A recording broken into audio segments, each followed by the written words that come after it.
Отже, мої вітання, шановні учасники So welcome, dear participants, partners, and everyone who believes in the power of sustainable development, innovation, and community action. We are now opening the 5th International Sustainability Forum 2025. Indeed, this is a very special forum because you'll hear the words first for the first time, and indeed it is for the first time that Lviv hosts this forum. The weather is great, and I hope that everything's gonna be fine today, and may also indicate that we'll have some speakers joining us online. Well, the aim of the forum is not to discuss the future, but to create one through dialogue with businesses, financial institutions, government agencies, international organizations. Everything's great. Just in case an air raid alert is raised, we will have to proceed to the ground floor to the shelter. So we'll be talking the future through open dialogues, offering real life cases, partnerships, and friendships. This forum joins key actors in order to inter alia attract investment for the recovery of Ukraine, and this is also an important forum as we are meeting on the 10th anniversary of the UN Declaration opening way to sustainable development. At the time that Ukraine is attacked by the enemy, this has particular importance for us. For the first time also, we will announce the International Sustainability Awards in Ukraine. 5 experts from SD and Sustainable Financial Alliance will announce those experts, and we take this chance in order to praise those who help build economy and protect environment. The award will go to those leaders who act, not just talk. No more words, because we are about to launch opening ceremony. Alisa Kolenko, chair and member of the supervisory board of the Sustainable Development Associate, Andriy Sadovey, mayor of Lviv, will also address this forum with his welcome remarks. Alina, however, will be the first. Good morning, everyone.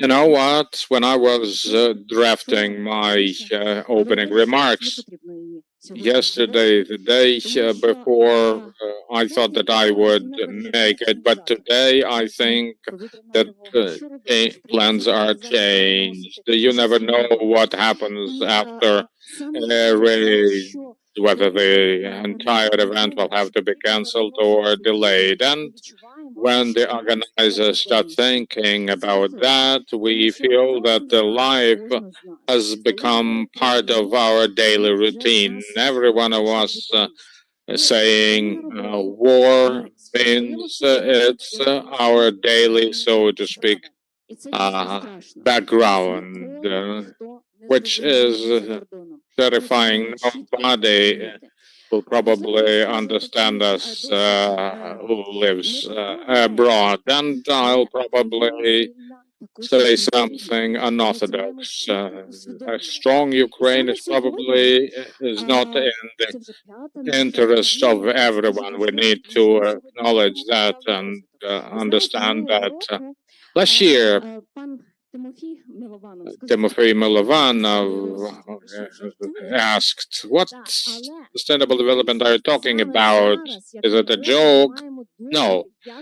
It is now that we have to think how we're gonna be developing the economy of the country, where we are on the global map. We have to stand our positions. We have to develop, and that's important. Therefore, I'm so much grateful to everyone who's joined offer online and encourage them to discuss our development, our economy, and I appreciate support provided to us by our partners for the opportunity to discuss ways in which we develop our economy, in which we attract investments, in which we advance no matter what. We are a good example of civil society at work, both internally and externally. Every Ukrainian is an ambassador, international ambassador, and that's why I'm so happy that the Sustainable Development Association brings the message of sustainable development to others. This is not a fantasy, it's our real life. So thanking you, I would like to wish us all fruitful discussions leading to implementable solutions. This event, so I wish should be of use to you, to your organizations, to your roles, well, to your everyday lives, to being able to build partnerships for the purpose of supporting development of the country. Thank you. Thank you. For obvious reasons, I hope you understand Mr. Sadovey cannot join us today. However, Mr. Moskalenko, first deputy mayor in charge of economic development, is with us. And dear friends, good morning, glory to Ukraine. Indeed, the mayor wanted to be with us today, but some developments that happened overnight delayed him, and he asked me to stand in his place. So, well, we all strive certainty, predictability, because uncertainty may scare some. Those who offer predictability and uncertainty will be more than welcome. In 2022, the city made a decision on 7 key priorities during wartime. City has many processes, and resilience and sustainability were amongst those priorities. It's not just water, electricity, or heat supply, which in peace is taken for granted, but at war is a different matter.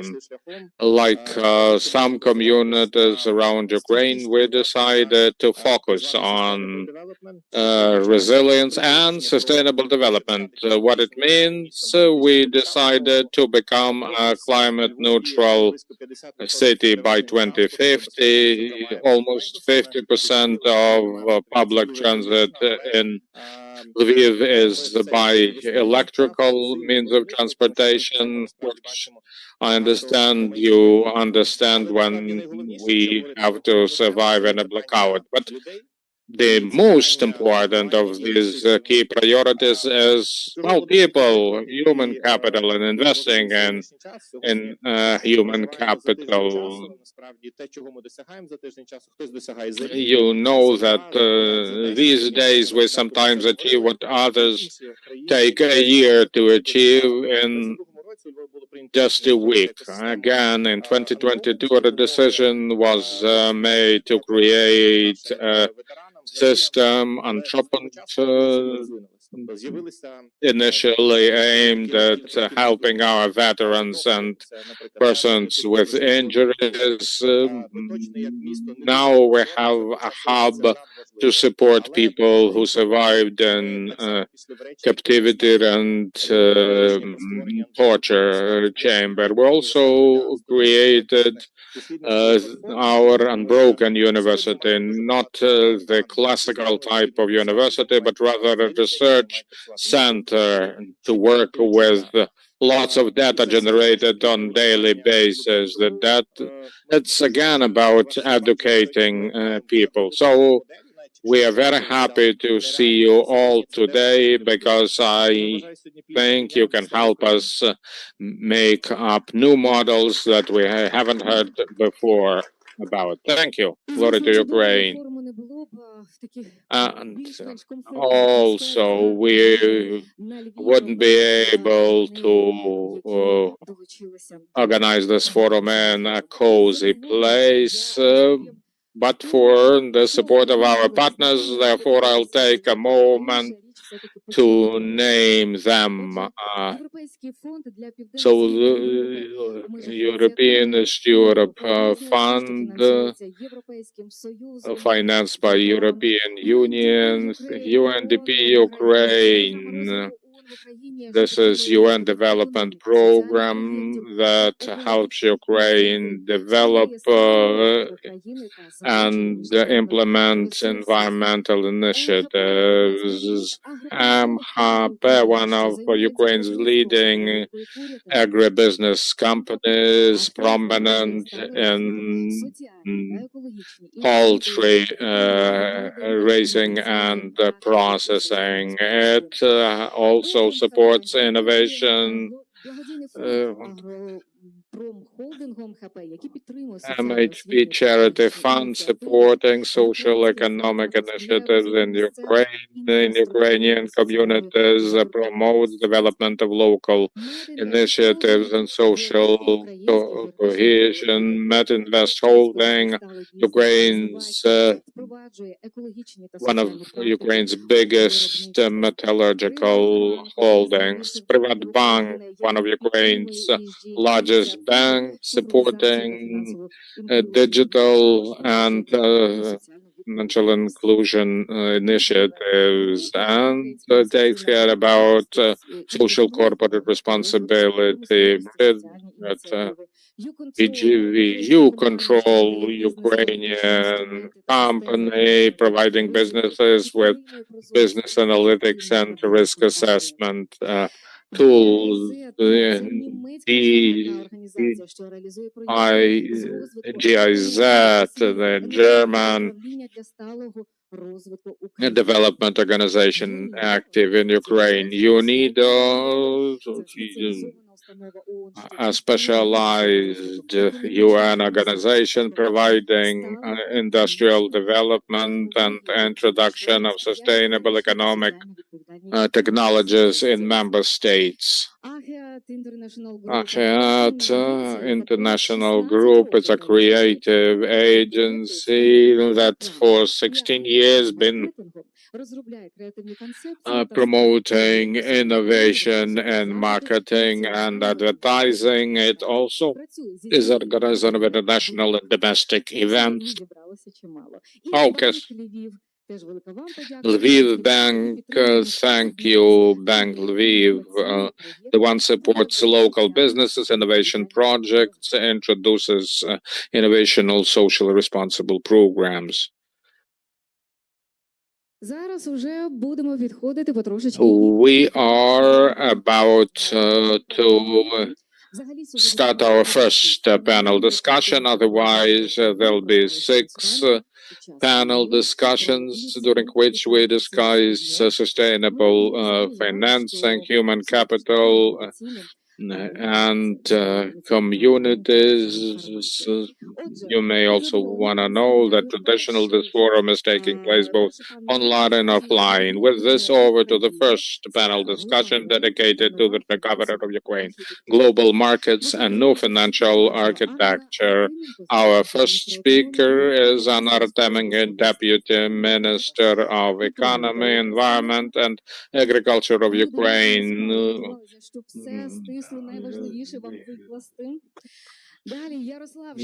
Now, Yaroslav Shlach, member of the National Securities and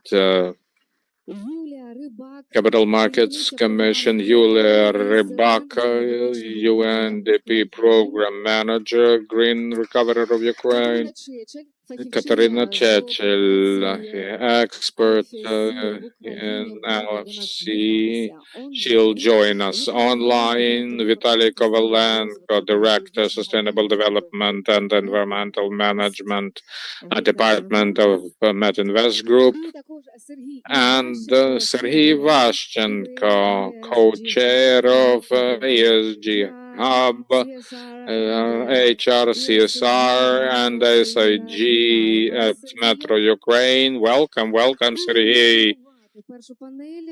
The moderator of the first panel discussion is Andrei Keter, Development Management at the Ministry of Economy, Environment and Agriculture. Good morning. Thank you. Thank you very much indeed for having decided to spend your time in order to attend this event today. It is my honor to be moderator of the first panel. Thanks, ma'am, for having introduced me. The first panel dedicated to recovery is, at least as far as I'm concerned, about two things: resource mobilization and mostly external resources given the circumstances, and second, improving our internal capacity to absorb and use this resource, whether we like it or not. But any investment, private, public, or any other in between vehicles will have a green hue about them. Їхав сюди у Львів на наш захід. У нас було інтерв'ю з одним з найбільших I5, які підтримують Україну. I interviewed one of the supporters of Ukraine, and we talked about different programs that are being implemented now. And the head of the Ukrainian office said that any investment is going to be green. We don't consider any other options. The other component is about what to do to make our businesses and our communities able to work with such resources. It's a lengthy process, but our neighbors know how to do it. I refer to Poland, to some other East European countries. They have learned to absorb tremendous resources and to build new infrastructures to stabilize business, to attract private investors, and to rapidly develop. The investments used to be 20% of the GDP, while in China this indicator was 45 to 50%. 20% was our indicator in the best years. The global financial crisis, it was never more than 12 or 13%, not the tempo for achievements. It was mentioned today that this event is to become useful, and it will become useful if we hear from our speakers and from the participants of the discussions information that will allow to reduce the level of uncertainty. Our panelists are representatives of the government, those who are making the policies with regard to investments.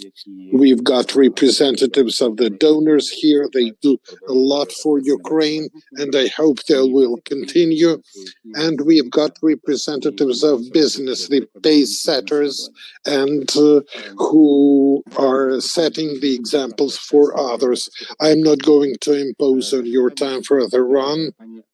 And let me ask a question of Anna. For the first time in history, we've got this huge ministry into which three agencies were blended with their important spheres of responsibility. And public investments happen to be the basis for Ukraine's recovery in the future. What are the priorities seen by your ministry for the coming year or two? What steps may be expected, and how can we use these resources? Thanks, Andrei, for the question. When we hear a question about our plans for the coming year or two, it's about the topic of this conference, about sustainable development, about certainty of our policies. Sometimes we can't even plan for a month. We've got 100 days ahead of us, and certainly short-term, medium-term, and long-term policy making becomes crucial. Regarding our new ministry, you'll read a lot of information in the media. I hope you understood why the merger occurred and how the big ministry is planning its future activities.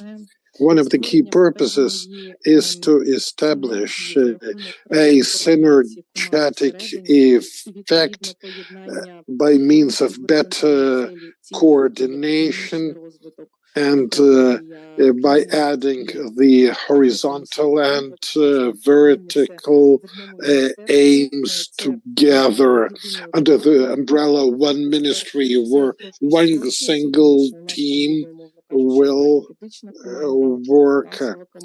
We'll have one team of lawyers, we'll have one team of financiers.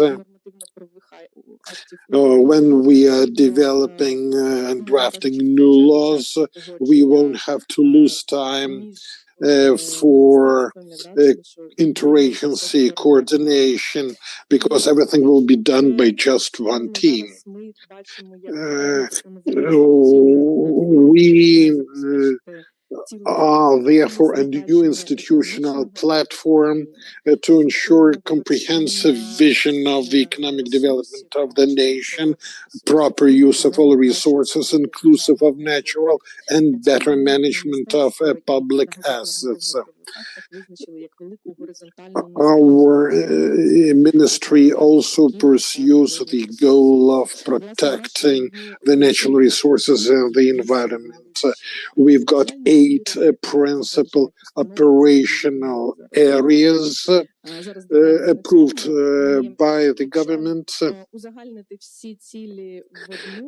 And in fact, it is possible to say that our ministry is going to create capabilities for the development of businesses, for better access to businesses to financial instruments, for diversification of economy, greater labor productivity, and environmental protection by using state-of-the-art digital instruments and advanced planning.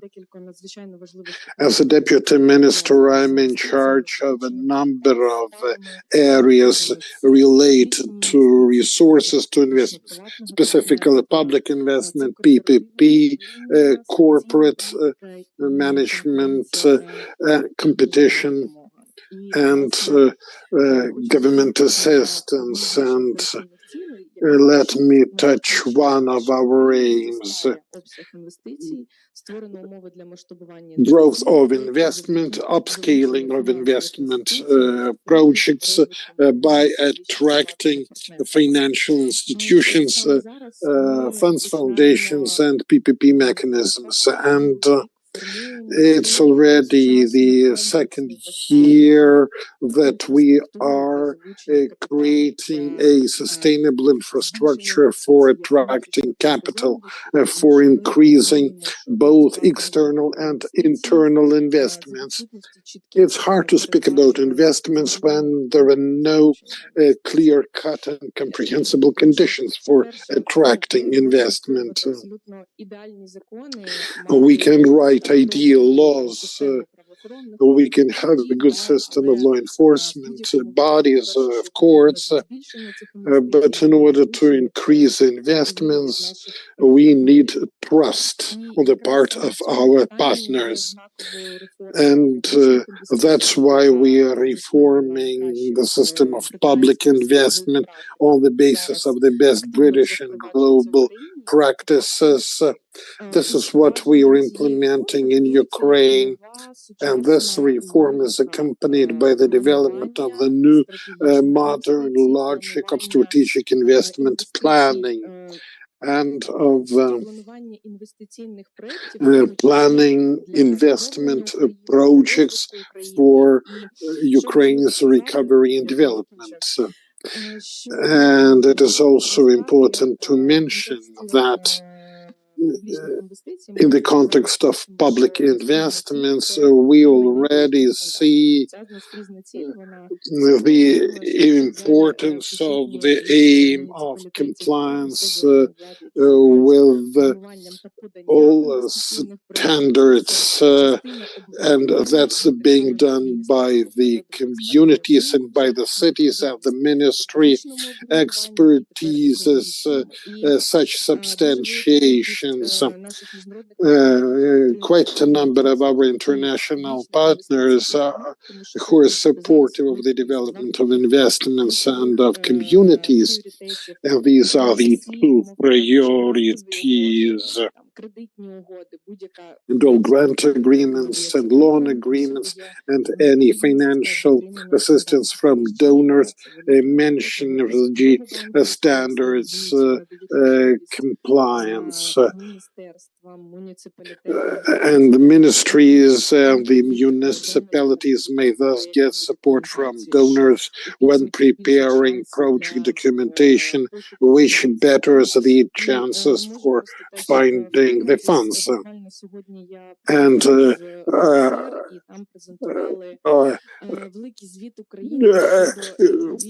Ukraine recently presented a big report on corporate management, and there is a section on sustainable development and on public companies. And the international organization that we visited helped us to identify our short-term and long-term goals in the context of the development of the public sector.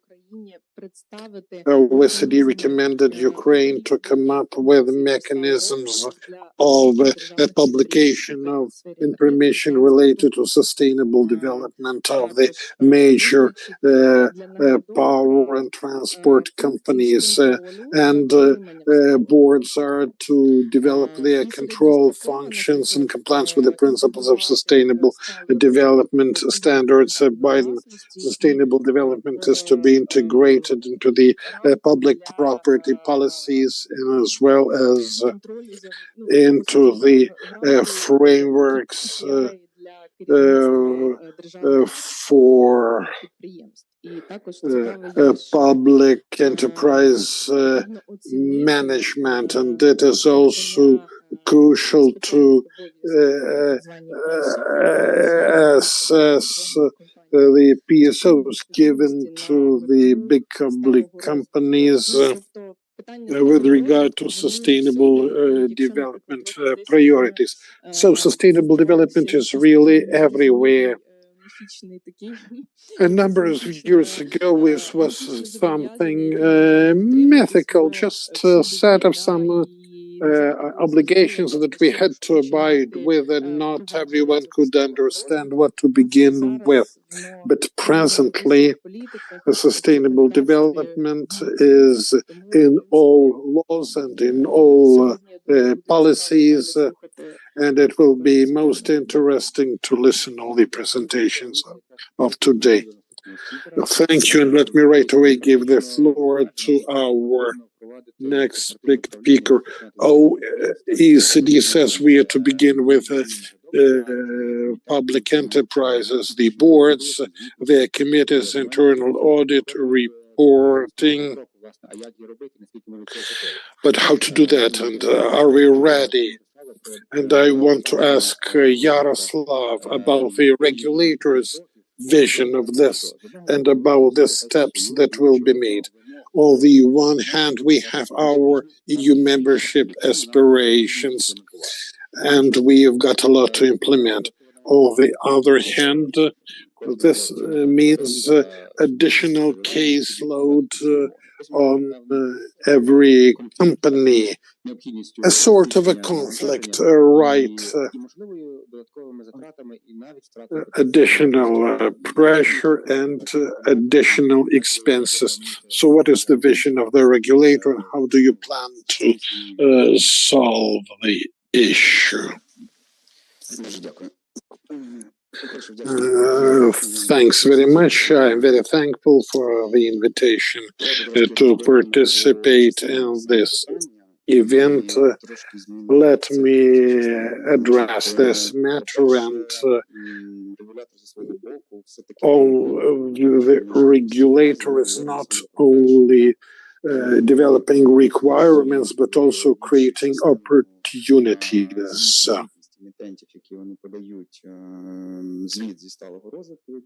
All the issuers are submitting their sustainable development reports, and all these companies got a chance to disclose the level of implementation of the policies that presently exist. It is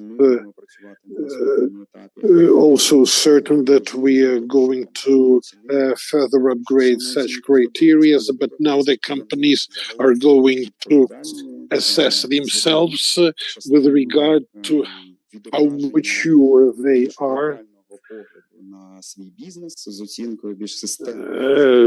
to evaluation of the systemic risks connected with the climate change, social issues, etc.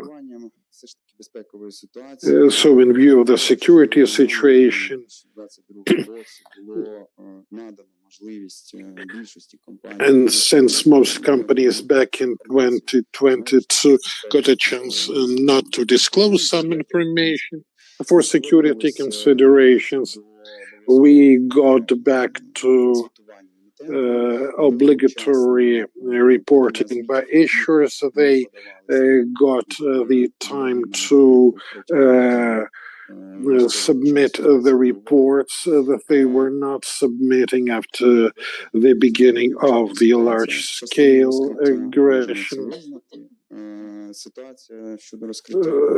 The situation with a disclosure even before the full-scale aggression was sort of an issue, both with regard to the level of disclosure and quality of disclosure. There are 24 issuers who understand what sustainable development and sustainable finance means, what ESG is, and how all that impacts external and internal policies, what external and internal factors form the vision of the future by the company. This is what we are going to work on. It's one of the steps that were recognized as necessary. We are to understand the status quo. We are to improve the understanding of the companies of Gs. We've got a number of projects with international partners. On their basis, we'll develop empirical experience and recommendations, but the matter of criteria remains. The situation presently is as follows. The states wants to digitalize all actions of different companies in order to develop a general policy. In order to get finance from certain sources, from certain instruments, rather, the criteria of compatibility should be identical, and then the companies won't have to develop different kinds of reports and to calculate the same criteria from different angles. So digitalization and standardization of approaches to evaluation is the long-term plan. It will be also important to develop the taxonomy in order to attain more specific reporting. The tasks are multiple.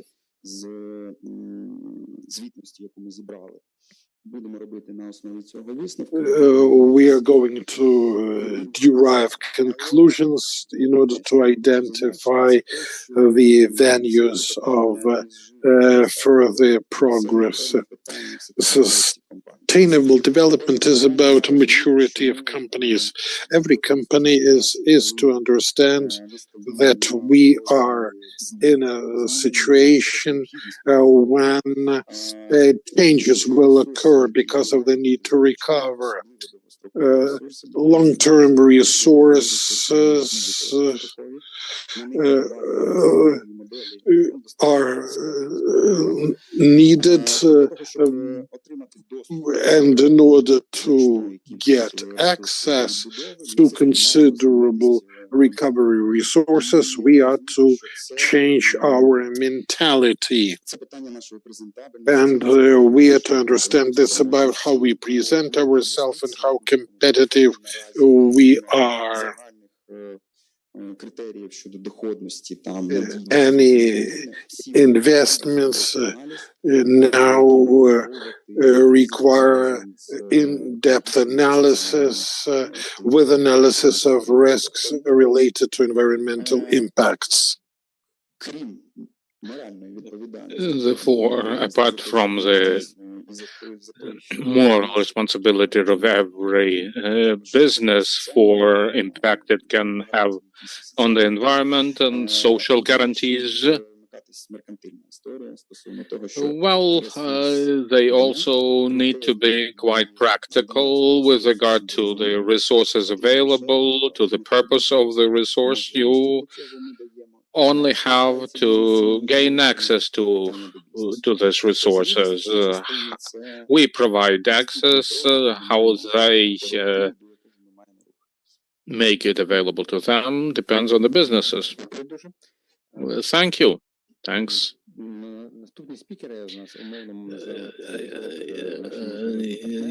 our international partners are joining next, FC and UDP. UDP, if I'm not mistaken, has been in Ukraine since, well, for several decades. You help the government draft legislation, resolve urgent power generation and distribution related problems. Many projects are in existence. Your project priorities, which I understand relates to recovery, to sustainable development and power. Thank you, Andrei, for the question. UNDP, you are right, is, we believe, an important partner of Ukraine, has been one for several decades now. However, now I would rather dwell on the green development program that I am now leading. The program was put in place as a response to the Russian aggression and the war. So what have we achieved in the past 18 months? Green transition, sustainable development. First, over 475 megawatts of generation is either in place or in the pipeline during this heating season. This is our response to the impact of the war on civilian populations. We will also be focusing on supporting the natural gas infrastructure of Ukraine, which is the target of almost of attacks almost every night. We hope that our international partners will be in a position to provide more financial support in order to protect and recover gas infrastructure. Well, the distributed generation, 475 megawatts, is something that we are already taking care of, but everyone understands that if the gas infrastructure is destroyed, where would those facilities get fuel from? We are now doing fundraising, working with UN agencies in order to identify some quick solutions in order to help us all stand in the face of those attacks. Apart from providing support to critical needs in the energy sector, we're also thinking of the green recovery. Green recovery is must have a component and a name for the development of the nation businesses. We are now creating and putting in place green mechanisms capable of helping businesses get green components. These are gonna be grant programs, and everyone is invited. We are working on it jointly with CEB.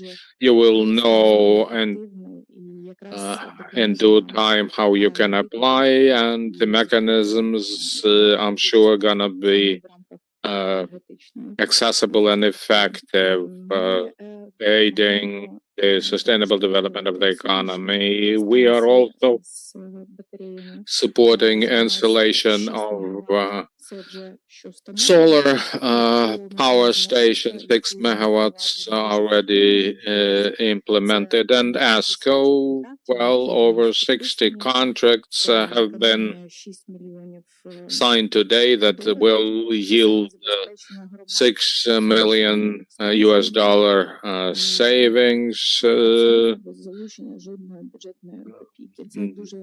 We are doing that without reaching for the national budget money. Again, if you are interested, you are invited to attend our event that we are planning on ASCO, something that we believe will help communities survive in energy risky situations. UNDP, yes, you were right, Andrei is helping the government develop relevant legislation. I take special pride in us helping draft a law, which is, well, it is a law looking at sustainable development of the energy sector.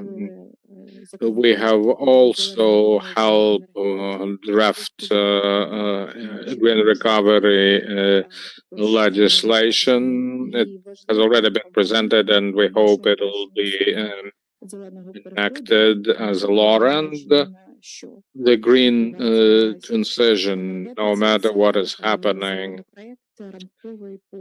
to this end, the green hydrogen framework legislation has been created jointly with the Ministry of Energy, and we think that this framework legislation will be well put in place.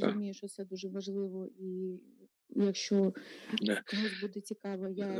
you are interested, please find me during the coffee break for additional information. Thank you. Thank you. There'll be yet another round of questions for the speakers you see in front of us.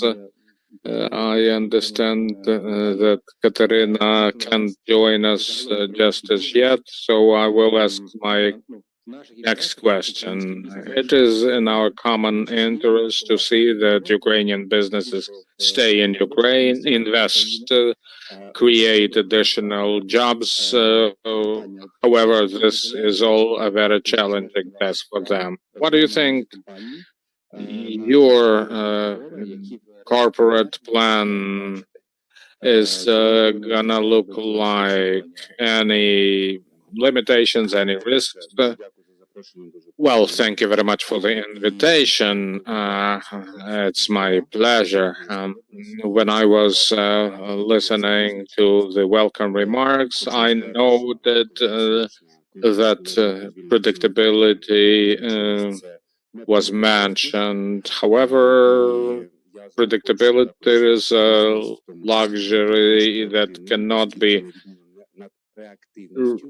easily afforded in the free market. Well, of course, we can identify some common issues. We can raise questions, talking to different stakeholders, and that this helps maintain flexibility.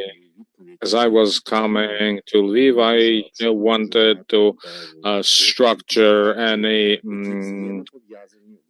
answer of mine to the question you asked.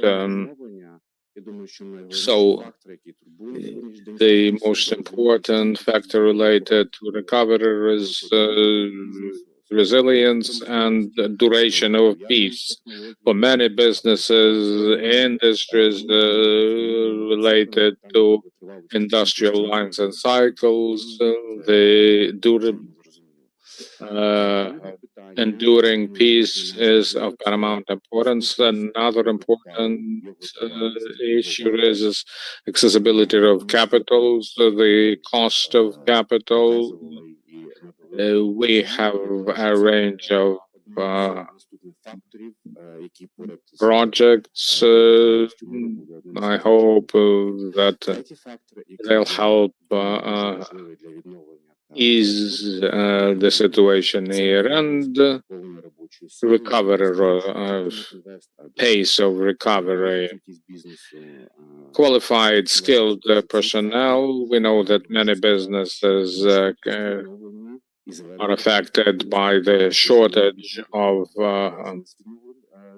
proposition in the labor market, and we understand that availability of skilled labor, engineers, designers, qualified construction workers will play an important role.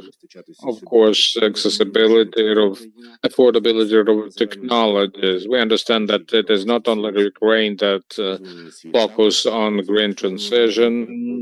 The Europe, other civilized nations all want to support this transition, but the supply is limited and many will have to stand in line for the time when they can access this technology.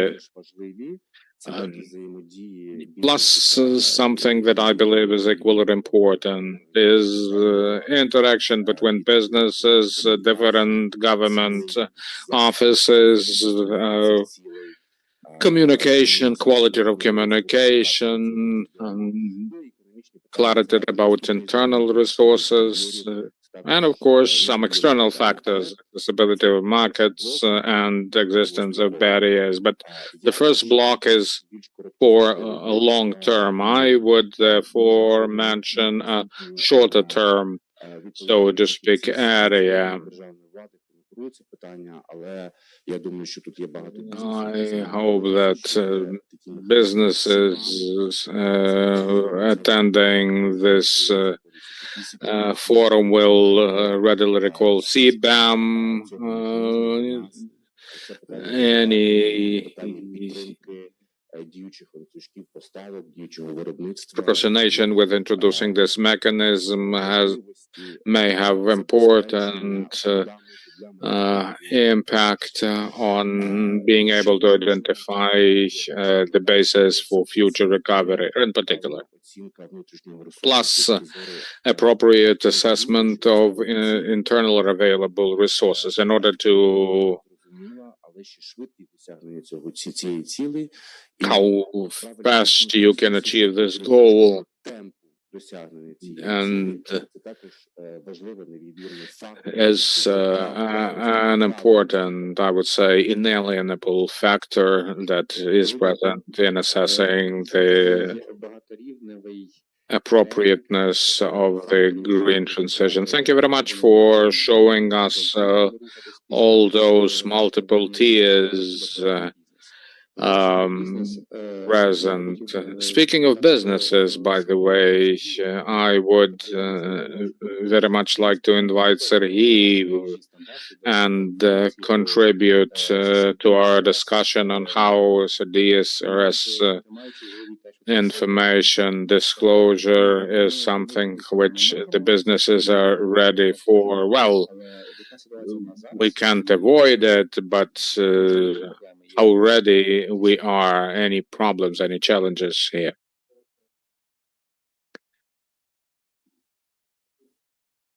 No.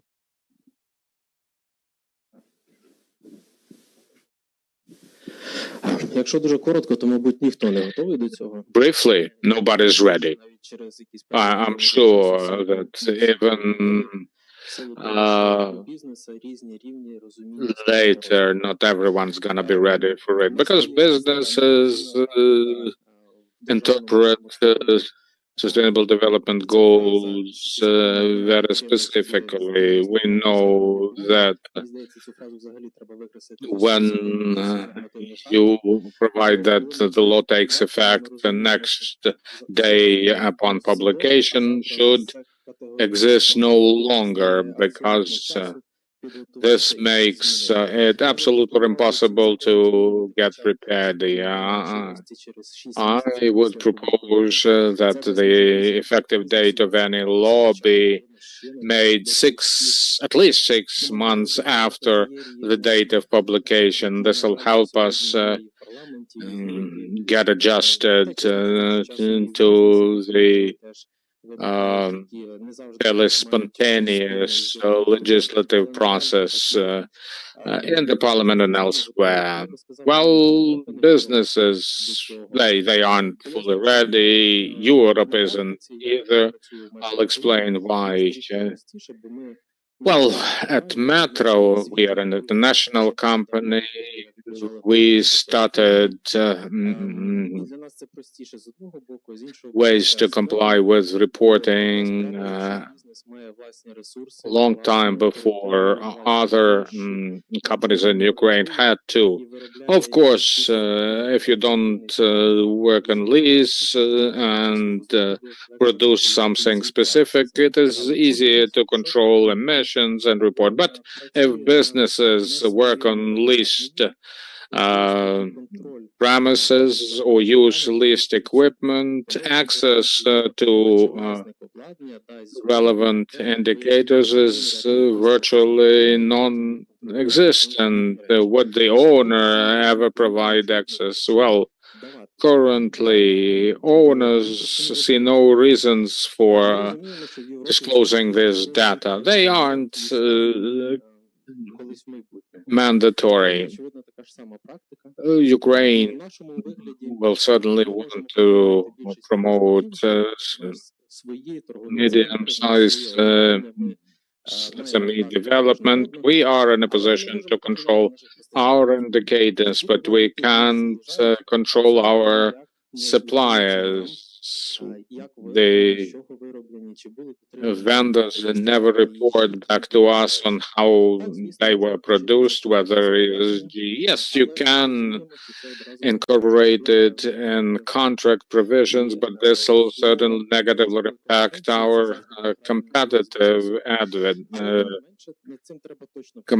advantages. But well, we have to work on that because predictability makes the entire development more predictable. And one other thing, it's difficult to say sustainable development if you have to deal with all that emission generated by our northeastern neighbor. And well, sustainable initiatives are great, but they cannot compensate for all that contamination generated by this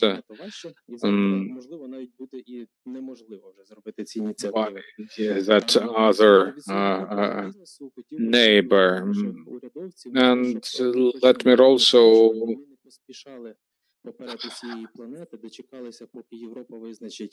make our lawmakers hear that they needn't hurry developing their own mechanisms before they are approved in Europe, so that we can follow the flow. And it would much be easier if Ukraine recognized Europe-wide report. It would be great if Ukraine started recognizing this report as a whole rather than divided into national reports. That's it. Well, down-to-earth advice and the audience is supportive. Katerina, are you with us? Все зрозумів. Добре, тоді вернемось до колег з IFC пізніше. Then we'll give the floor to Katerina a bit later. So the second round of questions, then questions from moderator. Please be brief when you're answering. Anna, what are the key challenges with regard to public investments? What can communities expect? What can other stakeholders expect from your ministry and other involved agencies? I'll begin with the plans for the coming 6 months. And I'll start with PPP mechanisms. On October 31st, the new law will come into effect and communities will get access to funds for public investments projects at the expense of private investments. Well, suppose it's renovation of a hospital, so part of the expenses will be covered from the local budget by subventions, some by grants, and it would also be possible to look for a private investor. And when Katarina joins us, she will definitely mention our joint effort to launch a fund that will help the agencies and the communities in the development of PP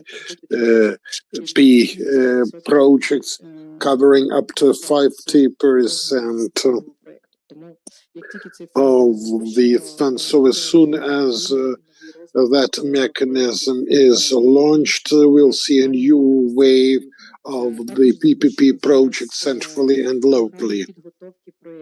There is also a program to prepare for projects, one from the World Bank, one from the EBRD, and at the expense of grant money, it will become possible to draft project documentation, terms of reference, whatever, and then such documents are prepared in accordance with the global standards that increases the chances of attracting investments. As for challenges,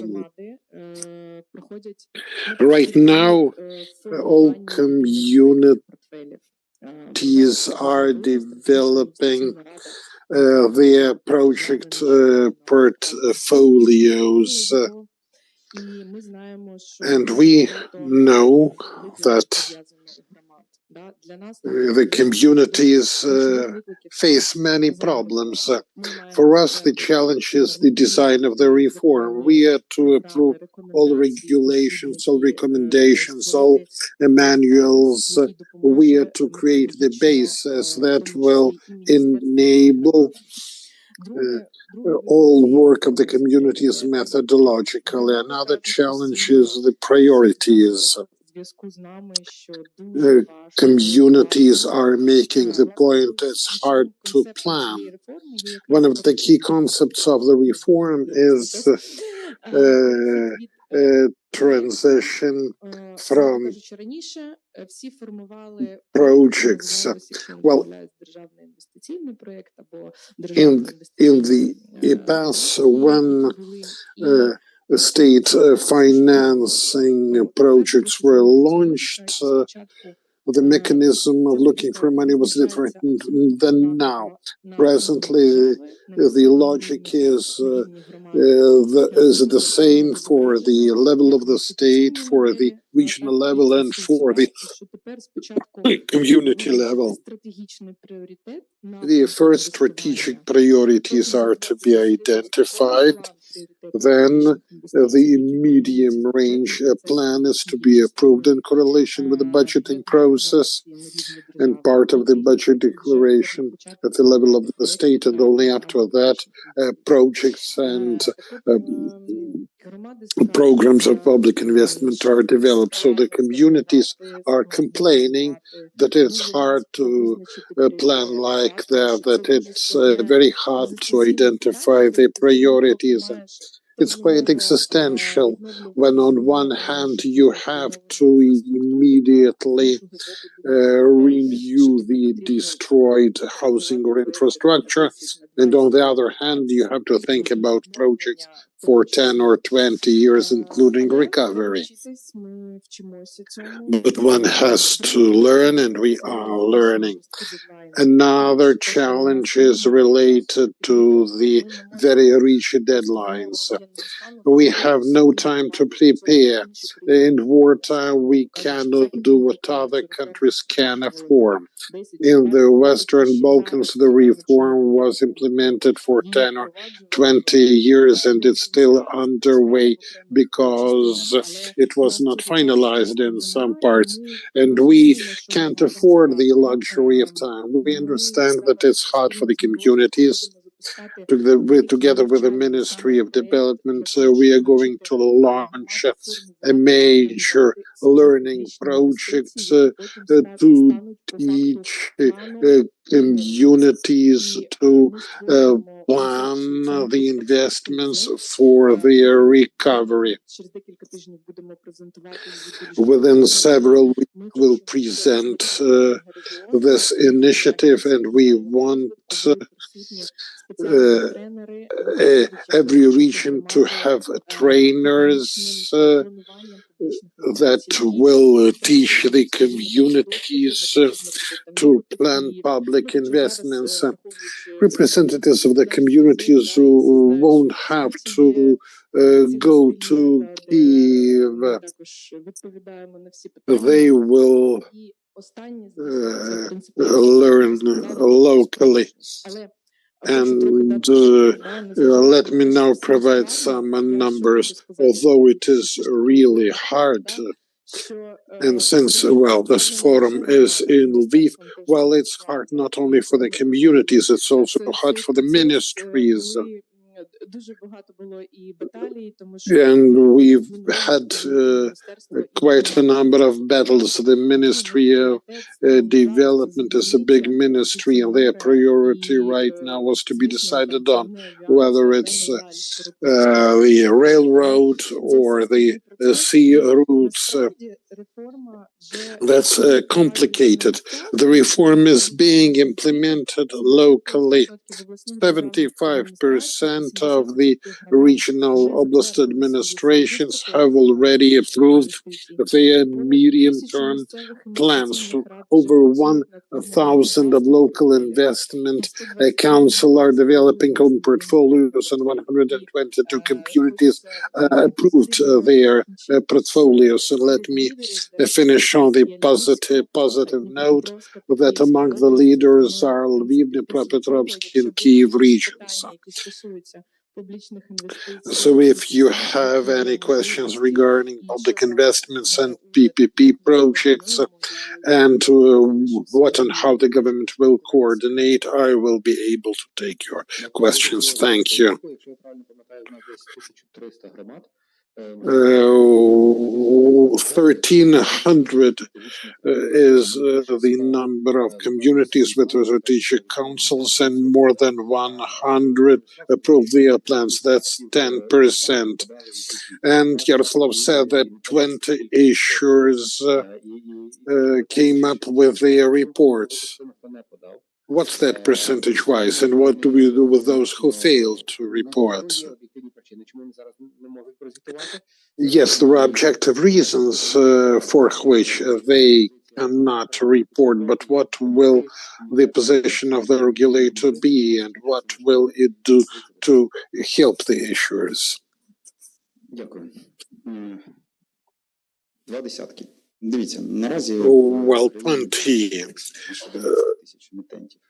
Well, 12,000 issuers across the country. Many of them came to exist as a result of chaotic privatization. Most of them were blocked by the Commission for multiple reasons, including failure to disclose. There are 3.5 to 4,000 issuers who are alive, and 1,800 of them submitted their reports. As for sustainable development reports, the total number of such companies is to the tune of 650. But let's not confuse the different notions. It's one thing just to indicate in the report that we do care about the environment and we don't influence it badly. It's not a proper report. And when I'm mentioning 20 issuers, I mean those for whom it's the principle. They are knowledgeable, they know what they are disclosing and why. And the quality of disclosure is to the tune of 4 to 5 different criteria. As for the future steps, we are going to further work with the issuers. We as regulators will work with those who do not report. We'll make use mostly of preventive mechanism. And the reports for 2025 are to be submitted by April of next year. And I think the numbers will get higher.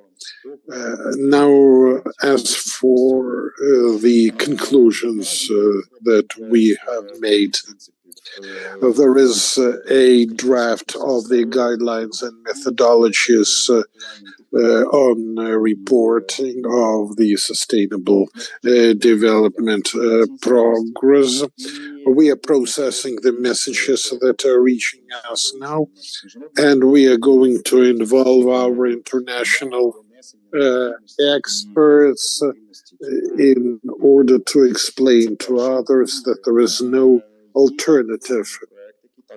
We also developed a draft of a project where it is possible to understand the sectoral breakdown of the understanding of sustainable development policies. We conducted a number of discussions regarding implementation of such project in a number of sectors, in order to specify the criteria as per which each industry will cover sustainability for finance attraction purposes. So these are the two main areas in which we are going to proceed. And awareness raising efforts. Nothing without that. Businesses are to understand that's the only way to go by if they have to get access to long-term resource and to become more mature.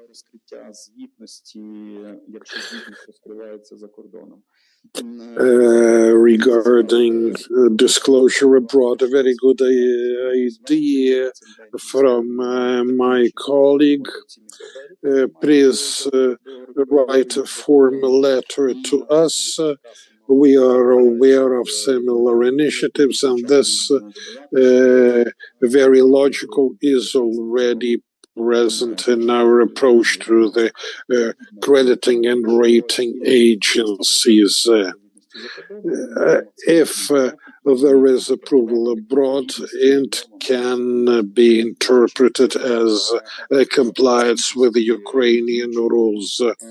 How to adapt that to the present reporting requirements is something to be discussed. Certainly, it's a very interesting idea and quite logical.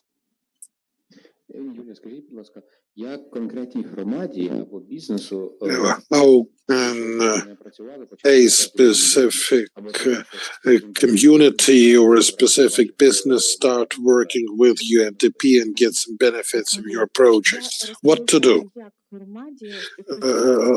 Let me explain how to work with the green recovery component.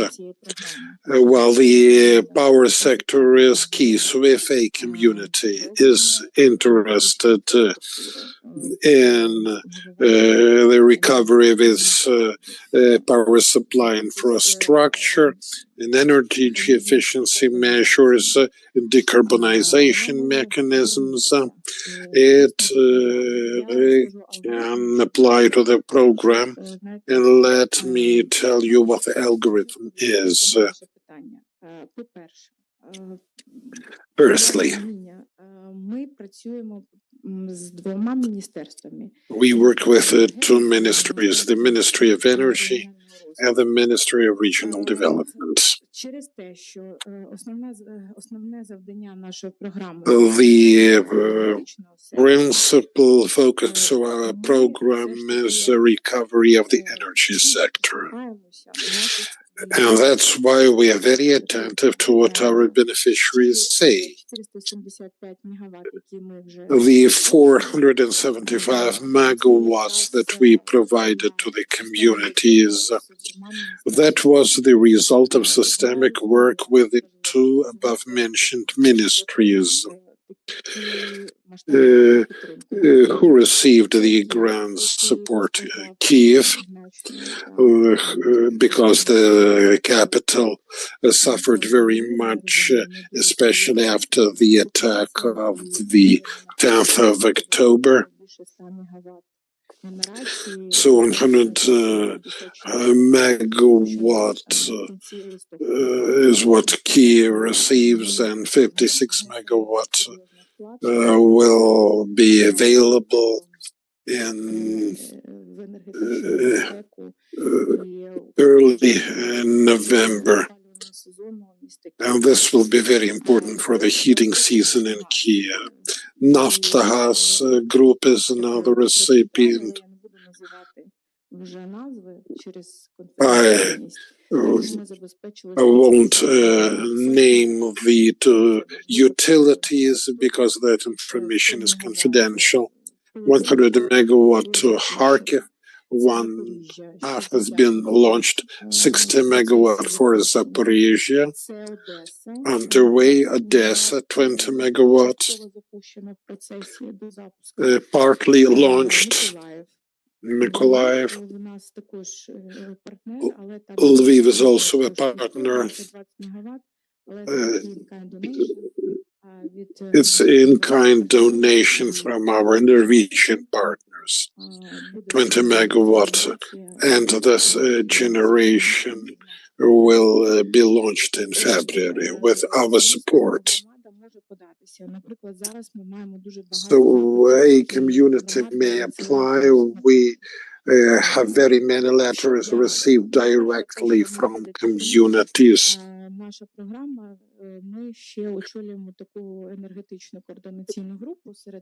Our program also has a coordination group, and we consider all requests after the last large-scale attack. We got requests from Chernihiv and Sumy, from Kramatorsk, from Kiev, from Shostka. And what do? We submit that information to the UN agency.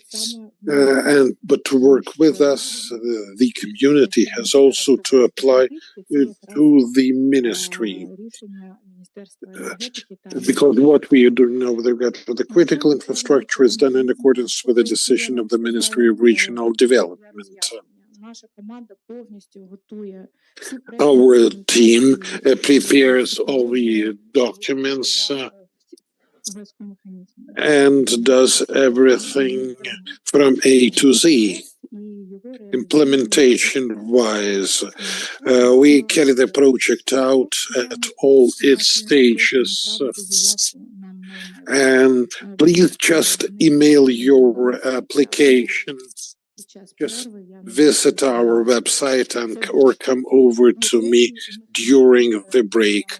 And the third mechanism is the green financial instruments mechanism. This is what we developed with Bank and others. It is also possible to apply directly, and we'll launch the project. And then I'll come up with more detail about how to cooperate with us. We are open to cooperation and we are ready.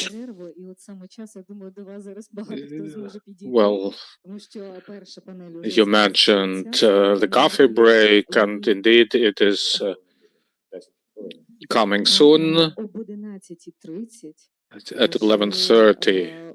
So we have just 10 minutes to go. Yeah, we will take some short questions. Vitaly, have you been able to see in practice the quality of financial disclosures and accessibility of finances?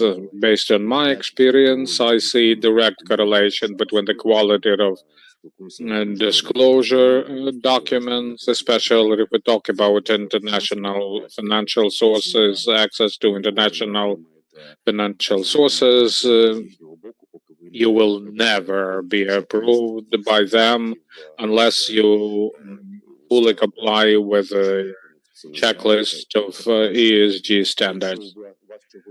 That's for one. And second, if you are an interesting target for investment, they will make you comply and undertake to properly disclose according to the standards you have committed yourselves to. So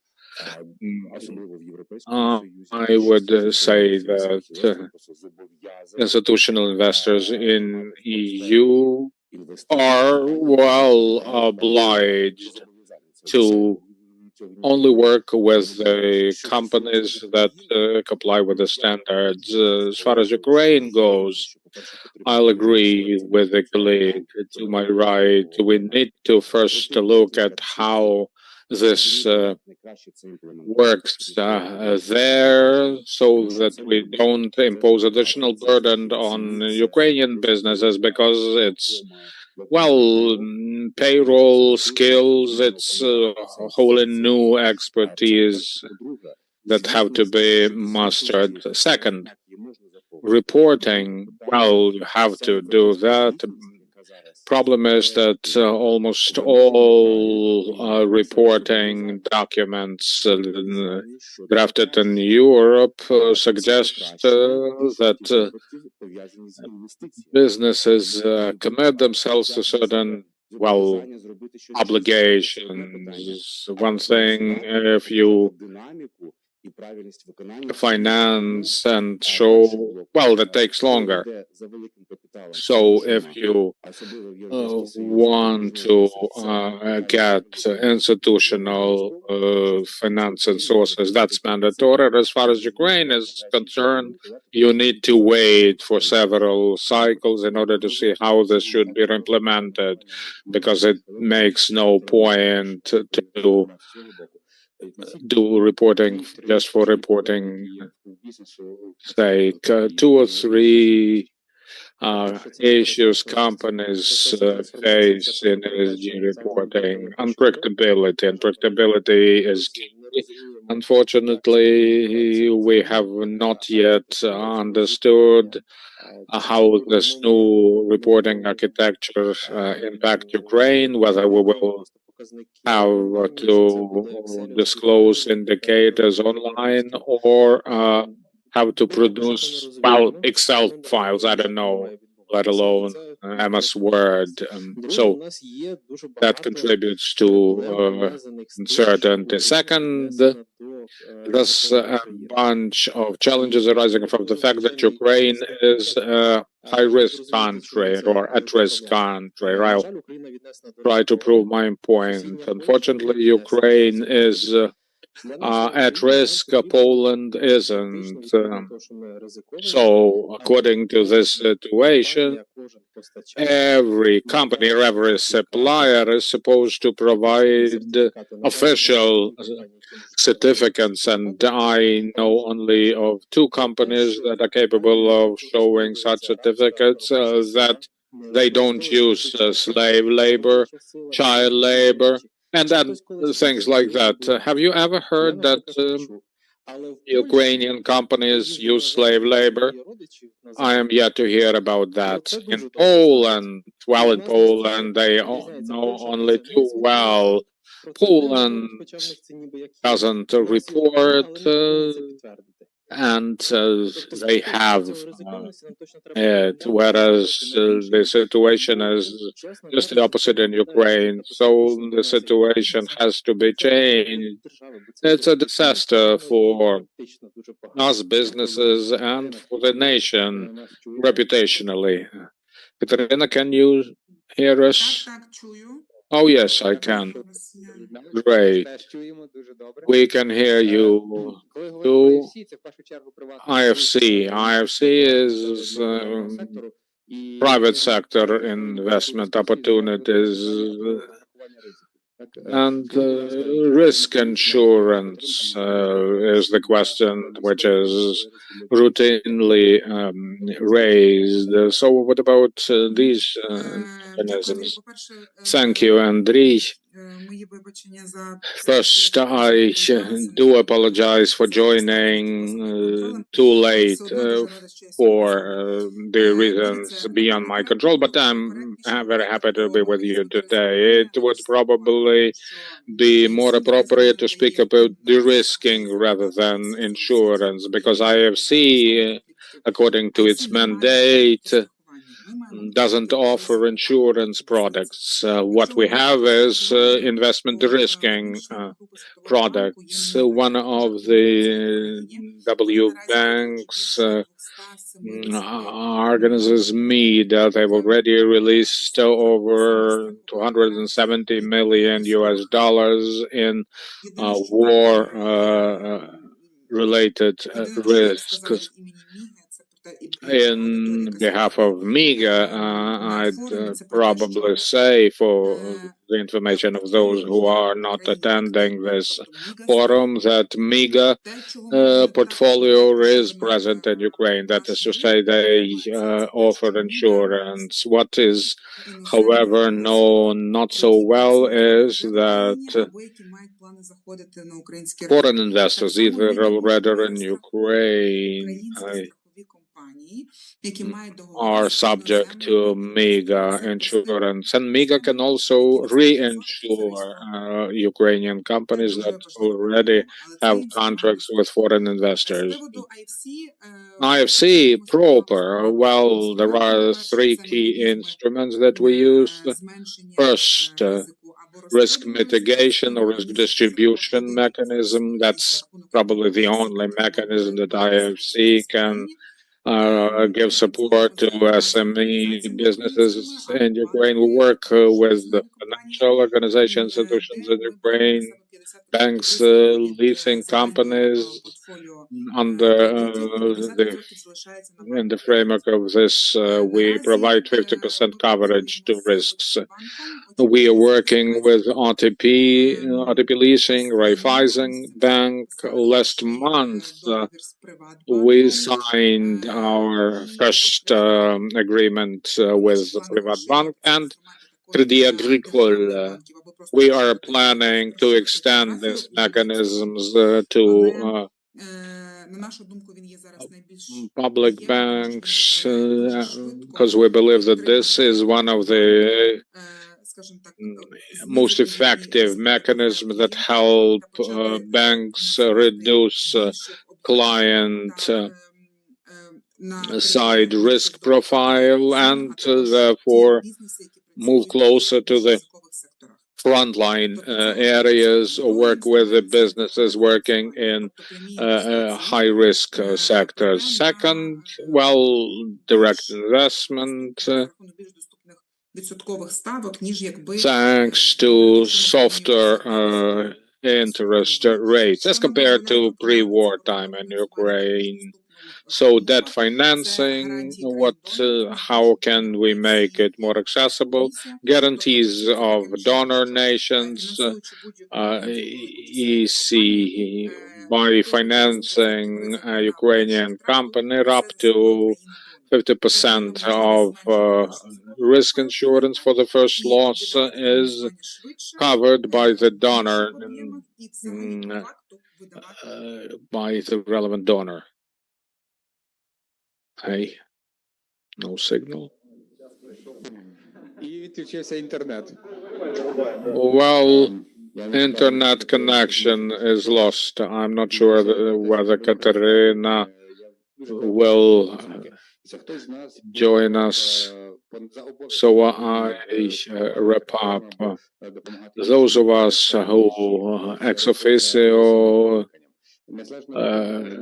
are supposed to support direct investment. We are Ukrainian nationals on one hand and members of specific communities. Therefore, we can vote by our hryvnias, choosing businesses who are ready to move along ESG track. We can create co-owner organizations, provide thermal insulation to our buildings or otherwise improve energy efficiency of our buildings. Thank you very much for your time. Thank you for having stayed with us. So thank you for closing on time. Well, we had an interesting discussion so far. The awards are waiting for the winners later on, and during this coffee break, you can touch base, network, exchange ideas. So enjoy your coffees and don't be late for our next panel. Thank you.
Пройти усі виклики гідно, разом.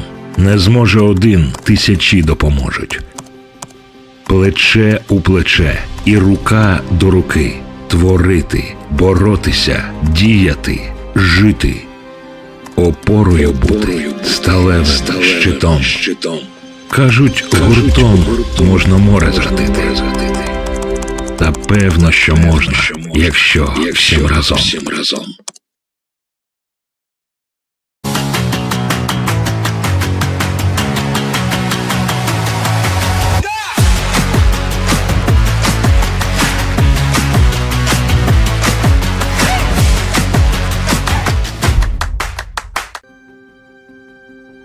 Кажуть, гуртом можна й море згатити, здолати стихію, скорити вогонь, чи стати лицем проти ворога, битись і бити. Пройти усі виклики гідно, разом. Не зможе один, тисячі допоможуть. Плече у плече і рука до руки. Творити, боротися, діяти, жити. Опорою бути, сталевим щитом. Кажуть, гуртом можна море згатити. Та певно, що можна, якщо всім разом.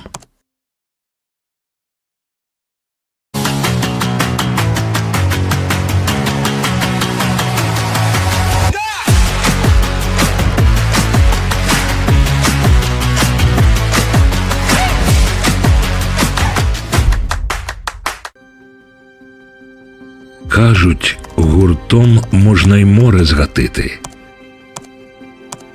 здолати стихію, скорити вогонь, чи стати лицем проти ворога, битись і бити. Пройти усі виклики гідно, разом. Не зможе один, тисячі допоможуть. Плече у плече і рука до руки. Творити, боротися, діяти, жити. Опорою бути, сталевим щитом. Кажуть, гуртом можна море згатити. Та певно, що можна, якщо всім разом.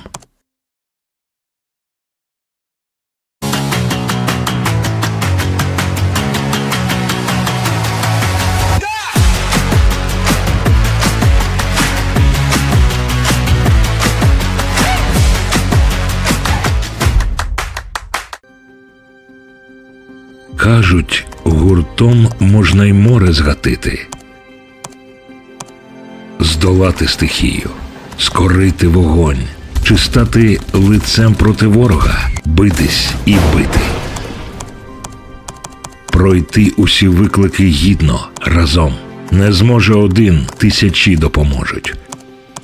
Плече у плече і рука до руки.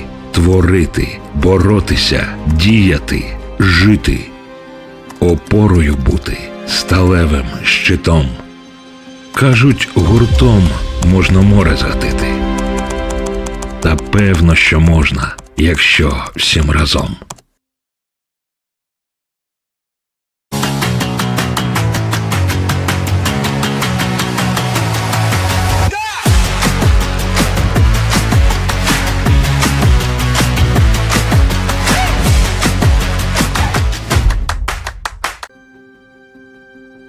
Кажуть, гуртом можна й море згатити,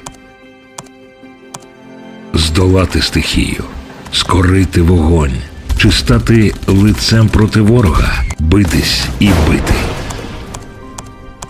Пройти усі виклики гідно, разом. Не зможе один, тисячі допоможуть.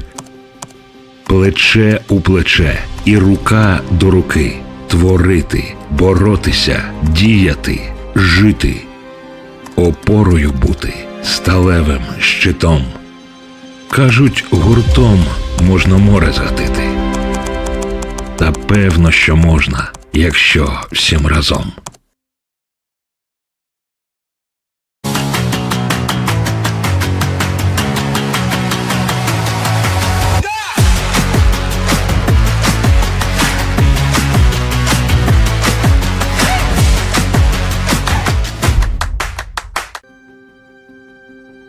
Кажуть, гуртом можна й море згатити, здолати стихію, скорити вогонь, чи стати лицем проти ворога, битись і бити. Пройти усі виклики гідно, разом. Не зможе один, тисячі допоможуть. Плече у плече і рука до руки. Творити, боротися, діяти, жити. Опорою бути, сталевим щитом. Кажуть, гуртом можна море згатити. Та певно, що можна, якщо всім разом.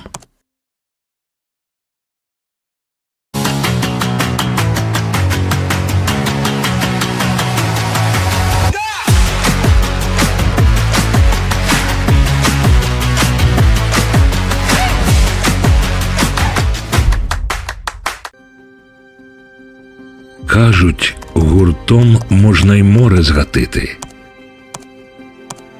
здолати стихію, скорити вогонь, чи стати лицем проти ворога, битись і бити. Пройти усі виклики гідно, разом. Не зможе один, тисячі допоможуть. Плече у плече і рука до руки. Творити, боротися, діяти, жити. Опорою бути, сталевим щитом. Кажуть, гуртом можна море згатити. Та певно, що можна, якщо всім разом.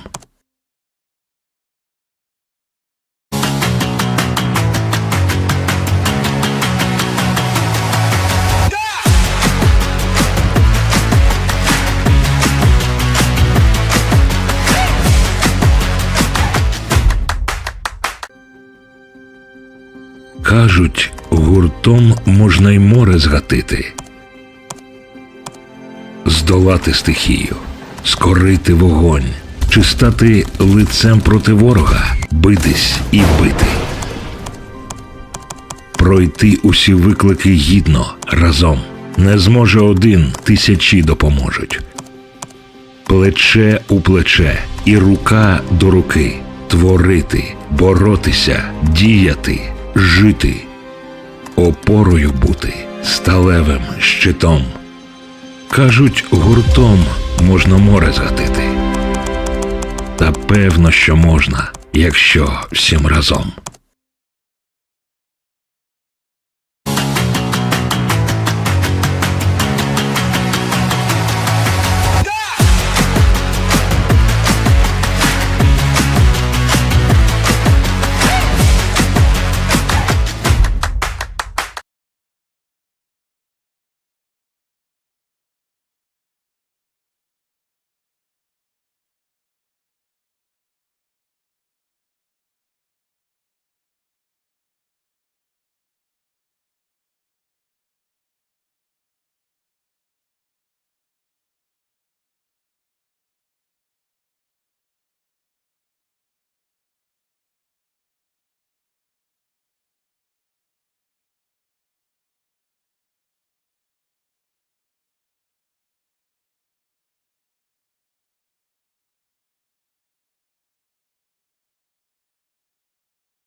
займати свої місця, а можна All right, please take your seats or someone else's seats. Things happen. The number of participants is increasing year in and year out. This is good. And today is the community of people who unites people, believers in Ukraine's recovery is 150 with over 6,000 online participants, and every one of them is waiting for the beginning of our second panel discussion. Before I officially inaugurate this panel discussion, by the way, those who won't show up for it won't have time for the third coffee break. I'll take a minute to tell you about the Association of Sustainable Development Experts. Is an independent CSO created to disseminate and share experience on sustainable development. Over 60 experts are members of this alliance, of this association. Ukrainian Sustainable Finance Alliance was created as a platform for the direction between financial institutions, businesses, research institutions, and innovation companies. It promotes creation of an ecosystem contributing to higher efficiency of their members' operation. And by the way, the second panel is dedicated to sustainable financing from the challenges of today to future opportunities. So we'll be talking about money. Everybody likes talking about it. Has everyone finished their coffees? Please come in because I have to introduce our participants. Most of them are with us online, and those of you who aren't very good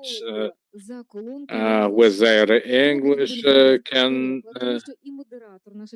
avail themselves of the headsets you can see on the table to the right to the entrance.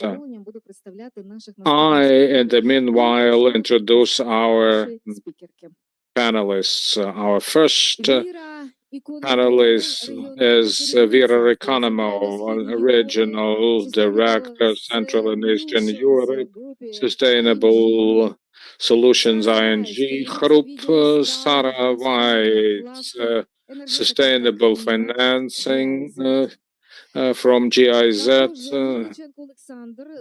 Alexander Melnichenko, Deputy Executive Director, Invest. He's been installed in this position fairly recently. Deputy Executive Director of Ukraine Invest, and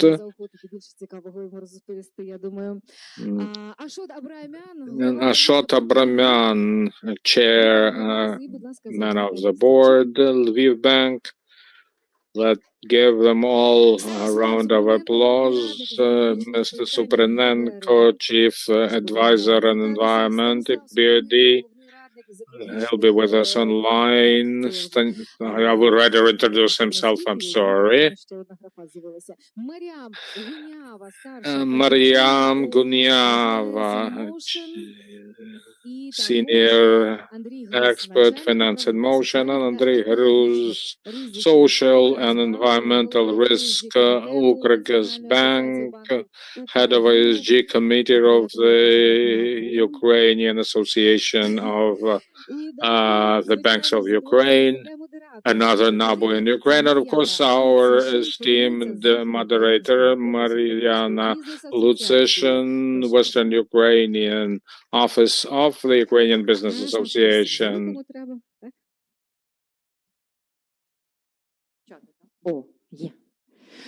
Доброго дня всім. Надзвичайно маю велику честь сьогодні. Good afternoon, everyone. My honor and pleasure to be moderating this panel discussion. We'll be discussing finances.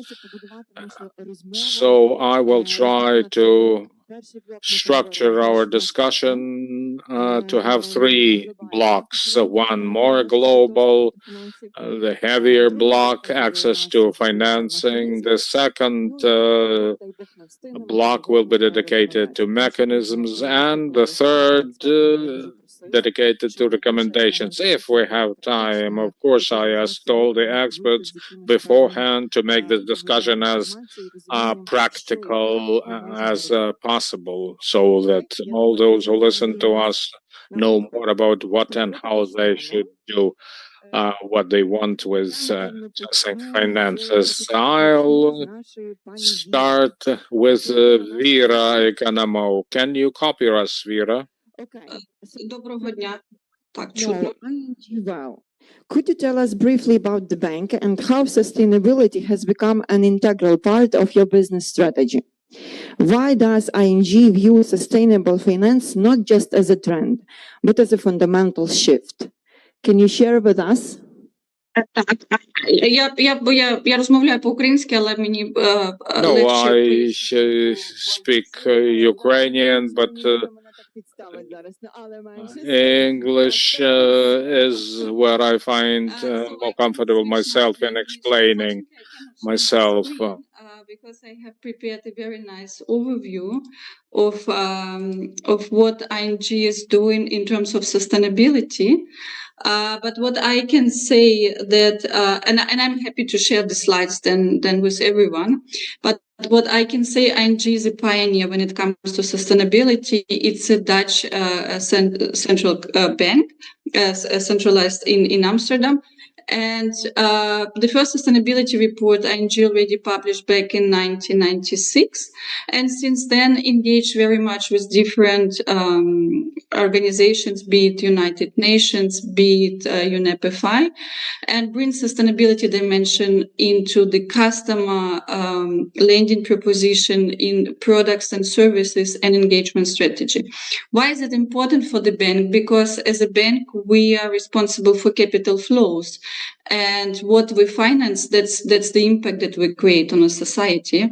And for us, sustainable finance, it's what we want to bring in a dialogues with the customers.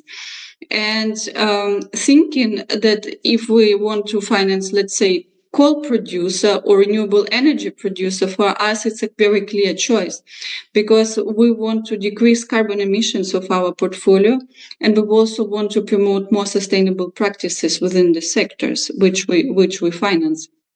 And therefore, we also invented back in 2017 the first very innovative product, which is called Sustainable Linked Loans. And this is where we started to align ESG strategies of the companies with the solutions to help them to become more sustainable. And I must say this product, for example, became very popular because also back in 2017, there were not so many companies, especially in Western Europe, who had already established sustainability strategy. And therefore, we also used external companies for ESG ratings. That's what we advised. ESG ratings were doing assessment, holistic assessment of the companies, helping them to find out weak points. And the weak points usually along many companies and many sectors are environmental footprint, because not everyone understands environmental footprint of all products and services that they produce across value chain. And therefore, these environmental pain points to solve and to tackle were the most popular one. And today we also use Terra approach, which we established back also in 2018. And in this Terra approach, we use for every sector scientific pathways which need to be aligned with Paris Agreement, 1.5 degree global warming cap, so to say, to be sustainable. And every sector has its own pathway. And in this pathway, we align also our lending portfolio. So we collect carbon emissions of our customers, customers, and we measure if they are on a pathway to decarbonize or not. And of course, we finance real economy, and customers, not every customer is aligned with this pathway. What we do as a next step, we engage with those customers. We discuss the problems within the sector, and there are many of them, across different sectors, be it, green hydrogen is not there, renewables is not massively used, green real estate is not there, needed more decarbonization on transportation sector. So we discuss all these pain points with our customers, and we try to bring solutions which help them to become more sustainable. But we also understand that this is a journey. It's a very long journey, and it's a dialogue and partnership because, as a bank, we can provide only lending and advice and structure financial products. But we also expect from our stakeholders, from our customers, also from governments, from regulators, to support everyone in this economy to become more sustainable. Because, we have to do this homework. And you also may know that the European Union sees as an importance, no matter what's going on in the US and other continents, but European Union wants to become the first carbon neutral continent by 2050. Ukraine is also part of this continent, and we also expect from every country in Europe to commit themselves to those targets. And we at ING, we are happy to support all this kind of transition. Thank you, dear Vera. Thank you. It's really important. We now understand that it's like a new way of conducting and providing business. One little question: as I understood from your answer, you provide companies with the consultants in that spheres, and you support them to make some filling the forms, applications. Am I right? So consultancy, to be understand, as a bank, we cannot be consultant, but what we do, for example, because we have many customers in the same sector, we look at the front runners or best-in-class customers, what they are doing, and then we come to other customers who still don't know or not sure if everything what they are doing is correct, if it's expected more or less from their side. We do kind of peer benchmarking and analysis, saying, for example, look, your company, the leading companies in your sector already have committed to science-based target initiative of 1.5 degree. We know that CSRD report was pushed by Omnibus, but CSRD report helps you to analyze double materiality assessment. So across your value chain, we also recommend you to do this materiality assessment. Or there are some green bond issued by some front runners in your sector, and with this kind of dedicated eligible use of proceeds or capex, that they do transition within this value chain. And therefore we provide this kind of advice saying, look, your best-in-class peers are doing this. We also see it from other peers doing some other activities. We recommend you to take certain steps, and we're happy to finance this transition. Thank you. We will come back to you soon. So now let's hear another international perspective from GiveIZ. I would like to talk with Sarah. Are you with us? Yes, I see. So how does GiveIZ support Ukrainian banks in developing sustainable finance products, such as green loans or credit lines of SMEs? Could you share some practical examples of this cooperation? Thank you very much, and thank you for the invitation to participate here in today's relevant discussion. I'm very happy to share a glimpse, so to say, from our work. As GiveIZ and myself, I'm working in sustainable finance context. We promote and support sustainable finance on various levels, including working with Ukrainian banks. In particular, as there's a pretty high level of liquidity in the market, the banking system and financial markets is positioned well to actually channel a lot of that into what's needed to fill the massive reconstruction gap and for green purposes overall. So what do we do to work with the Ukrainian banking sector? We combine hands-on training with specific coaching for individual banks, and alongside that, we have a dedicated lecture series on sustainable finance topics. for that. For instance, we have held several sessions on green bonds and climate risk assessment and have reached over 200 participants from 31 banks across the sector. And to deepen that, in the next month, we will be offering these deep dive trainings for bank staff, especially on ESG, environmental, social, and governance topics. And this will be followed by coaching sessions for the individual bank, tailored to the respective banking setup, to really put this new knowledge, new capacities into life, into financial products, and turn, so to say, this knowledge into a financial offering for the clients of the bank. For this, we're partnering with the National Association of Banks for Ukraine with these activities. Andrea Fritz, you're also here today. And from our side, we would want to express our great appreciation for this very good collaboration and very much look forward to taking it forward in the next month. What I would also like to mention is banks also do not operate standalone, but in an economic, regulatory, and institutional system. And therefore, our work also includes support to establish a robust and sustainable finance framework for Ukraine. This is needed to allow financiers, national as well as international, to decide whether an investment can be considered sustainable, and if yes, along which direction. Is it a social aspect or a climate or green aspect? Such a classification system then allows to channel funds really to sustainable purposes, while at the same time guarding against greenwashing. And having myself worked at Deutsche Bank, Sarah, I'm sorry. Sarah, sorry for interruption, but I just get the information that's really bad. We don't hear you well. Can you a little bit change or make it louder?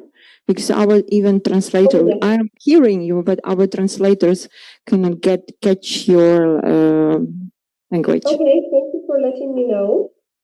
Let me see. I can turn it up.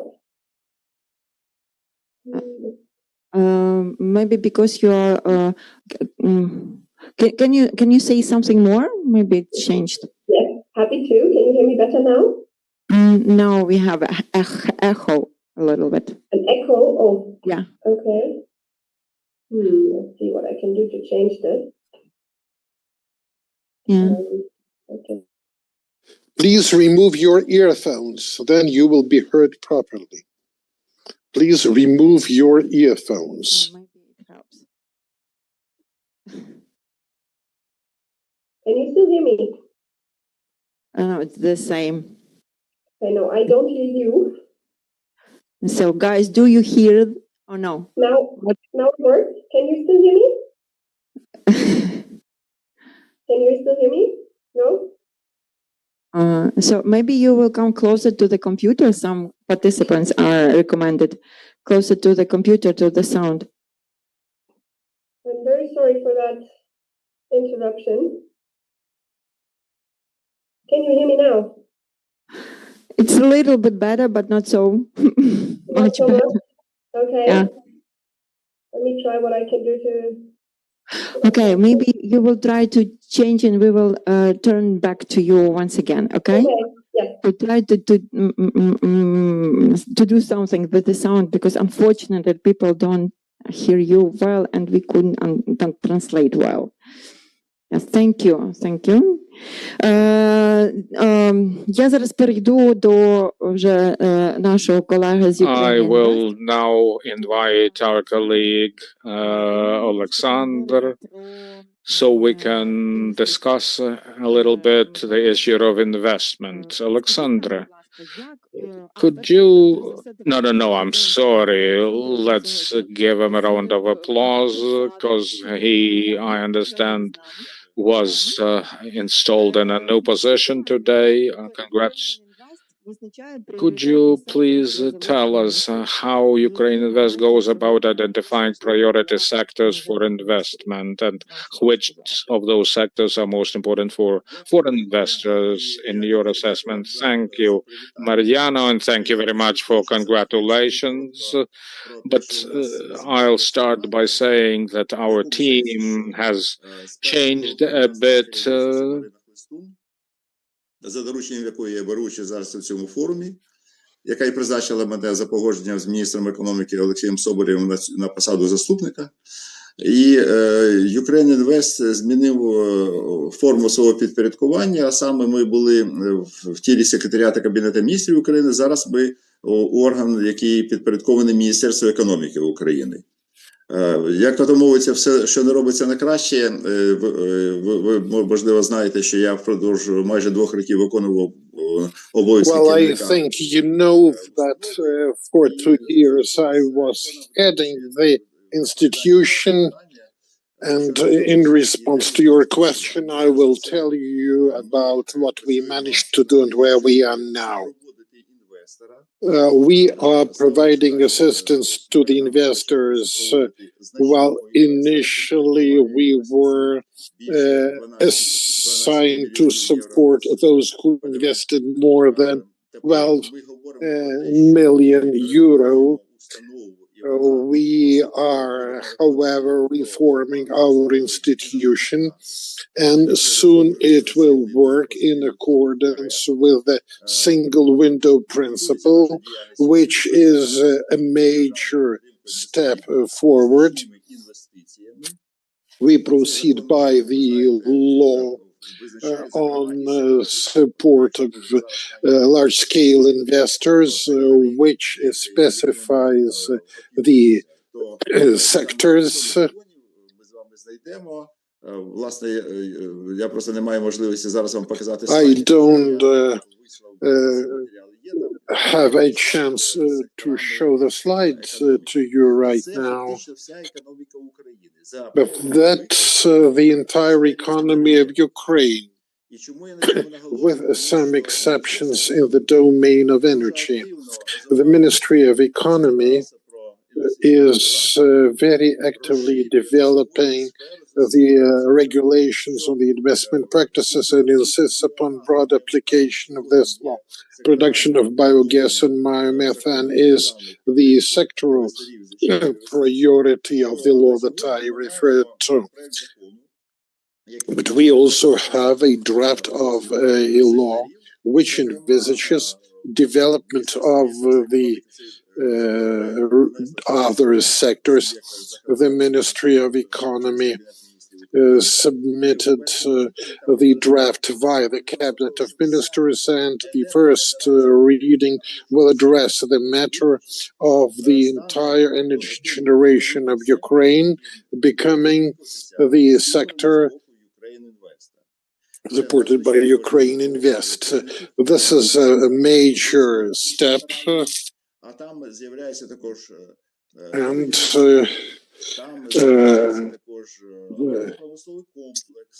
agricultural production, defense industry, and other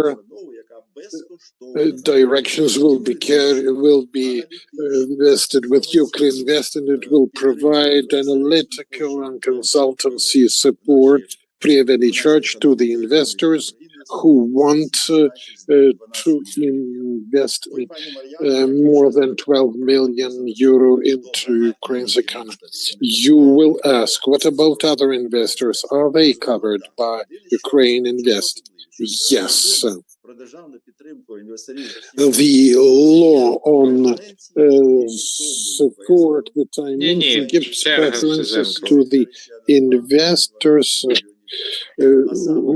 with an investment of more than 12 million.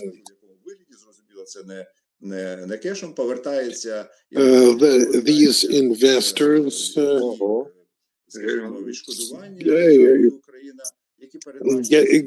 get back some reimbursements up to 30% of the investment.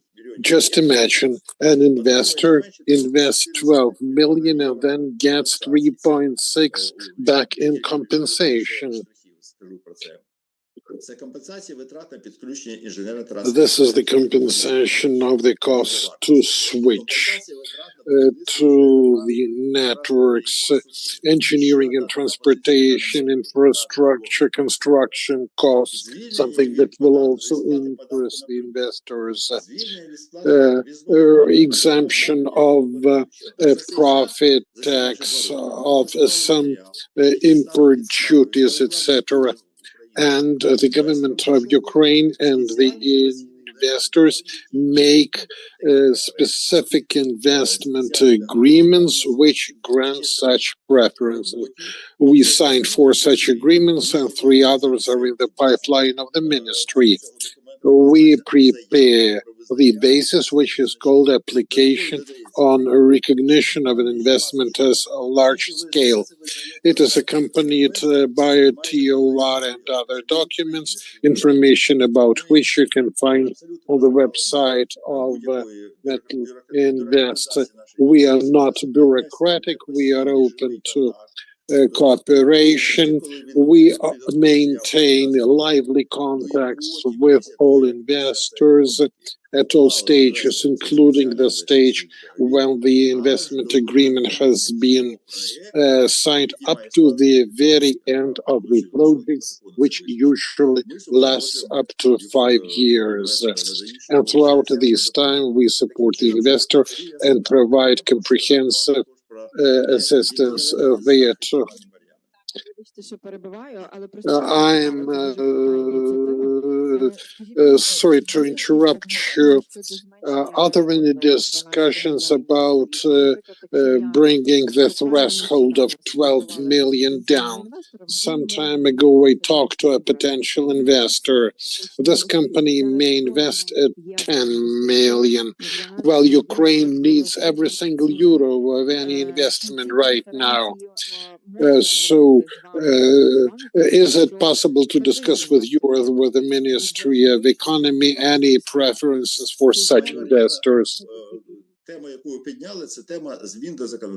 What you raise has to do with the amendments to the legislation. Together with the Ministry of Economy, right now we are working on such amendments. I mentioned the new draft law, and this was initiated by Ukraine Invest. And Mariana, it is important for us that potential investors hear us. They should come up with their initiatives, and we are ready to submit all their initiatives to the Ministry of Economy and to the Cabinet of Ministers for the Parliament to hear us. The Standing Committee for Economic Development and its subcommittee headed by Parliament member Marchuk are most active, and they very much appreciate full-scale assistance to investors. So it's really important that we diversify all these requirements to investors. I think that in certain sectors, some investments should be as of 12 million, but in other sectors, that indicator could go down in accordance with the scale. However, the initiative is to come from the investors, and we'll be ready to support them. Thank you, Alexander. So you mentioned expansion, but what are the 3 priority sectors for you? Well, processing, then everything that is related to logistics, and everything related to the energy sector. We also support a number of projects regarding storage or recreation, and certainly healthcare. These are our priorities today. The Ministry of Economy came up with a system of references: power sector, defense, livestock breeding, and a number of other sectors. And also, Mariana, I want to mention that we also develop instruments of protecting the investors. If you visit our web page, you will see a section on private insurance, IRX, Mega and others are present there, and we are making progress every day, and the investors trust us. Thank you, Alexander. We'll get back to you. Thanks for the information you provided about the support you give to large-scale investors. Let me now give the floor to Mariam. Can you tell something in order to check the sound? Yes, good afternoon, everyone. Can you hear me well? Yes, we hear you well. So I have a question for you. Could you please explain how, it's Sarah. We will come back to Sarah a little bit further. Give me back Miriam Hunyava, please. Miriam, could you please explain how finance in motions funds operate? What mechanisms or instruments you use to channel impact investment and support sustainable finance in emerging markets like Ukraine? Good afternoon, everyone. Thank you for inviting me. It is my pleasure and honor to be here today. So I represent the Sustainability Department here at Finance in Motion. We are a global leader in impact investing with over 4 billion euros in assets under management across 9 funds. We operate exclusively in emerging markets from Latin America through Africa to Eastern Europe, providing investments, capacity building, and advisory to overcome some of the greatest sustainability challenges, such as climate change and social inequality. We manage 2 impact investment funds that operate in Ukraine. European Fund for Southeast Europe, or EFSA for short. It is the first and largest public-private impact fund for MSMEs, established 20 years ago, and focuses on supporting micro, small, and medium enterprises' resilience for social impact. And on the other hand, we have Green for Growth Fund, or GGF for short, which focuses on financing climate change mitigation, and which was one of the first providers of the very first green credit lines in Ukraine. Both funds follow a blended public-private model, right? So we use public capital from the European Commission, German government, and institutions like IFC and the BRD to attract private investors, such as Allianz, to invest in emerging economies like Ukraine. We do business by channeling dedicated investments to local real economy. So local businesses, local households, primarily through local financial institutions. We have a very strong footprint since 2010 and a trusted network of 10 partner financial institutions, banks and leasing companies, including Bank Lviv and Ukrgazbank, which are also presented on this panel today. And I'd like to express once again our appreciation for cooperation. So as I said, with EFSA, we invest in micro, small, and medium businesses, including those led by women and agricultural businesses, which is a key economic sector. And with GGF, we promote the uptake of energy efficiency and renewable energy investments by local businesses of all sizes, as well as households. This is critical for the energy security now more than ever. But beyond local financial institutions, right, with whom we cooperate, with our Green for Growth Fund, we also provide direct debt or equity investments to large Ukrainian businesses for their decarbonization, and also to some of the flagship renewable energy projects, often in syndication with IFIs like IFC and EBRD. So, for example, before the war, with EBRD, we supported one of the largest local food retailers in implementing energy efficiency measures across their stores and logistics center. We also financed 2 renewable energy projects in consortium with IFIs, a major 250 megawatt wind farm and a smaller 54 megawatt solar park near Kiev. This year, we also approved yield and equity investment in a 24 megawatt solar plant in north central Ukraine, and are currently discussing another major wind energy investment. So, local market is moving and we are moving with it. In total, we have disbursed about 500 million euros in Ukrainian financial institutions, corporates, and renewable energy projects. But we believe that financing alone is not sufficient. So we also actively support capacity building to our partner financial institutions, local businesses, including MSMEs, whether through training, strengthening digital resilience, or implementing sustainable solution. So, just to hear about the partnership that you just picturize how it works, and you already have a great results. Thank you for the perspective. It's really great that we have such kind of cooperation between different funds, a different local institution, and now I understood that our SMEs have a chance to to be part of this partnership. Thank you very much, and we will talk a little bit later about. Дякую. Ми ще Let's come back to our Sarah. Dear Sarah, give us at Ukraine. Tell something to us. Thank you. Can you hear me better now? Guys, we hear them much better. Thank you. And I understand. Okay. Thanks God. Thank you. And sorry again for this technical hiccup. It's okay. It's okay. So please repeat about GiveIZ, how they are helping our SMEs, your projects, please, your floor. Thank you very much, and thank you very much for inviting me. It's my pleasure to participate in this discussion today. I'm Sarah Weiss. I'm heading the Sustainable Finance Unit in our GIZ Ukraine team, and would like to share a bit on our work in particular with Ukrainian banks. What we do is basically supporting knowledge around sustainable finance, and we do this through capacity development. And in doing this, we combine hands-on trainings and bank-specific coaching with a dedicated lecture series on sustainable finance. This can be, for instance, topics around green bonds or climate risk assessments.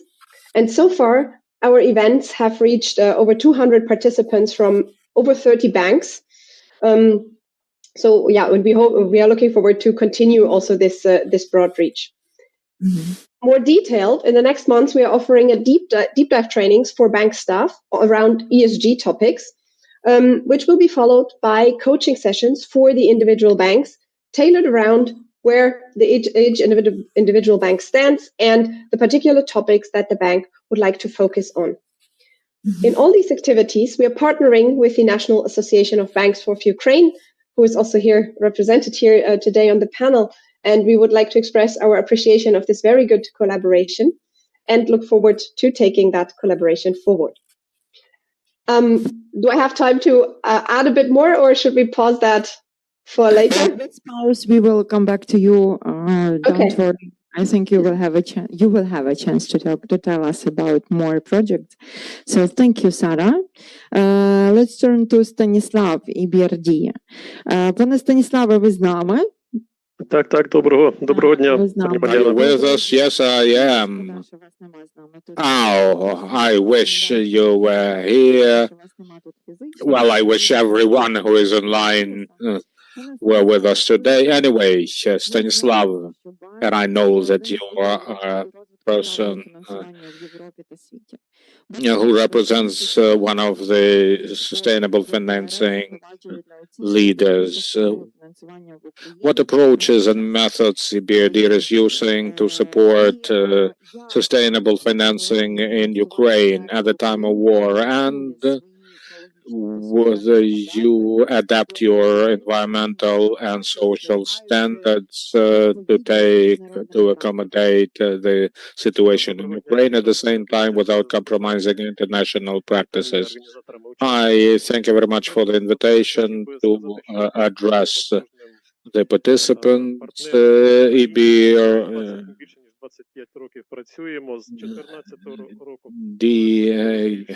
has been very active in Ukraine, and particularly so since 2014. Since 22, we increased our annual investment by 2.5 times, totaling 8 billion euros. EBRD covers lots of environmental issues in the project we consider. When the war broke out, we found that compliance with all the requirements is a very challenging thing, plus urgency. A project takes 6 months or a year for particular complex investment projects, but we were expected to provide support almost immediately. We managed to restructure some of our internal projects in order to meet this expectation, liquidity support, business relocation, rescue. Currently, investment requests dynamics changes. We tend to see more investment projects more recently, so we apply all our requirements, however, taking into account some of the challenges that cannot be resolved. So the bank may, in exceptional cases, apply derogation, or that is to say exemptions from the rules, provided these derogations have no negative impact on the environment or society. So they are indeed exceptional circumstances where we're still called upon to provide support. Supporting Ukraine is in our strategic plans for the next 5 years, and I hope that we'll be able to provide even more support, dreaming at the same time about when we can help Ukraine to recover. And I would also like to emphasize we need to get ready for that today, because preparation, as already mentioned, is time-consuming. So in order to save this time, we may want to start on some things earlier than otherwise. I'm very happy to report that we are working through our partner banks in order to engage increasingly more small and medium-sized businesses in Ukraine. You mentioned the length, well, internal preparation may last half a year, depending on the complexity. It is not just environmental and social issues, but typically it's half a year. So, where we cannot avoid sticking to these requirements, we have to start preparations in advance. And don't forget, we always provide our clients with our technical support. We don't count on perfectly ready banks. We are a reconstruction and development bank. Therefore, we help our clients structure their proposals. We offer them technical and consulting support in the process of implementation. So this is my message to our potential clients. Don't be afraid to come to us. We will help you. Victoria's peace, I liked that definition. We are looking forward to one. And thanks for mentioning that preparation takes half a year to year at best. Therefore, those who want need to start preparations earlier enough. Now, back to Alexei. As chair of ECG committee of the National Association of Banks of Ukraine, what drivers do you see for financing green in the banking sector? Would you please switch on your mic? It's on. This one's on. Hello. Well, thanks for the question. My name is, however, Andrei. Oh, I'm sorry. Well, I would distinguish three areas. Regulatory. Well, talking about sustainable financing. So, what's this? If we look at the regulatory rules of the National Bank of Ukraine, all of them are accessible. 2024 updated sustainable financing policy. Those who haven't done it yet, I encourage you to look at these. I'm sure you'll find a lot of useful things. This year, a white paper was published on ESG risks, and you will find some preconditions for ESG risk assessment.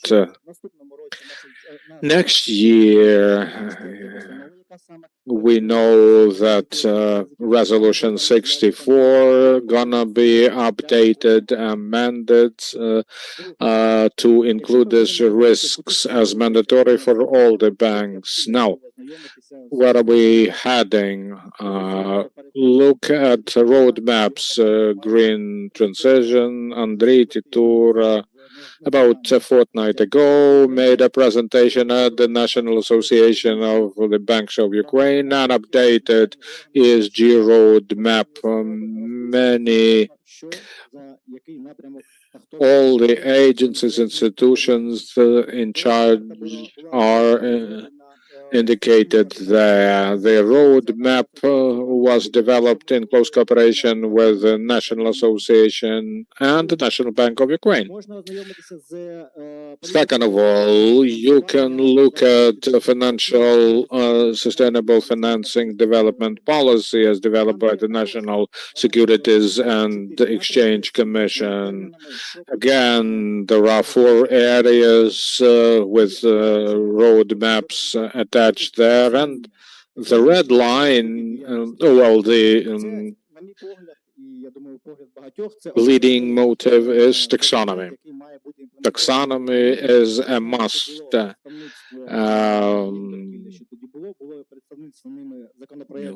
We remember that a green recovery draft law was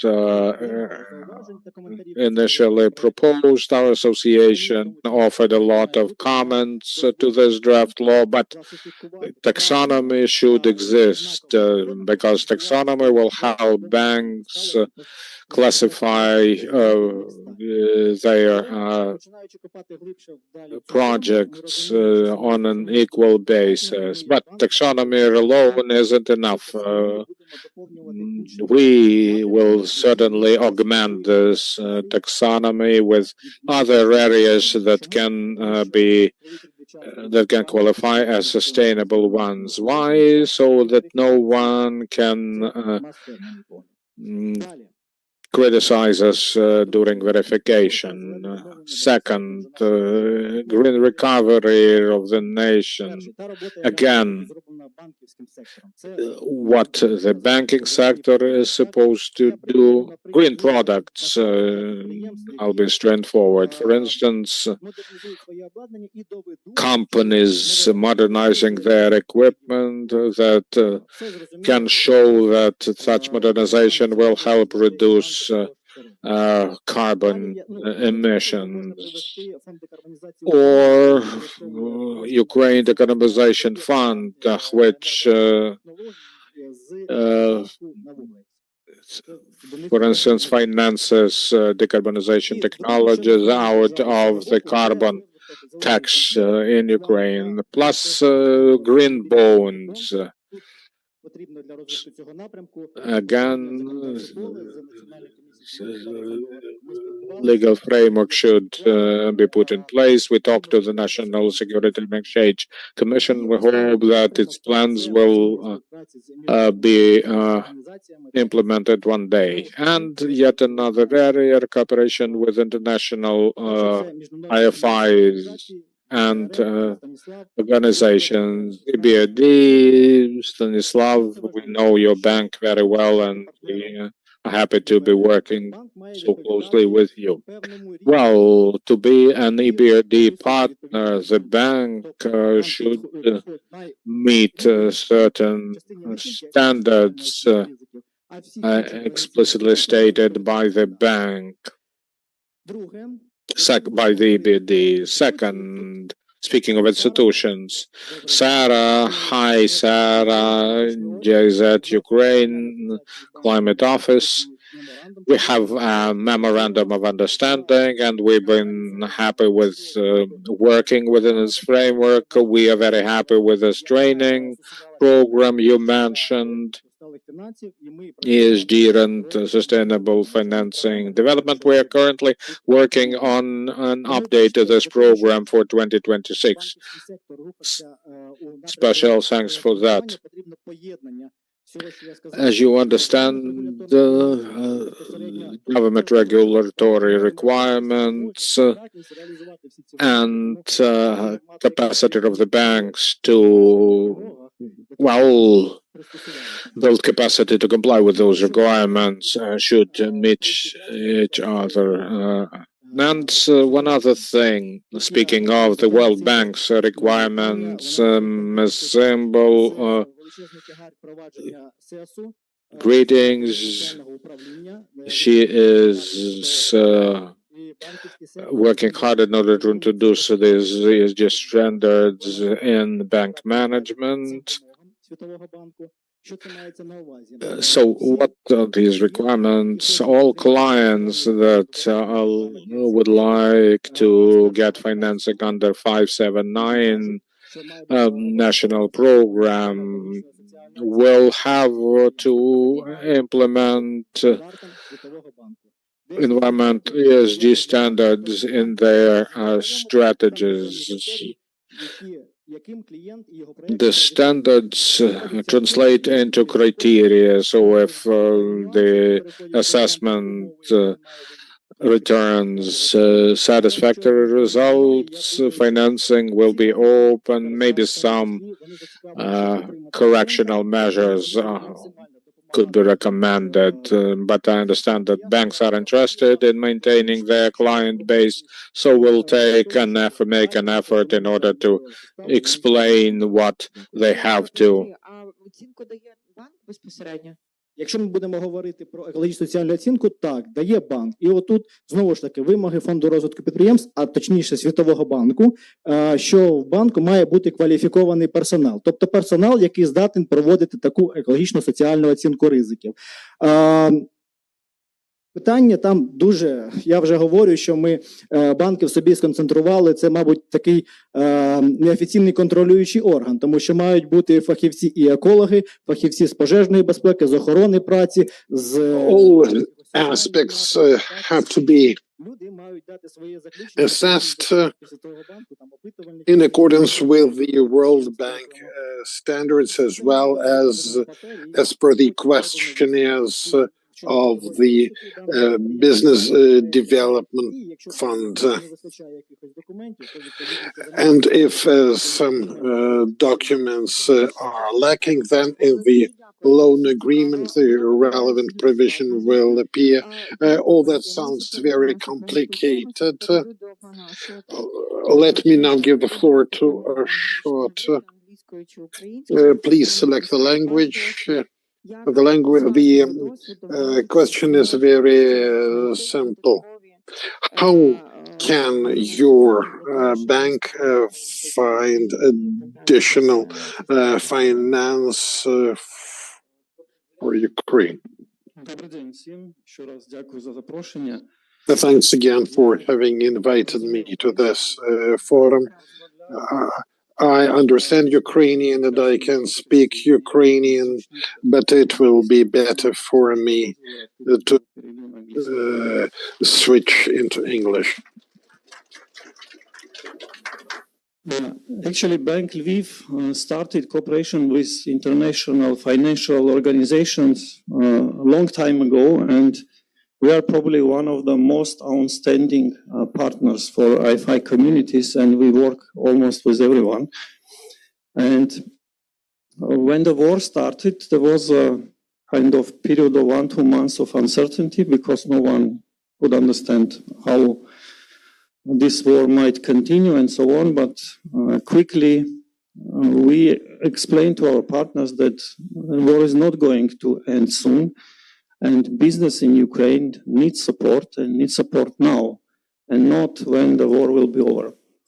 And then actually, thanks to all our partners, especially also to EBRD, Finance in Motion, who are also present today, they understood it completely. And already in August 22, again, we continue to receive new financing lines for supporting our clients.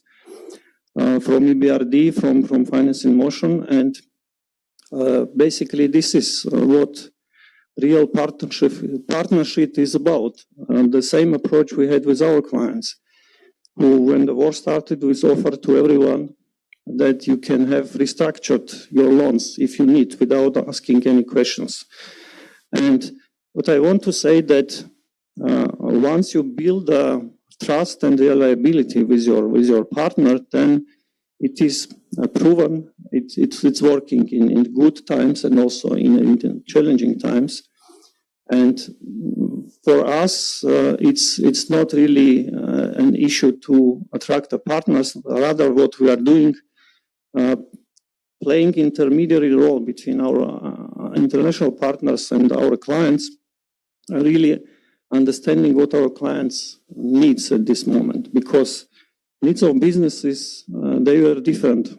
In 22, it was mostly important to provide them liquidity, some short-term loans for working capital. Later on, we understood that it's, again, life goes on. They need also investment loans. And we were approaching our partners and saying, look, we need such products, we need such instruments, for instance, risk-sharing facilities.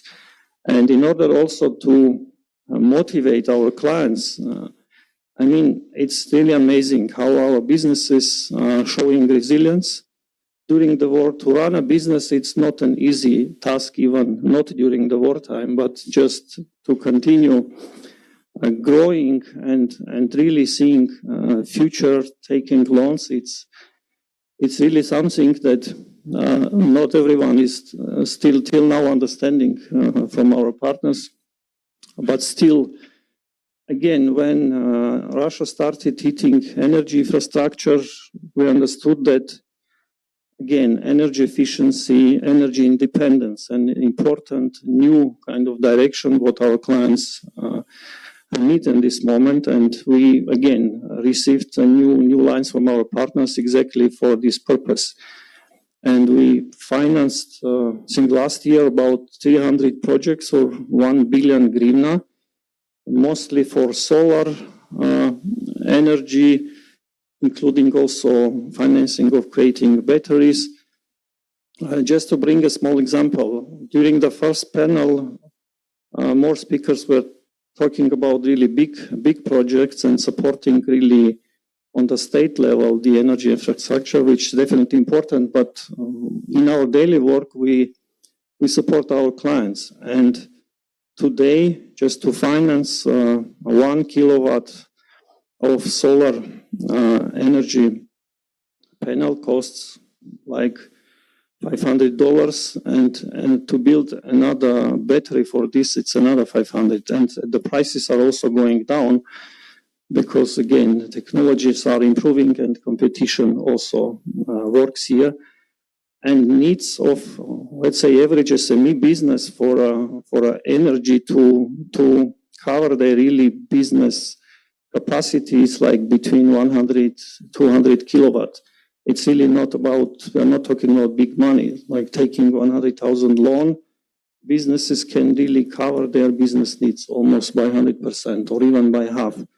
By the way, we have a lot of our clients today present in this room, and you can see also some stories of our really clients who are showing this resilience and continue working despite everything. So I will stop for a moment, otherwise I can talk a lot. Thank you. Thank you. Thank you. It's also a great practice and to see how banks are trying to support their clients. It's for me, it's amazing. So, guys, друзі, у нас насправді вже за 3 хвилини ми маємо закінчувати. Well, dear friends, in 3 minutes we have to finish our discussion. I'm thinking about the best possible format of using this time in the most efficient way. Are there any representatives of the businesses here? Small businesses, medium-level businesses, big businesses? Who is from financial institutions? Please raise your hands, like 10%. And all the others, who are you? Чому я питаюсь? Поясню, бо я би хотіла, дорогі друзі, щоб... I'm asking, dear friends, because I want us to get right down to the third point of our agenda. So money is available. We know that. We heard that. It's not easy to get that money, but there are chances, and banks are working. In my official capacity of the Ukrainian Business Association, it's a great pleasure to see how banks cooperate and launch very cool projects. And I would like to hear from our panelists about their recommendations to medium-sized and small businesses, because it's easier for big businesses. Mariam may give some good recommendations from Finance in Motion, and let's agree that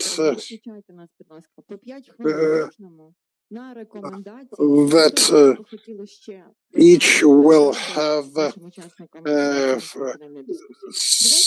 couple of minutes for the recommendations. We'll begin with Vera. My recommendations will be very brief. I like it very much that banks in Ukraine are so cognizant with regard to sustainable development. If Ukraine wants to become a full-fledged member of the EU, it's important to be aware of all the risks and of integration. European Banking Association came up with its recommendations, and the European Central Bank also recommends to integrate all the risks into our credit and loan assessment models. If SME integrate to it, will be a major advantage. If Ukrainian companies are after exporting their products or services into the EU expects such companies to be sustainable, and that becomes their competitive advantage. So this is my recommendation. Please don't listen to Trump that climate change does not exist. Climate really changes. The train is on its way, as they say, and we'll have to decarbonize. You may become leaders in your sectors, and I'm certain that Ukrainian businesses will become competitive in the European market. They are already competitive. This is not what many European companies like, but Ukrainian businesses may be sustainable, and that will be there another competitive advantages compared to the European countries. Deregulation is also very important. The National Bank, the National Association of Banks, National Association of Banks and others want businesses to become sustainable. And new clients, they are belonging to the new generation. They are more sensitive to climate change. I see how my children are very sensitive and particular with regard to waste management, and the same is observed in the market. It's also about reputation, it's about marketing, it's about branding. So I advise all companies to discuss sustainable development and relevant risks and to make progress. Thank you. And your experience. Thank you very much.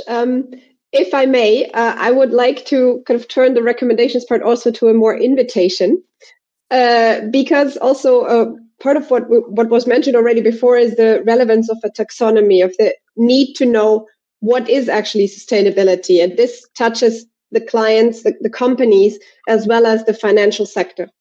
And as we've heard, a lot is already happening in this regard to move towards that. What we are also working on is to establish a sustainable finance platform. The idea here is to bring actors together who work on the different angles of a sustainable finance framework. And we're working on this jointly together with our Ukrainian partners, with the Cabinet of Ministers, Secretariat of Cabinet Ministers, and also with the various institutions that were mentioned on the regulatory side.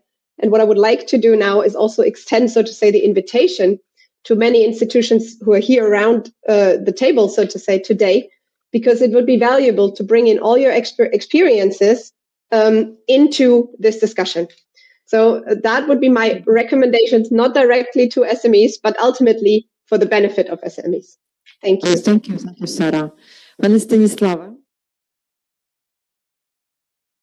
Дякую. Я буду, можливо, дуже коротко, щоб не повторювати, що ви I'll сказали. be very brief because I don't want to repeat what my colleagues said. The nature of financing is changing. There are more and more requirements, and we want all projects to be up to our policies and to be also compatible with the terms of Paris Agreement. 50% of our investments are to be green. They are to meet all the additional criteria, and our specialists calculate all that. We do not finance fossil fuel projects. There is derogation for Ukraine for this year and for the coming year. As for enterprises, I would like to advise them to develop some transition plans in order to make sure that their projects meet sustainability requirements. More and more national financial institutions and all financial institutions require that, and this will be a systemic approach to project finance. So please get ready right now to assess the risks, to assess your portfolio, to draft transition plans, to do some screenings. It is possible now to get consultancy support, to engage advisors, etc. And as for big businesses, please start working on big and complex projects. Dear Mariam, what you will recommend to funds and to the SMEs?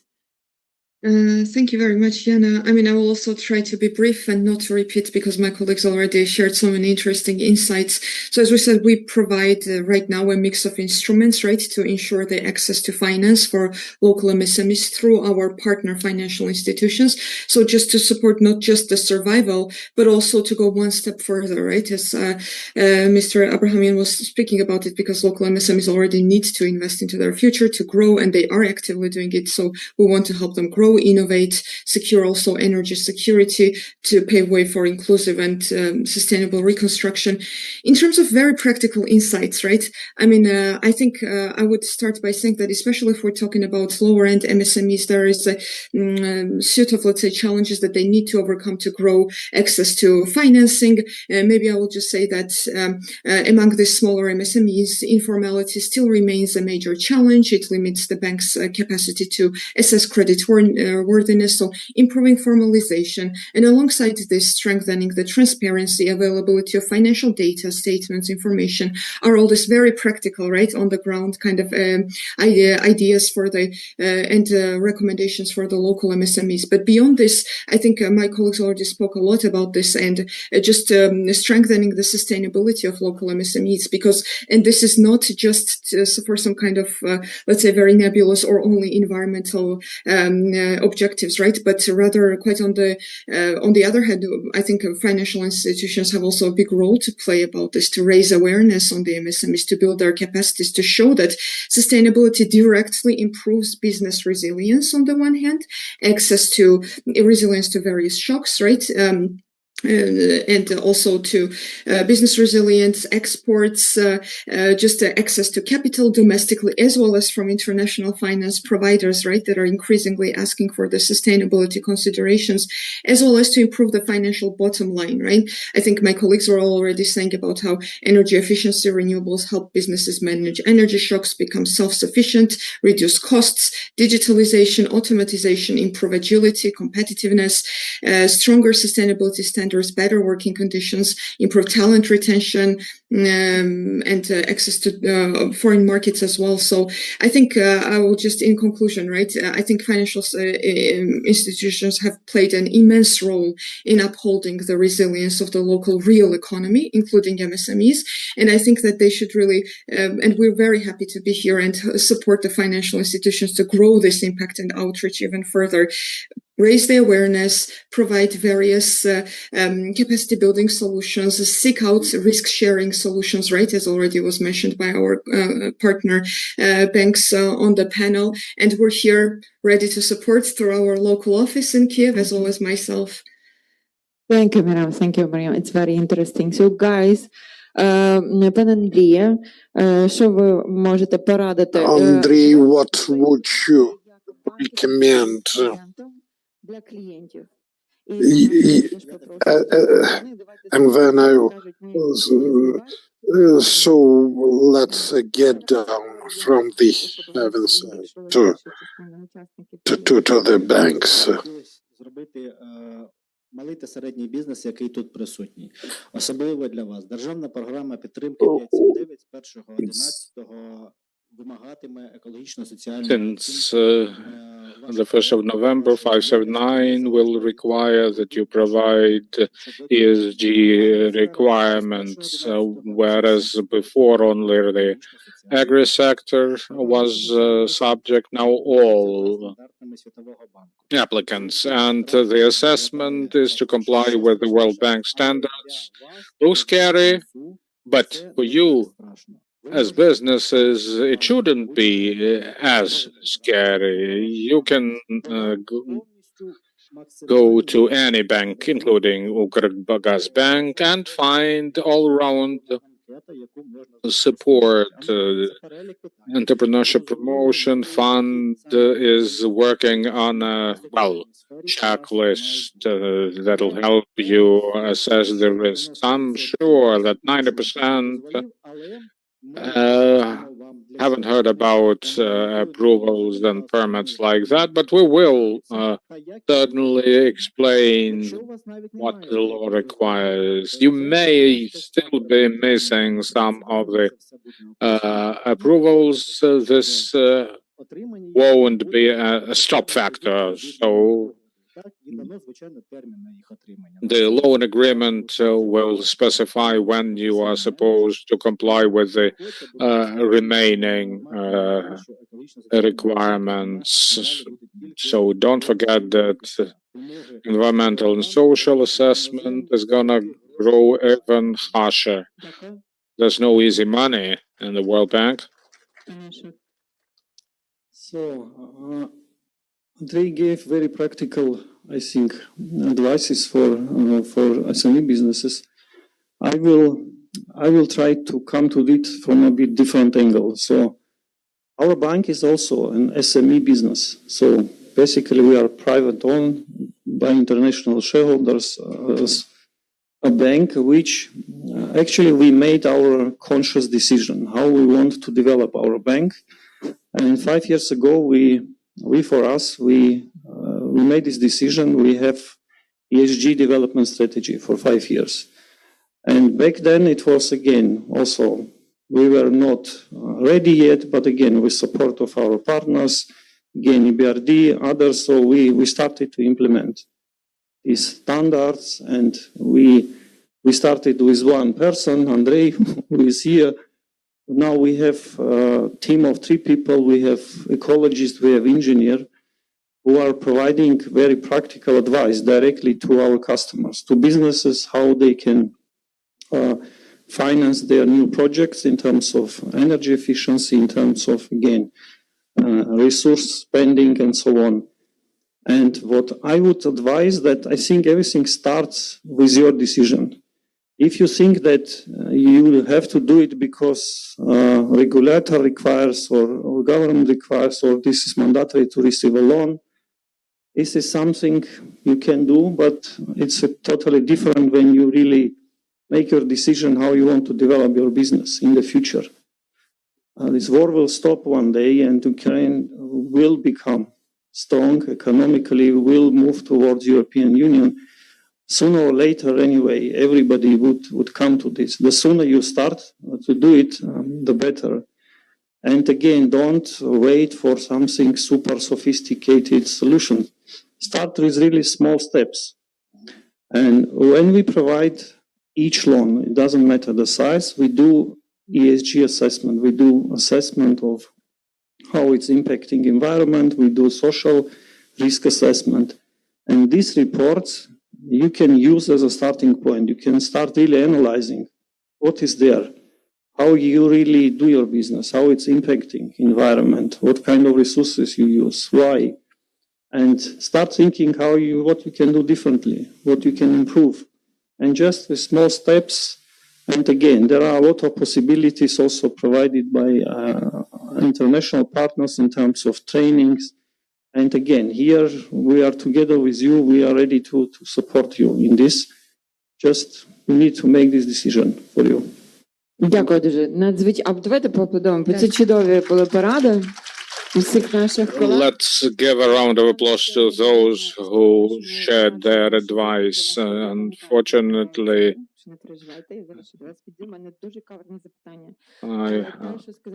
we're about to wind up this panel discussion. I would like to underscore that it all starts from our responsibility. If you assume that responsibility, you'll find, I know, just a sec. Investors, domestic or international, we discussed funds, IFIs, banks, but what about large investors knocking on our door? Will we check they have all those approvals, comply with the requirements.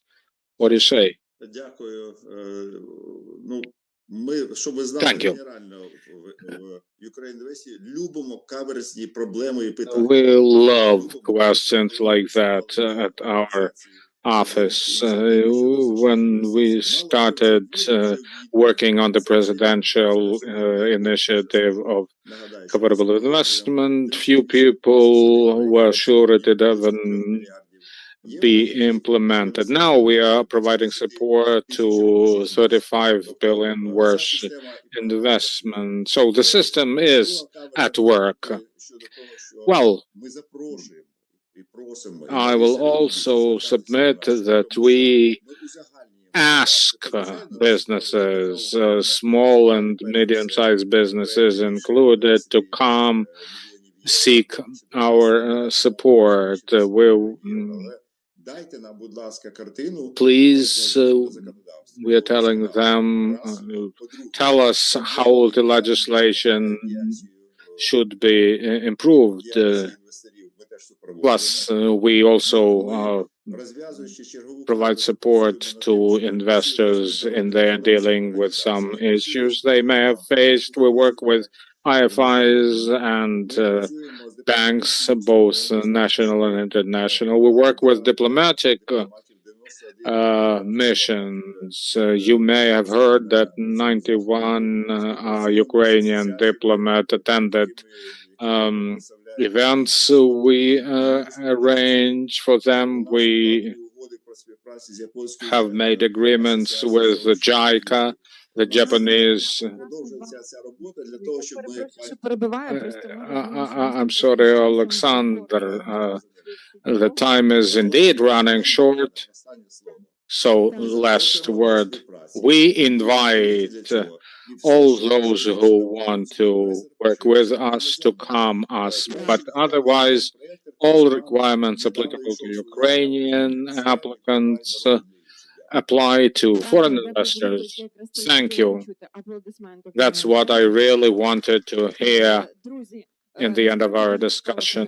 Well, dear friends, our panel discussion has been very interesting, instrumental, and engaging. I am very sorry for any delays. So let's give the round of applause to all the participants. Second panel discussion from the challenges of today. But you still have a chance to continue the discussion over lunch. We resume our proceedings at 1400 hours, no matter what, with the third panel discussion. That'll be dedicated to human capital.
Ukraine's energy infrastructure has been devastated by the war. Over 60% of generation capacity has been damaged or occupied. But thanks to international solidarity, hope is being restored. Building on previous experience and fully aligned with Ukraine's national energy strategy, launched in 2024, the UNDP Green Energy Recovery Program in Ukraine has procured critical energy equipment with a total capacity of more than 475 megawatts. UNDP's Green Energy Program is proud to be supported by 9 partners and international donors: Norway, Sweden, Japan, Belgium, Denmark, Iceland, Germany, France, and Republic of Korea. In Kyiv region, gas turbines funded by Japan and Sweden will power essential services for over 2.9 million people. In Zaporizhia, UNDP, with the support from Denmark, Belgium, Sweden, and EU, delivered cogeneration units to keep up to 600,000 people warm and safe. In Kharkiv, with support from Norway, Sweden, Japan, and the EU, UNDP is restoring energy access for over 1.3 million people, including through gas turbines, solar power, and water infrastructure upgrades. In Odessa, new generators from Sweden, Norway, and Japan will protect heating and sewage services for 900,000 residents. In Mykolaiv, Danish-funded generators will power social infrastructure for over 73,000 people. In Dnipropetrovsk region, with support from Norway, 16 gas generators will provide heat and electricity for up to 1.5 million residents. These solutions provide heat, electricity, and water, not as a luxury, but as a fundamental human right. With UNDP expert support, Law Number 9381 and the draft law on green reconstruction lay the foundation for decentralized energy and climate-aligned recovery. Through the ESCO mechanism, over $5 million are invested in solar solutions for 50 hospitals and water utilities.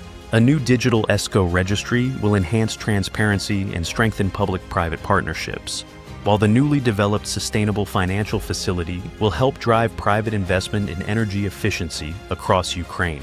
These results are only possible thanks to the unwavering support of our international partners. Together, we are building Ukraine's energy-independent future. Together, we are lighting the way forward.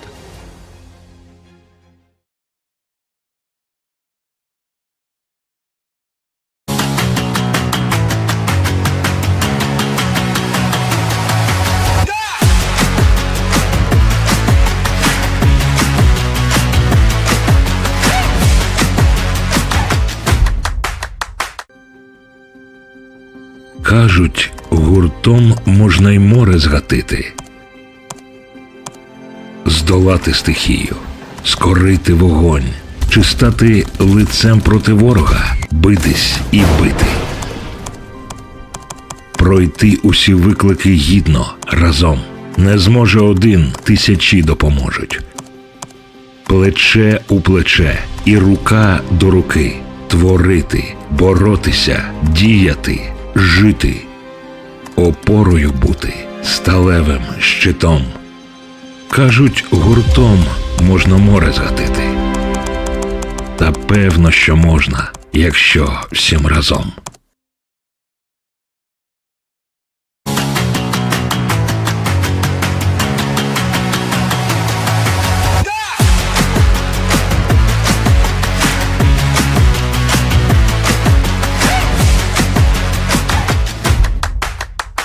Ukraine's energy infrastructure has been devastated by the war. Over 60% of generation capacity has been damaged or occupied. But thanks to international solidarity, hope is being restored.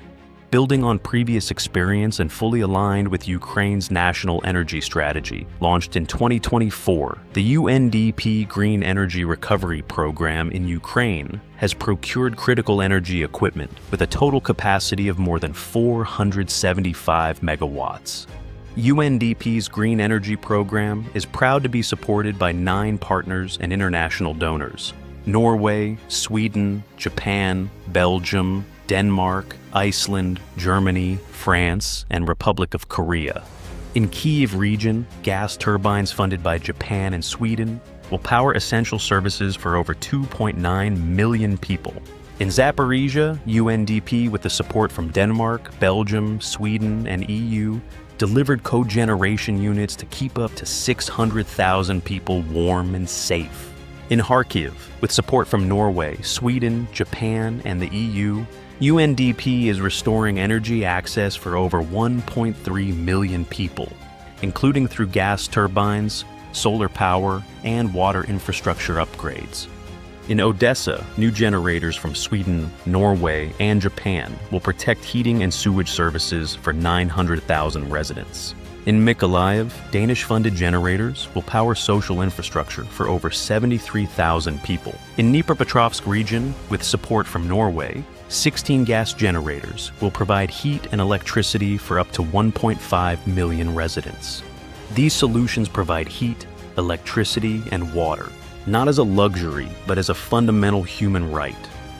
With UNDP expert support, Law Number 9381 and the draft law on green reconstruction lay the foundation for decentralized energy and climate-aligned recovery. Through the ESCO mechanism, over $5 million are invested in solar solutions for 50 hospitals and water utilities. A new digital ESCO registry will enhance transparency and strengthen public-private partnerships, while the newly developed sustainable financial facility will help drive private investment in energy efficiency across Ukraine. These results are only possible thanks to the unwavering support of our international partners.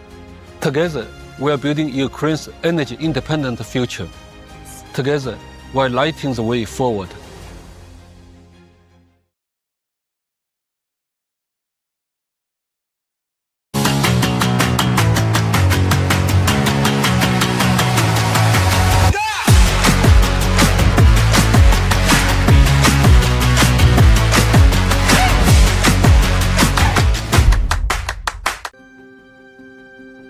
Кажуть, гуртом можна й море згатити, здолати стихію, скорити вогонь, чи стати лицем проти ворога, битись і бити. Пройти усі виклики гідно, разом. Не зможе один, тисячі допоможуть. Плече у плече і рука до руки. Творити, боротися, діяти, жити. Опорою бути, сталевим щитом. Кажуть, гуртом можна море згатити. Та певно, що можна, якщо всім разом.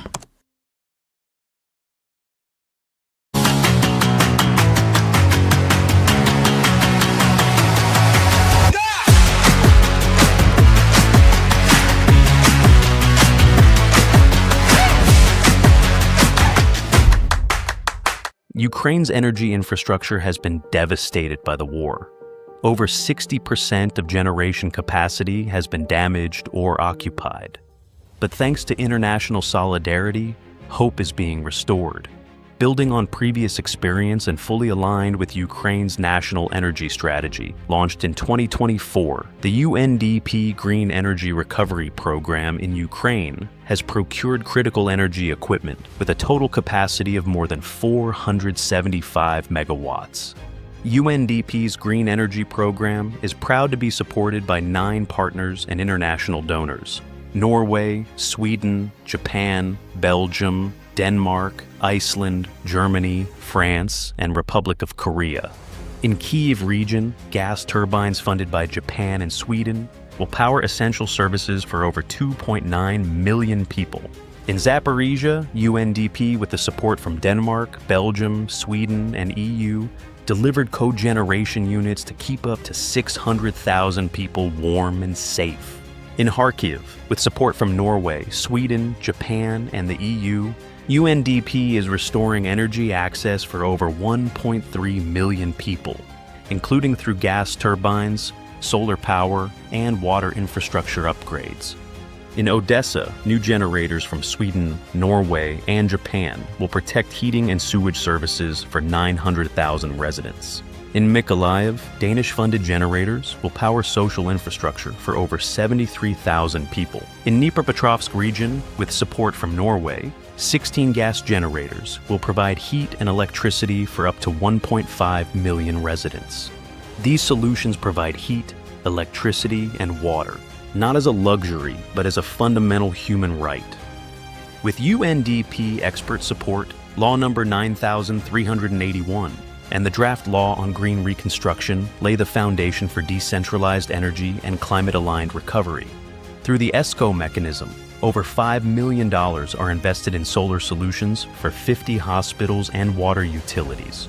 A new digital ESCO registry will enhance transparency and strengthen public-private partnerships, while the newly developed sustainable financial facility will help drive private investment in energy efficiency across Ukraine. These results are only possible thanks to the unwavering support of our international partners. Together, we are building Ukraine's energy-independent future. Together, we are lighting the way forward.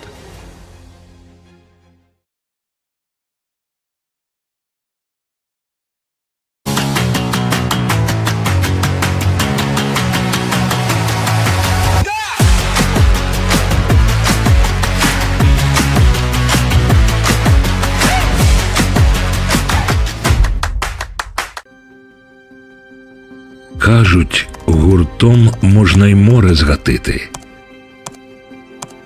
здолати стихію, скорити вогонь, чи стати лицем проти ворога, битись і бити. Пройти усі виклики гідно, разом. Не зможе один, тисячі допоможуть. Плече у плече і рука до руки. Творити, боротися, діяти, жити. Опорою бути, сталевим щитом. Кажуть, гуртом можна море згатити. Та певно, що можна, якщо всім разом.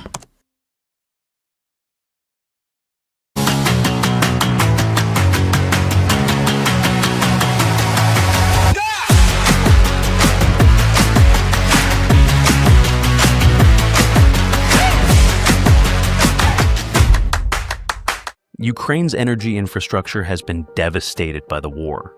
Over 60% of generation capacity has been damaged or occupied.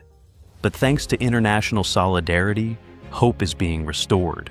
Building on previous experience and fully aligned with Ukraine's national energy strategy, launched in 2024, the UNDP Green Energy Recovery Program in Ukraine has procured critical energy equipment with a total capacity of more than 475 megawatts.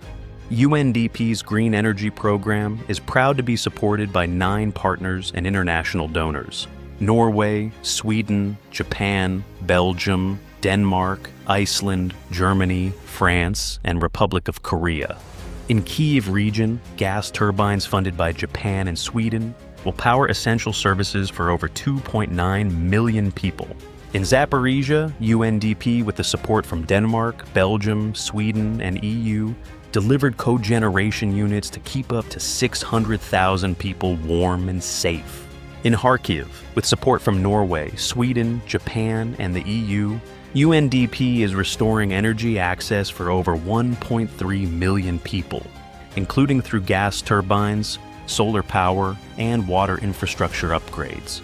In Odessa, new generators from Sweden, Norway, and Japan will protect heating and sewage services for 900,000 residents. In Mykolaiv, Danish-funded generators will power social infrastructure for over 73,000 people. In Dnipropetrovsk region, with support from Norway, 16 gas generators will provide heat and electricity for up to 1.5 million residents.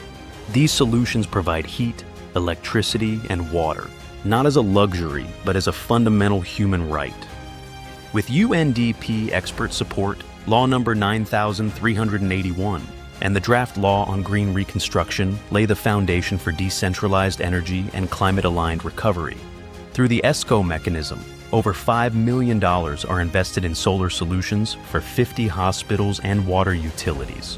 A new digital ESCO registry will enhance transparency and strengthen public-private partnerships, while the newly developed sustainable financial facility will help drive private investment in energy efficiency across Ukraine. These results are only possible thanks to the unwavering support of our international partners. Together, we are building Ukraine's energy-independent future. Together, we are lighting the way forward.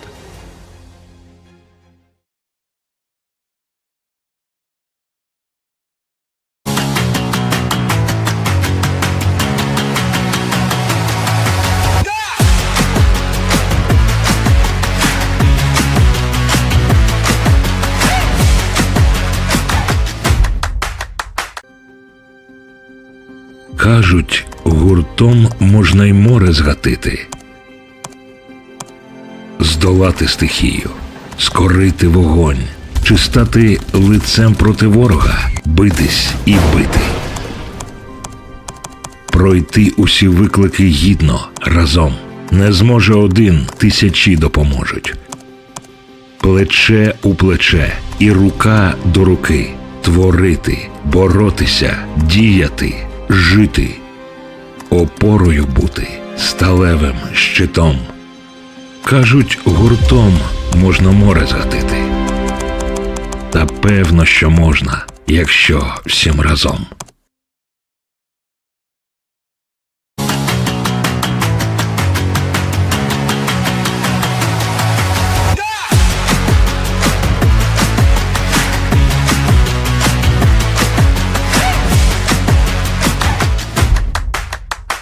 Ukraine's energy infrastructure has been devastated by the war. Over 60% of generation capacity has been damaged or occupied. But thanks to international solidarity, hope is being restored. Building on previous experience and fully aligned with Ukraine's national energy strategy, launched in 2024, the UNDP Green Energy Recovery Program in Ukraine has procured critical energy equipment with a total capacity of more than 475 megawatts. UNDP's Green Energy Program is proud to be supported by 9 partners and international donors: Norway, Sweden, Japan, Belgium, Denmark, Iceland, Germany, France, and Republic of Korea. In Kyiv region, gas turbines funded by Japan and Sweden will power essential services for over 2.9 million people. In Zaporizhia, UNDP, with the support from Denmark, Belgium, Sweden, and EU, delivered cogeneration units to keep up to 600,000 people warm and safe. In Kharkiv, with support from Norway, Sweden, Japan, and the EU, UNDP is restoring energy access for over 1.3 million people, including through gas turbines, solar power, and water infrastructure upgrades. In Odessa, new generators from Sweden, Norway, and Japan will protect heating and sewage services for 900,000 residents. In Mykolaiv, Danish-funded generators will power social infrastructure for over 73,000 people. In Dnipropetrovsk region,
With support from Norway, 16 gas generators will provide heat and electricity for up to 1.5 million residents.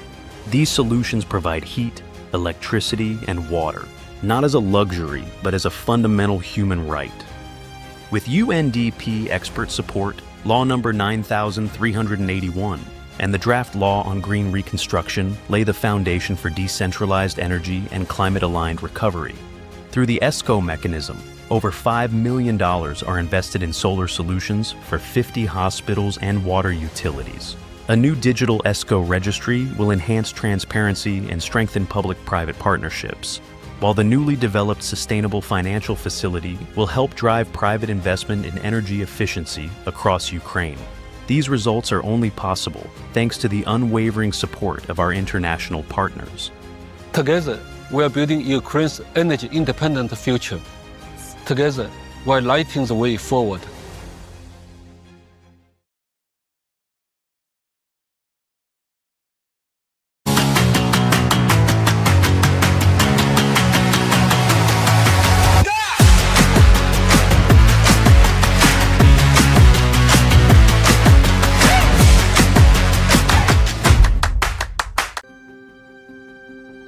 Кажуть, гуртом можна й море згатити,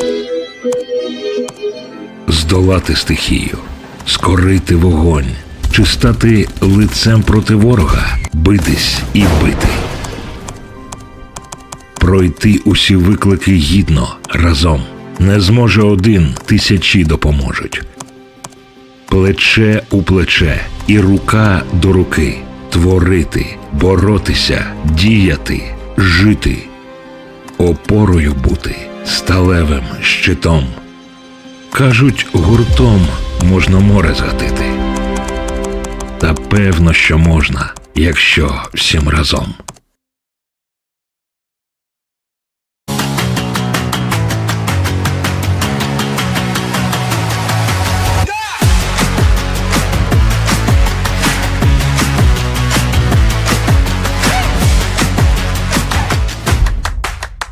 Ukraine's energy infrastructure has been devastated by the war.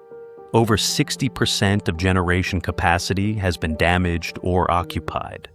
But thanks to international solidarity, hope is being restored.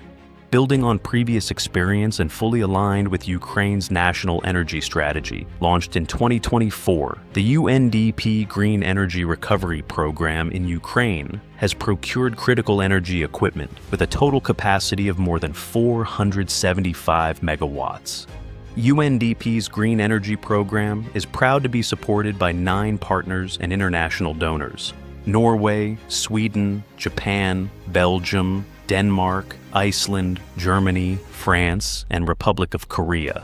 In Kyiv region, gas turbines funded by Japan and Sweden will power essential services for over 2.9 million people. In Zaporizhia, UNDP, with the support from Denmark, Belgium, Sweden, and EU, delivered cogeneration units to keep up to 600,000 people warm and safe. In Kharkiv, with support from Norway, Sweden, Japan, and the EU, UNDP is restoring energy access for over 1.3 million people, including through gas turbines, solar power, and water infrastructure upgrades. In Odessa, new generators from Sweden, Norway, and Japan will protect heating and sewage services for 900,000 residents. In Mykolaiv, Danish-funded generators will power social infrastructure for over 73,000 people. In Dnipropetrovsk region, with support from Norway, 16 gas generators will provide heat and electricity for up to 1.5 million residents. These solutions provide heat, electricity, and water, not as a luxury, but as a fundamental human right. With UNDP expert support, Law Number 9381 and the draft law on green reconstruction lay the foundation for decentralized energy and climate-aligned recovery. Through the ESCO mechanism, over $5 million are invested in solar solutions for 50 hospitals and water utilities. A new digital ESCO registry will enhance transparency and strengthen public-private partnerships, while the newly developed sustainable financial facility will help drive private investment in energy efficiency across Ukraine. These results are only possible thanks to the unwavering support of our international partners. Together, we are building Ukraine's energy-independent future. Together, we are lighting the way forward.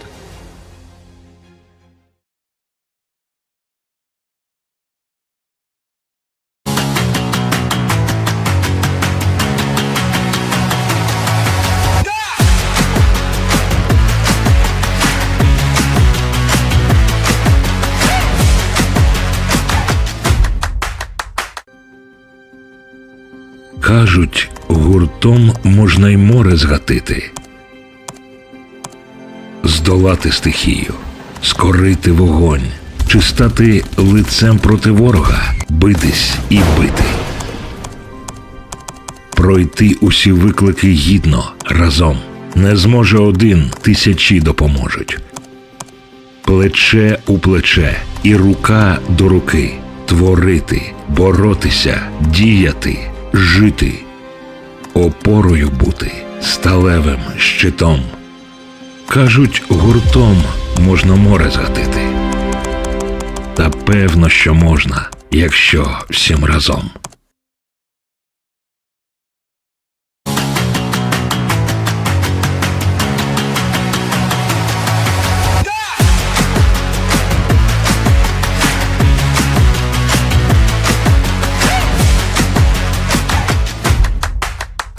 Ukraine's energy infrastructure has been devastated by the war. Over 60% of generation capacity has been damaged or occupied. But thanks to international solidarity, hope is being restored. Building on previous experience and fully aligned with Ukraine's national energy strategy, launched in 2024, the UNDP Green Energy Recovery Program in Ukraine has procured critical energy equipment with a total capacity of more than 475 megawatts.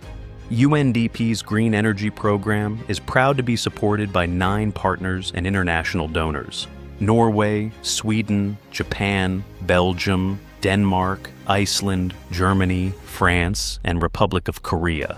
In Kyiv region, gas turbines funded by Japan and Sweden will power essential services for over 2.9 million people. In Zaporizhia, UNDP, with the support from Denmark, Belgium, Sweden, and EU, delivered cogeneration units to keep up to 600,000 people warm and safe. In Kharkiv, with support from Norway, Sweden, Japan, and the EU, UNDP is restoring energy access for over 1.3 million people, including through gas turbines, solar power, and water infrastructure upgrades. In Odessa, new generators from Sweden, Norway, and Japan will protect heating and sewage services for 900,000 residents. In Mykolaiv, Danish-funded generators will power social infrastructure for over 73,000 people. In Dnipropetrovsk region, with support from Norway, 16 gas generators will provide heat and electricity for up to 1.5 million residents. These solutions provide heat, electricity, and water, not as a luxury, but as a fundamental human right. With UNDP expert support, Law Number 9381, and the draft law on green reconstruction lay the foundation for decentralized energy and climate-aligned recovery. Through the ESCO mechanism, over $5 million are invested in solar solutions for 50 hospitals and water utilities. A new digital ESCO registry will enhance transparency and strengthen public-private partnerships, while the newly developed sustainable financial facility will help drive private investment in energy efficiency across Ukraine. These results are only possible thanks to the unwavering support of our international partners. Together, we are building Ukraine's energy-independent future. Together, we are lighting the way forward.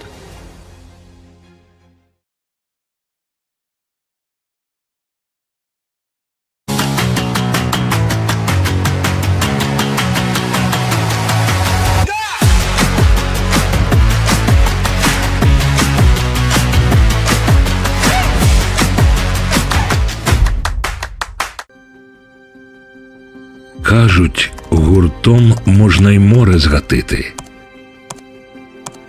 здолати стихію, скорити вогонь, чи стати лицем проти ворога, битись і бити. пройти усі виклики гідно, разом. Не зможе один, тисячі допоможуть. Плече у плече і рука до руки. Творити, боротися, діяти, жити. Опорою бути, сталевим щитом. Кажуть, гуртом можна море згатити. Та певно, що можна, якщо всім разом.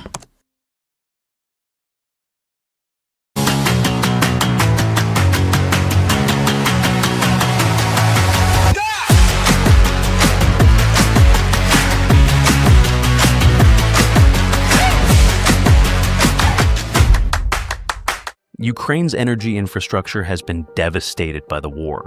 Over 60% of generation capacity has been damaged or occupied. But thanks to international solidarity, hope is being restored. Building on previous experience and fully aligned with Ukraine's national energy strategy, launched in 2024, the UNDP Green Energy Recovery Program in Ukraine has procured critical energy equipment with a total capacity of more than 475 megawatts. UNDP's Green Energy Program is proud to be supported by 9 partners and international donors: Norway, Sweden, Japan, Belgium, Denmark, Iceland, Germany, France, and Republic of Korea. In Kyiv region, gas turbines funded by Japan and Sweden will power essential services for over 2.9 million people. In Zaporizhia, UNDP, with the support from Denmark, Belgium, Sweden, and EU, delivered cogeneration units to keep up to 600,000 people warm and safe. In Kharkiv, with support from Norway, Sweden, Japan, and the EU, UNDP is restoring energy access for over 1.3 million people, including through gas turbines, solar power, and water infrastructure upgrades. In Odessa, new generators from Sweden, Norway, and Japan will protect heating and sewage services for 900,000 residents. In Mykolaiv, Danish-funded generators will power social infrastructure for over 73,000 people. In Dnipropetrovsk region, with support from Norway, 16 gas generators will provide heat and electricity for up to 1.5 million residents. These solutions provide heat, electricity, and water.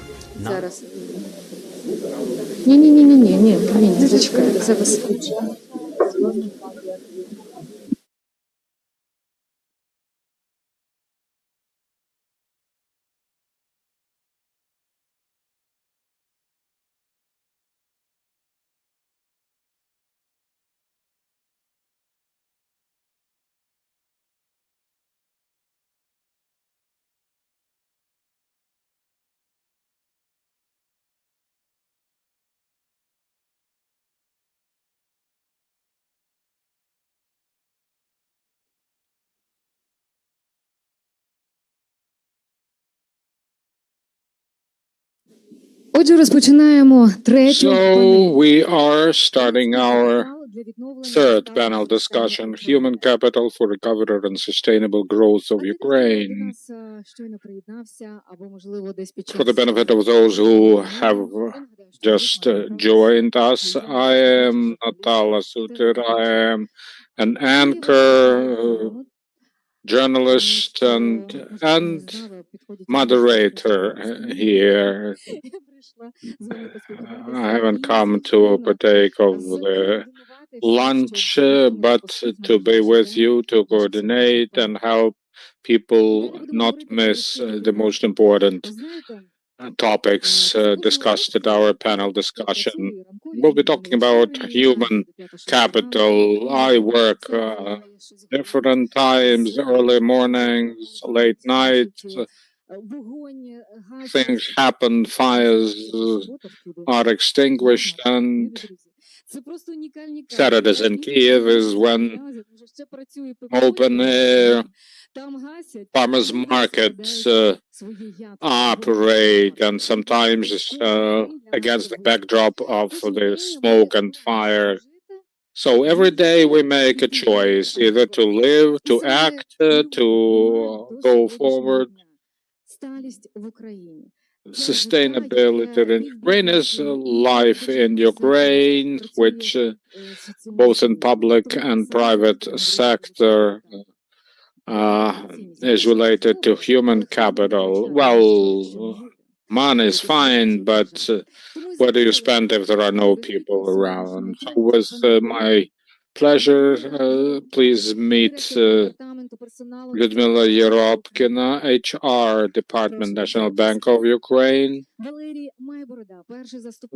Майборода, First Deputy Enterprise Development Fund, Elena Белейка, Богдан Гаврилишин Foundation, Elena Konovalchenko, Operational Director, Global Compact, UN Global Compact in Ukraine, Natalia Daviduk, Organizational Development at the First Ukrainian Bank, Talas Statsenko, Project Management, Development Projects at MHP, and Victoria Prochenko, our moderator,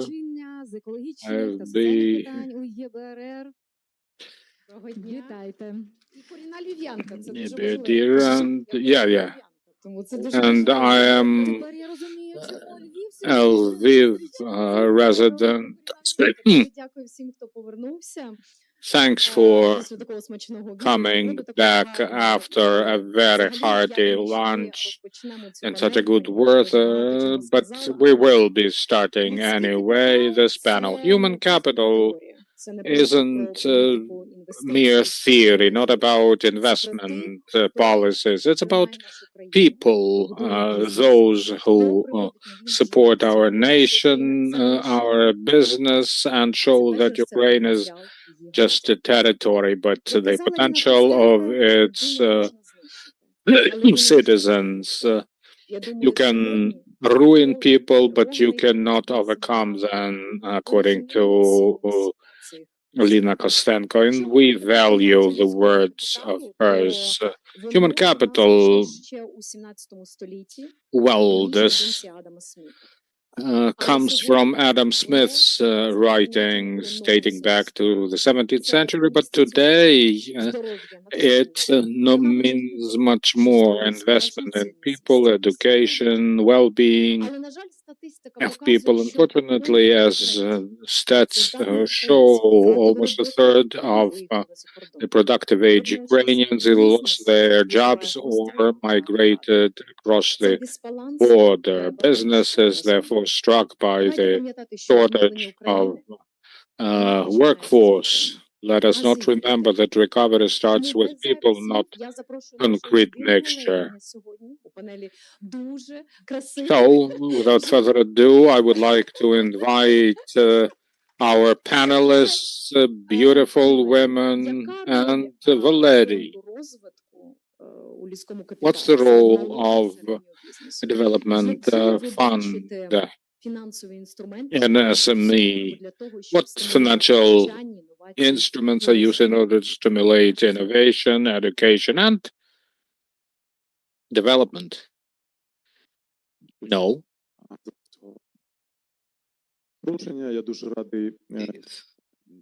The microphone doesn't seem to function.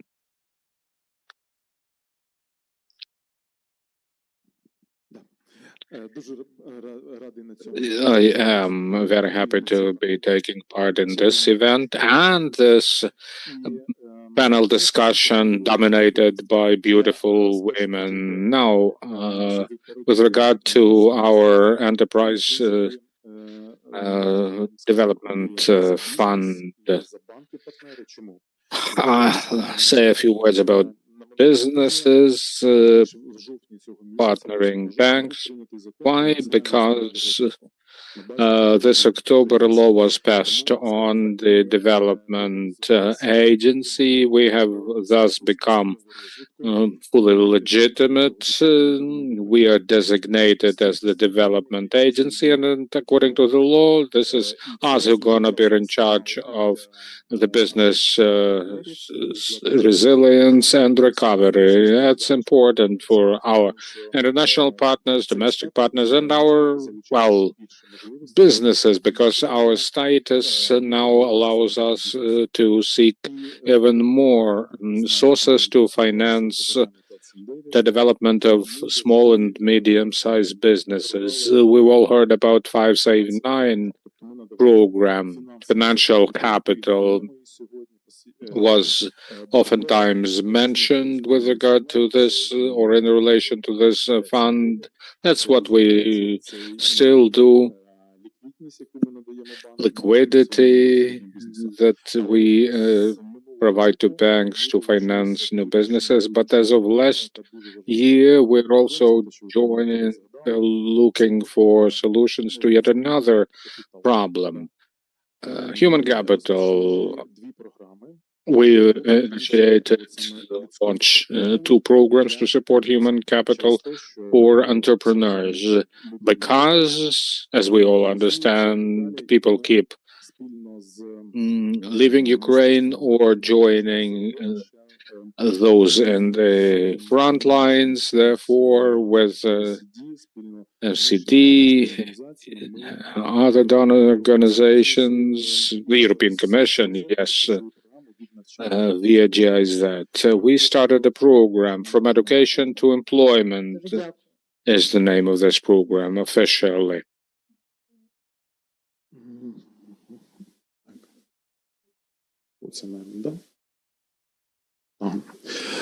Тобто, на що ми спрямовуємо свої зусилля? Да? Ми для підприємств готові навчити. So we are ready to retrain representatives of some professions and occupations in deficit, like logistics specialists, drivers, construction workers, etc. If you have such a need, you apply to us via our IT platform, and we'll train your people. And if you don't have the right resources, we'll get in touch with the Ministry of Education and deployment centers in order to find the people your business might need. Women, veterans, IDPs, those who want to get a new qualification, they are our target group. We refer a person to a learning center where he or she gets trained for 6 months. Sometimes online format is possible with internship at the enterprise. And the businesses also benefit much because they officially get a qualified and certified workforce and €300 for every retrained worker. So we think it's a very important and a very relevant project. In some respects, it may be even more important for business than financial support. In the framework of this project, we plan to retrain 500 individuals, and we are very ambitious financing from EU, Poland, Finland, Denmark. So welders, electricians, mechanical workers are those that we are going to train, but if necessary, we'll meet your other needs in the construction sector, transportation area, and elsewhere. Well, an enterprise may be involved in agriculture, in processing, in whatever else, and the welder trained by us will be able to work in any of the areas the enterprise is in. We've received 50 applications from enterprises across Ukraine.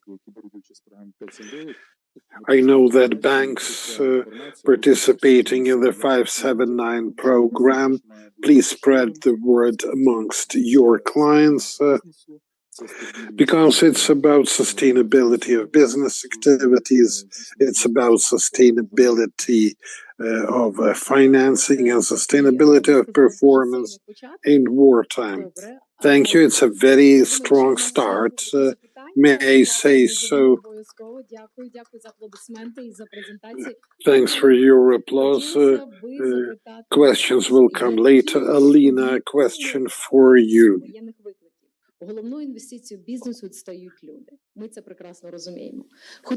The principal investment in wartime is the human capital. How does your organization help to integrate human capital development into the general development program? How does it become a component of corporate resilience? Thanks for raising this aspect. I want to develop on the point about supporting SME. We focus on several areas, of which support of SME is one. It's all long term, but those companies who intend to cooperate with European partners and who would like to get investments and who observe how the legislation change, understand that ESG is inevitable. It's been around for so long, and we as the organization stress that ESG is also about Ukraine's reputation as perceived by investors and about long-term equality advance. We support our participants via training programs. We have a Climate Ambition Accelerator program where we teach businesses to measure their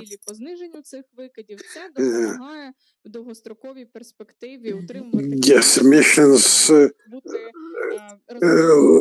as a result of which their chances to receive investments and to become more bankable increase. As for social, we have business and human rights. Training program is a global one, supplemented with local examples and cases. And here we focus on mental health at workplace, because it's impossible to generate profit if there is no one to generate it, if the people are sick and tired and fatigued and overwhelmed. As for governance, we have the Anti-Corruption Collective Action Initiative. It's become a mandatory program for a number of companies, including the tech kernel, Kaparol, Ukraine. More than 100,000 individuals have undergone this course. It may be a good first step. Another important page in the activities of our organization is support of micro and small agricultural business.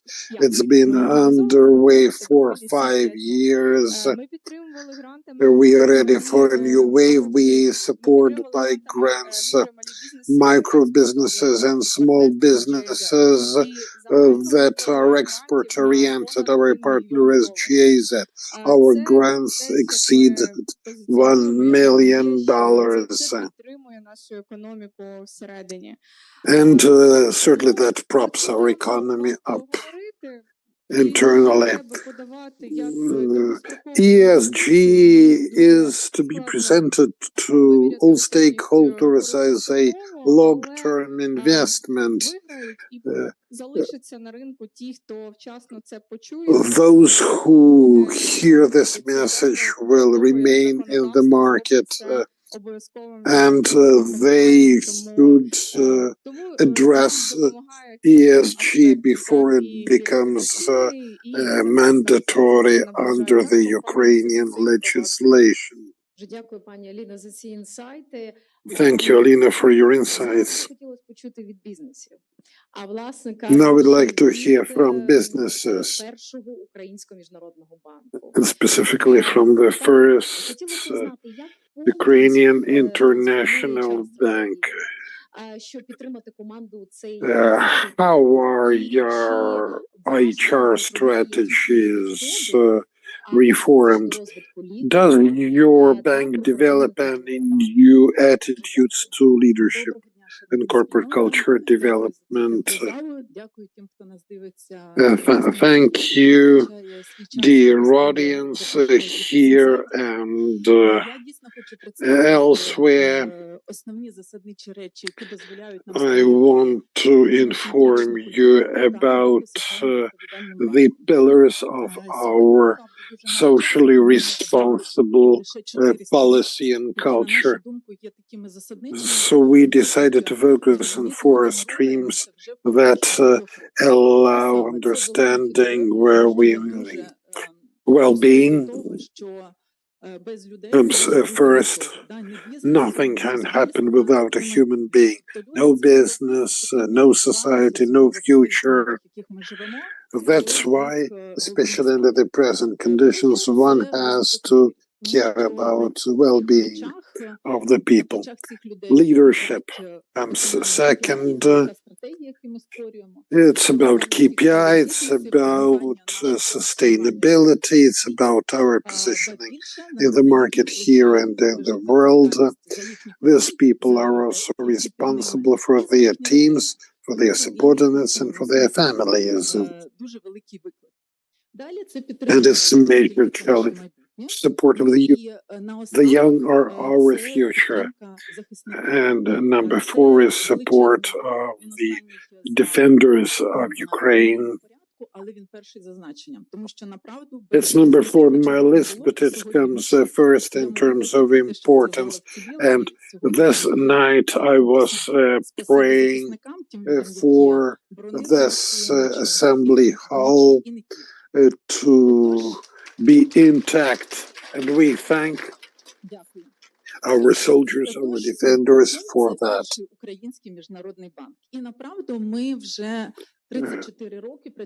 We've been in the Ukrainian market for 34 years. We're as old as our independence. It was important for us to work yesterday, to work today, and to work tomorrow. And we look at all initiatives through the prism of the outcomes and outputs in the future. We created 7,000 jobs, and we are in the top 5 of Ukraine's banks. Why so?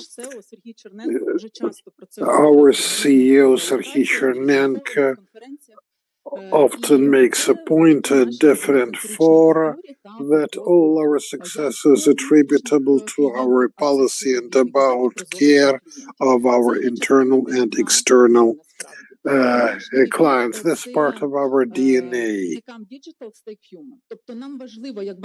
And our EVP is to be digital and human. We should be digital and accordingly transform. At the same time, we develop all our units so we don't cut jobs, and we invite you to come over. As for well-being of our personnel, 5 areas of activities should be mentioned. Physical health, social insurance, and mental health.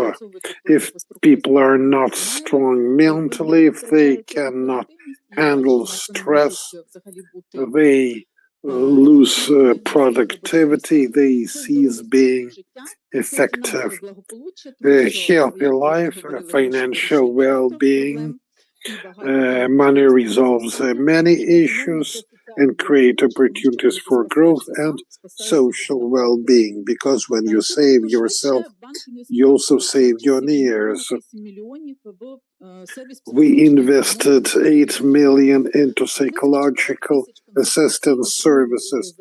4,000 counseling sessions were offered during the 3.5 years of war, and we lengthened the list of our experts. Apart from psychologists and psychotherapists, we also involve coaches, psychiatrists, and military psychologists, as well as lawyers who help to resolve different issues related to mobilization, making of documents, etc. Self-support techniques are offered, and 300 people from our bank were mobilized and serve in the army now. They get due support. We popularize healthy lifestyle. If you exercise daily, you even make more, and some of our offices have fitness areas, showers, etc. And after attacks or during blackouts, people can stay in comfortable conditions. We had a series of webinars about that organized. As for social component, for 10 years we've been an ambassador of the Same Blood project. If you donate your blood, you save lives. So please join us. We pursue that project throughout Ukraine. We have 2 funds. They were launched in March 2022. One of them receives donations from the people, and the bank doubles the sum in order to cover the emergencies some persons may have lost their property or their relative. And we also have another fund to help our mobilized personnel. 9.5 million is the total of the money distributed to our employees and their relatives.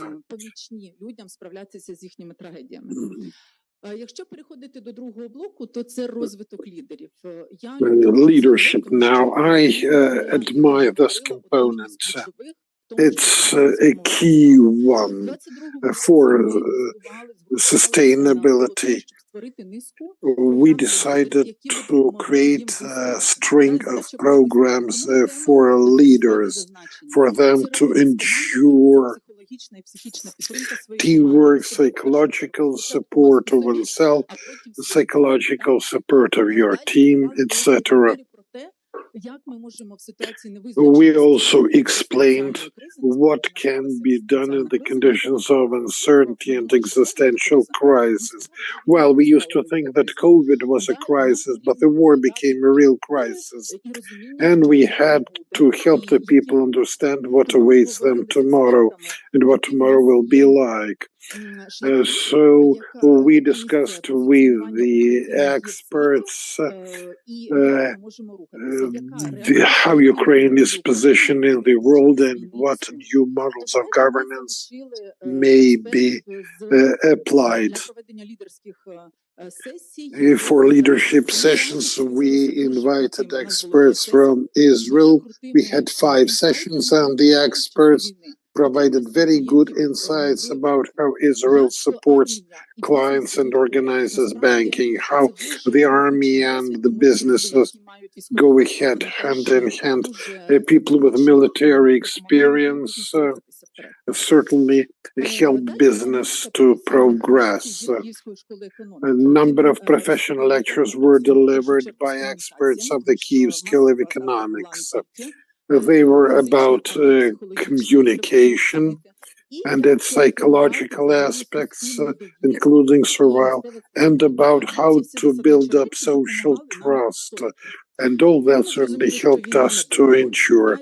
When we understood that the war would take a lot of time, we started thinking about new business models that was help us to recover.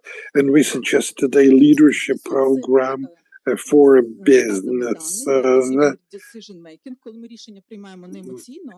Decisions should be made not on the basis of emotions, but on the basis of data. Only thus decisions are balanced and pragmatic. And we also developed the so-called leadership circle project in order to develop creativity and development of competences conducive to business development. And backstage, I will share the details of all these projects because they are very significant. And if you're exhausted, you always tend to want some quick decisions, but that doesn't work. So, and people are not just staying at home as in the COVID time, but out of the country, where the KPIs are to be taken care of, and we had to remain an effective business. And we conducted also a number of well-being trainings, and personnel became more aware of various issues. And then we came up with the adult leadership program, is about controlling polarities, things that help accept the developments in a healthy manner. I am ready to share insights or conduct in front of the trainers we hired. The third area is youth training. In 2024, we intentionally changed our HR policy in order to retain young people in Ukraine so that young people don't have to leave. We almost 500 young specialists were engaged at our career hub. You can find the details. We also established an online practice, so to speak, that helps people adapt, learn more about the banking sector, because after all, banking isn't the most popular sector for the young people to go in. They want to start their own businesses and do not associate long-term prospects of there with the banking. So adaptation, mentorship. Strategically, this means supporting universities, and our bank is in Ukraine's top 3 businesses investing in education, say KSE or Kyiv Polytechnics is amongst our top recipients. Now, my last section is quite emotional. Our deepest respect to our defenders. Without them, Ukraine would stop being, and us too. The world is surprised that we have been able to stand for 4 years, but look at the stats shown on this slide. Over 100 amputees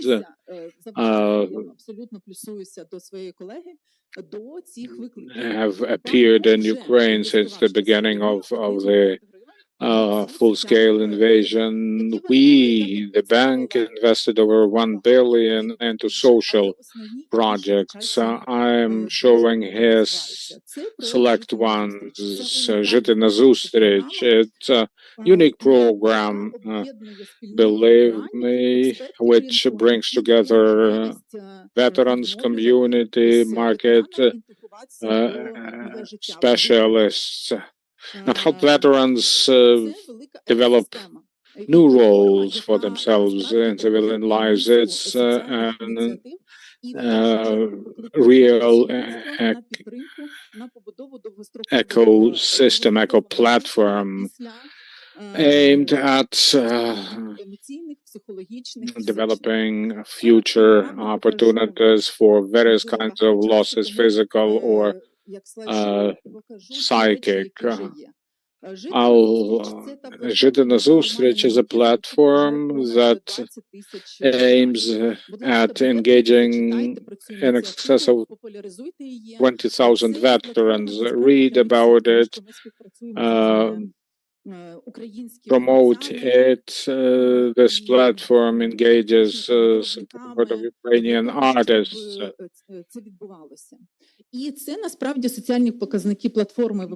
These are social indicators of the platform. Please follow the slide.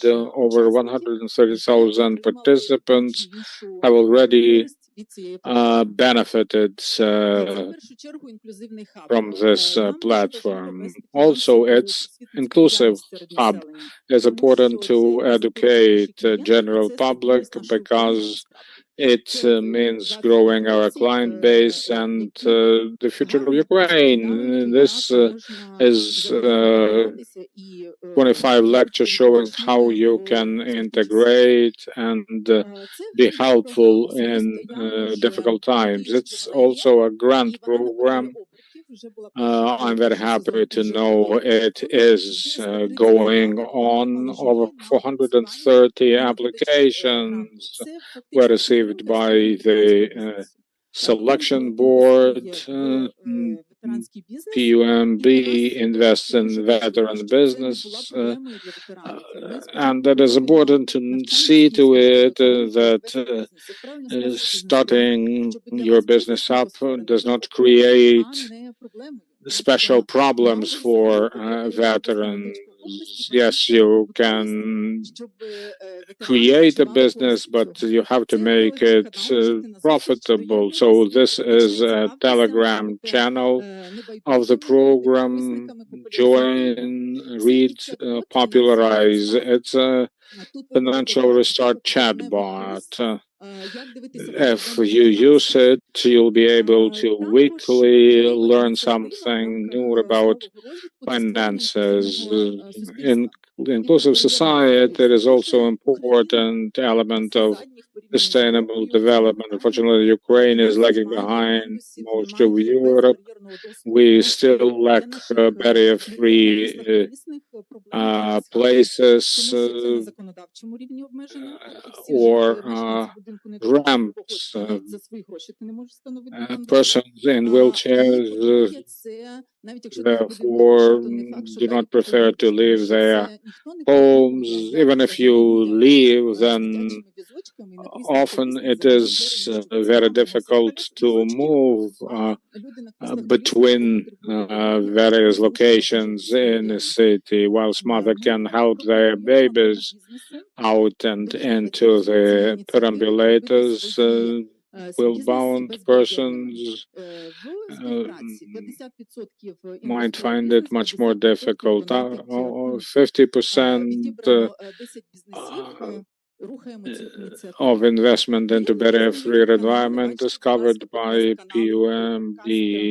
This here is a reference to our podcast, this Жити назустріч podcast that we do jointly with the veterans. They discuss various matters, including financial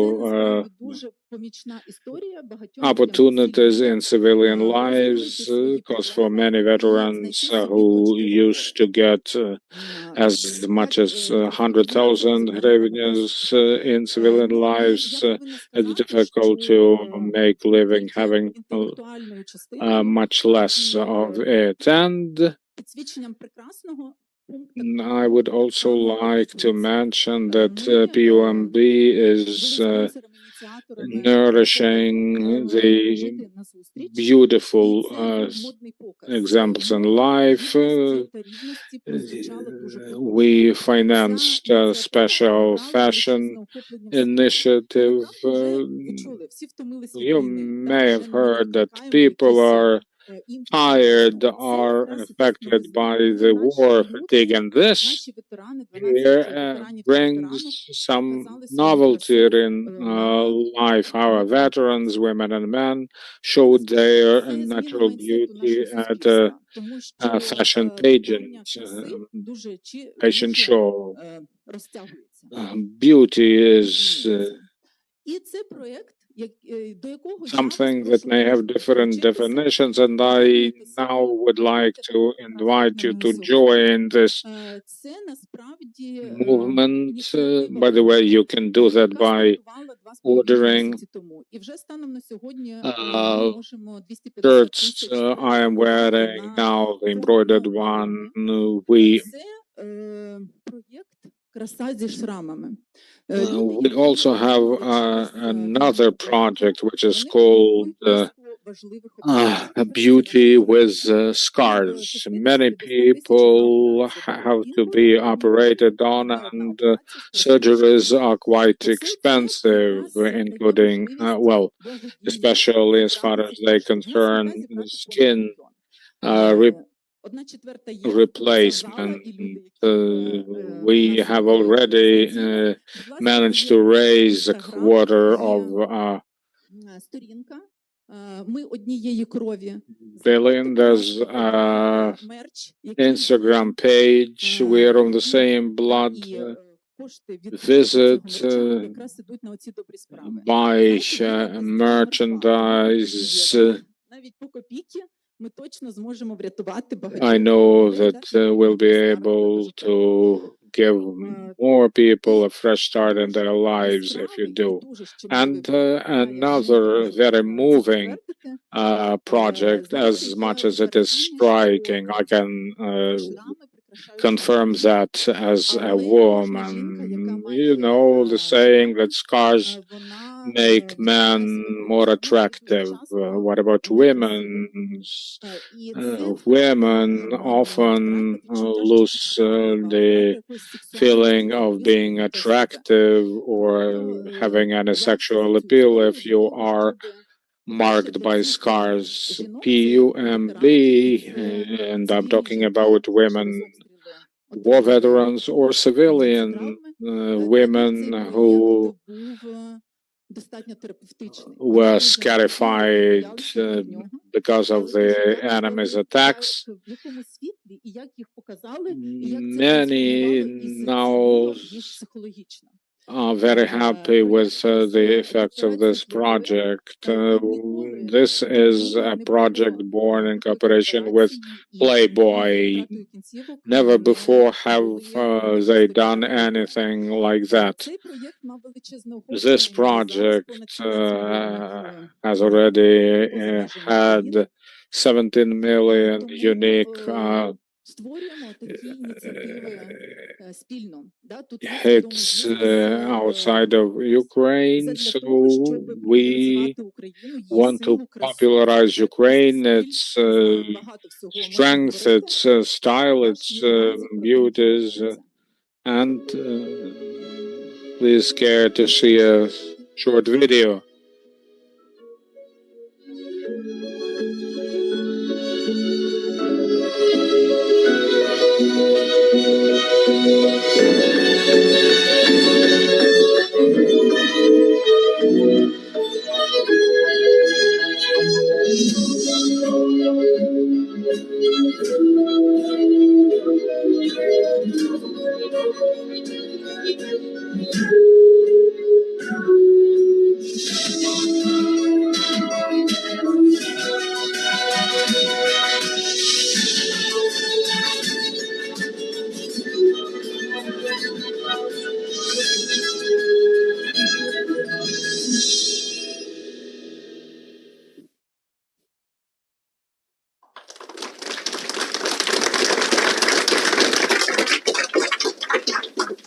Дякую, друзі. Слідкуйте Thank за нами you. в соціальних Thank you, dear friends. Follow us on social networks. Join us, popularize our initiatives, create your own, because together we can do a lot. Thank you, Natalia. Brava. I was very happy to hear the statistics you quoted, because human capital is about practices, and I think that we will continue sharing experience during this panel discussion. Natalia, MHP, what do you do to help develop your workforce? Do you care about the gender equality and women integration in your programs? And, well, thank you. The floor is yours, but the microphone isn't.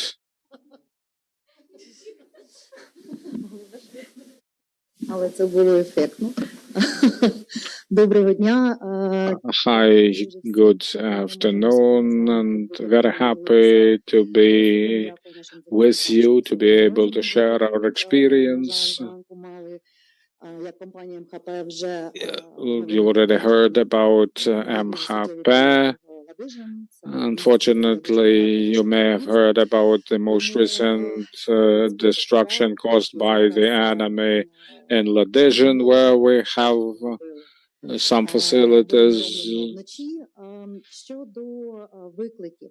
Now, with regard to challenges, any business today, well, faces, actually shares the same challenge, availability of resources, with a view to their development. MHP with 38,000 strong workforce, I'm telling you, we know what human resource means. How do we deal with it through the prism of the human capital development? You will probably not hear anything unheard of before, but certainly this is something which is quite innovational for us. First of all, we invest a lot into the development and engagement of young people. We have over 2,100 students who have, so to speak, internships at our facilities, who are very well versed with the digital things. And by the way, many of them try their hand not in office-bound positions. So basically, we have many various joint programs with universities, vocational schools or colleges. So MHP in general maintains very powerful programs aiming at youth. The second focus of ours is integration and reskilling of war veterans. We built new, so to speak, testing grounds in order to help reskill war veterans and women who would like to get a job which traditionally was associated with men only. And we have many women who learn the necessary skills to operate, well, heavy machinery. We also invest currently in different other programs so that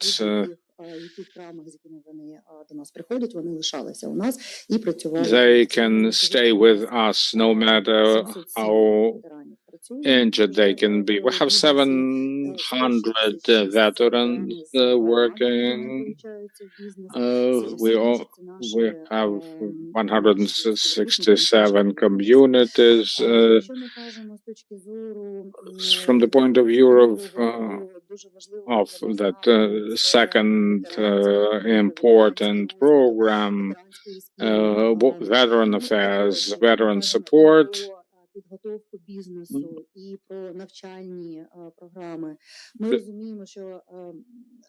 We understand that very well that 2,867 of our employees joined the defenders in the army, but the time will come when they will start coming back. Therefore, we do a lot in order to develop ESG practices while staying in focus, aiming at 100 deployment at every former employee who is now a defender of Ukraine. This year we started renovation of all our offices to make them all barrier-free, inclusive, furnishing them with ramps so that any person can join us, not only in office space. Next year, we shall launch our first inclusive production line.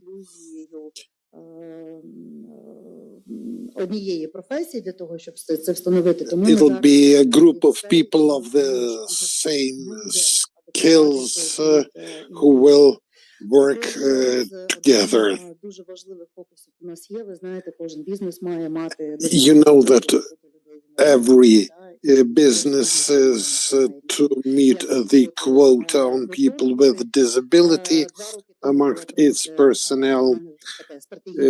2 years ago, we made a strategic decision,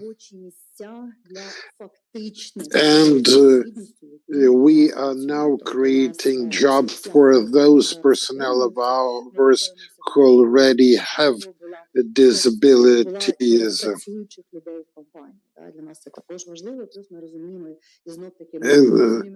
Certainly, we hope that our mobilized personnel will return and resume their work. As regards the veterans of the military, we have a program of supporting our guys from the moment they are enlisted until they are demobilized and returned from the army. 144 personnel of ours we are declared missing, and we are doing whatever possible in order to locate them and to find some information. 9 guys from our company are now in Russian captivity, and we hope they will return. This is a very sensitive matter, and we will do whatever possible to let them return to their normal lives. Guys return from the army with leadership skills. They are well organized. They have wonderful ideas, and they become an important driver for the development of a new corporate culture.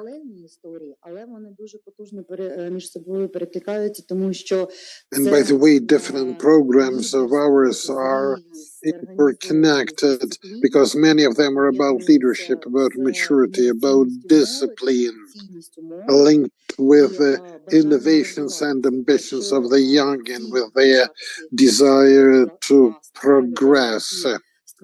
And if all that is blended,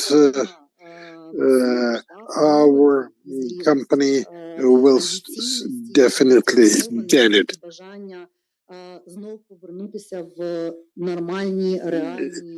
Especially in view of their desire to return to a normal life.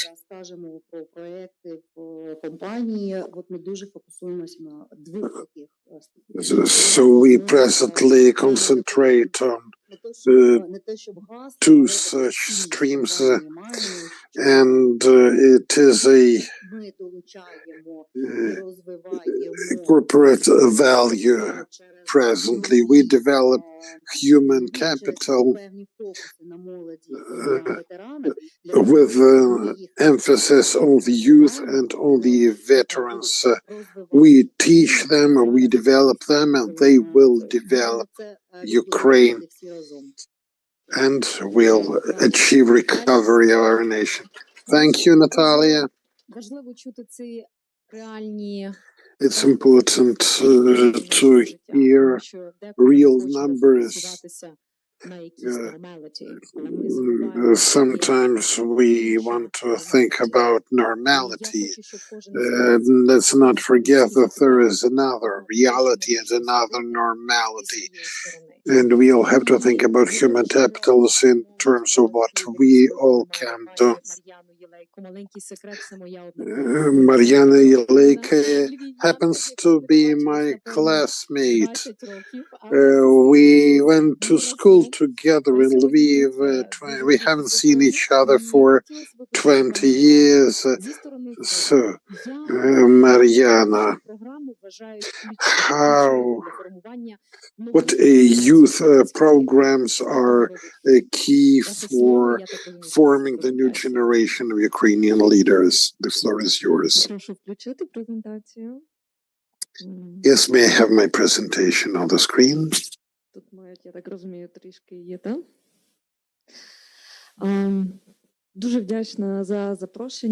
Thanks very much for inviting me. I'm glad to be in this company of responsible businesses, of people who speak about the human dimension, about human capital, about well-being, and about unity.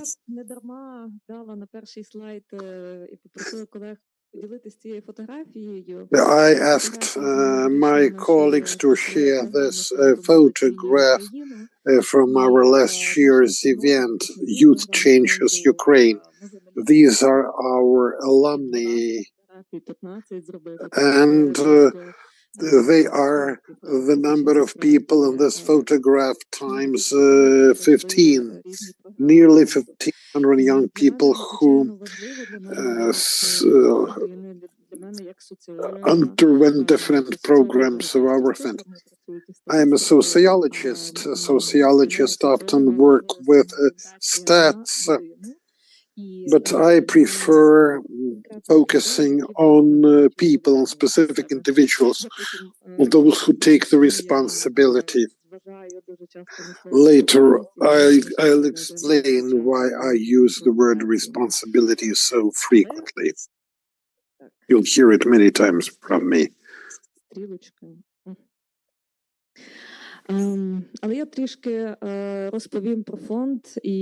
Some information about our fund. I think many of you know the name of Bogdan Havrilishin. He was a real pastor in Ukraine.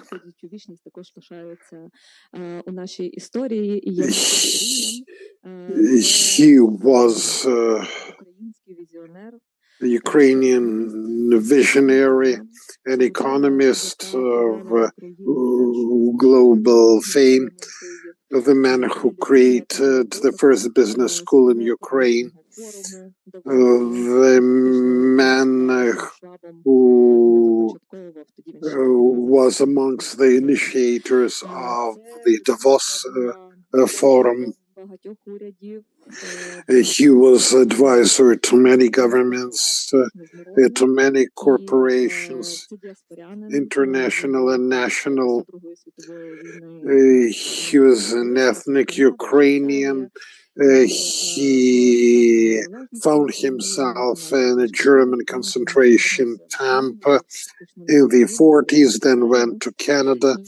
And after Ukraine's independence, he lived in two countries, Switzerland and Ukraine.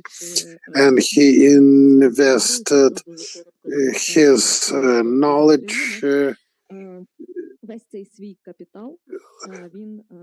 as substantial capital into Ukraine. He brought all his contacts and all his skills to Ukraine in the early 90s. And let me tell you a story. I think it's important, especially in the context of human capital.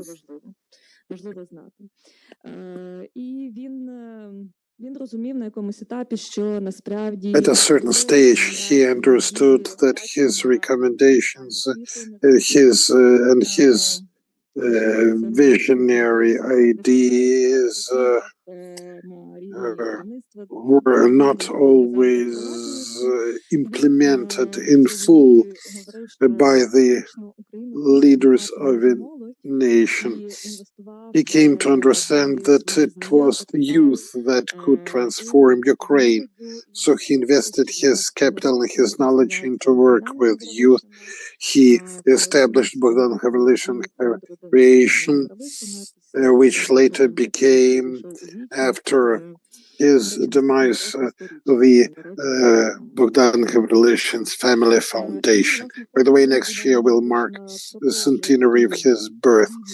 The foundation continued the mission begun by Bogdan Havrilishin, who visualized Ukraine as a successful democratic country of responsible and free people.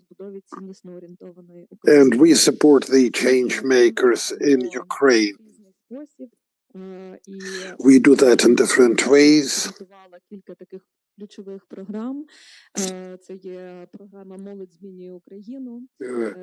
Youth Changes Ukraine is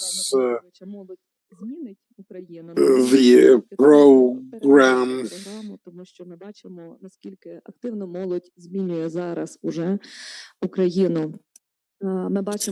launched in 2013. Many members of our program work in different communities or head businesses. Some have become parliament members. Some have established charities. They are very proactive. They really change Ukraine. This was a leadership program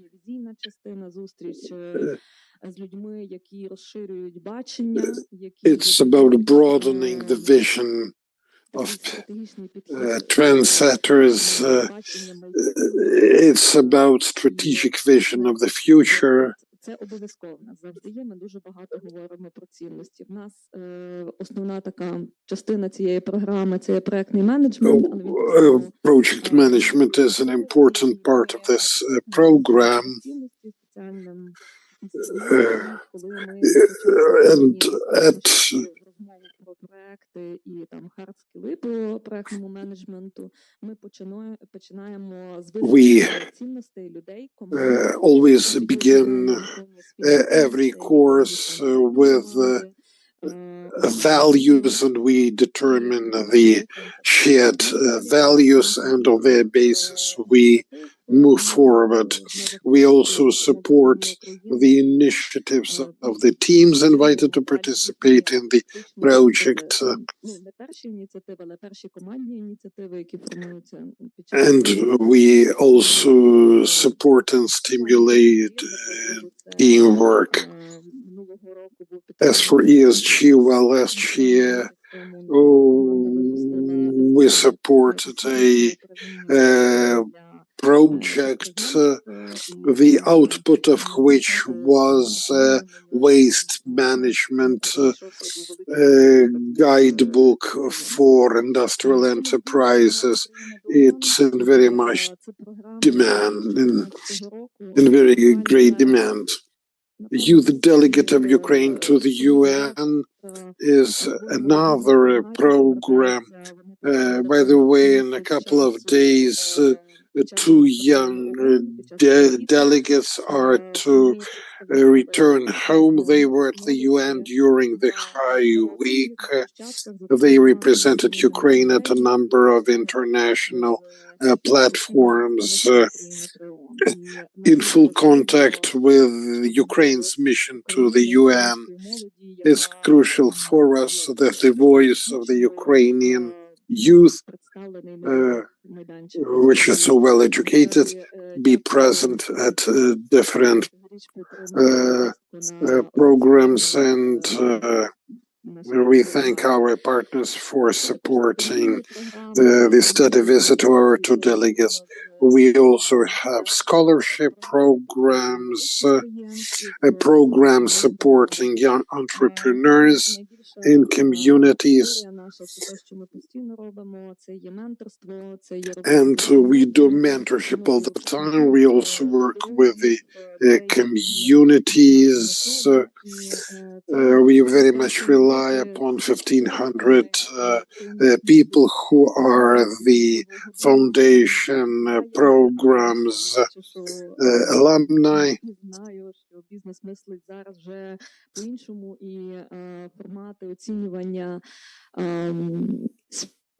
And many of the changes in business are attributable to the qualitative changes. Let me say something else about responsibility. As of 2021, we are awarding the Responsibility Prize. Every year we read a huge number of stories about responsibility. They are cases submitted to us by communities about joint projects with the media, with the local authorities. Such projects are usually about intersectoral interaction. Bogdan Hrebelishin in 2015 at an international conference said that values and responsibility are to become the backbone of the new paradigm. And I was very glad to find that quotation in the materials of that conference, although it seemed a bit remote from real life. But in 2022, it became a reality, our reality in which we live. And sometimes we just have to look back at the time through which we lived to assess all the changes that occurred over this time. Responsibility may be deemed the national idea. And in 2014, Bogdan Khmelnitsyn authored the Responsibility Declaration. It was so resonant with the most important events of the second half of the 20th century, and the Declaration of Human Rights and all else. And Bogdan Khmelnitsyn was always making a point that rights and responsibilities should go hand in hand. In 2021, we launched marking the Responsibility Day in Ukraine is the first nation that marks this day. And the Global Health for Human Responsibility Day was our initiative started last year. We are not pushing it actively yet. We need more cooperation with international partners, and these are the senses that Ukraine is going to contribute to the world.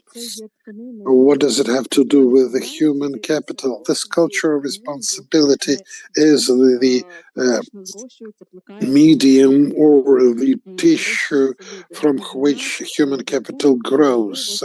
And for our foundation, it is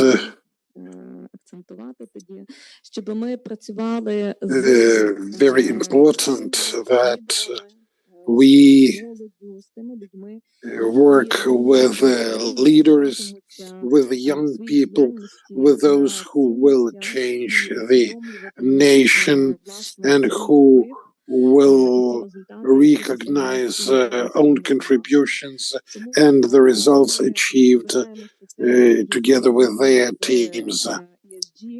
That's in synergy with ESG.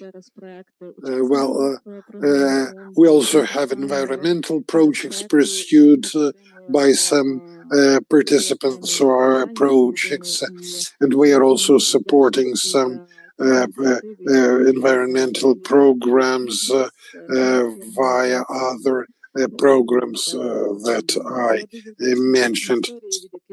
And I am very happy to be here with you in your circle. Thank you for your attention. Thank you, Mariana.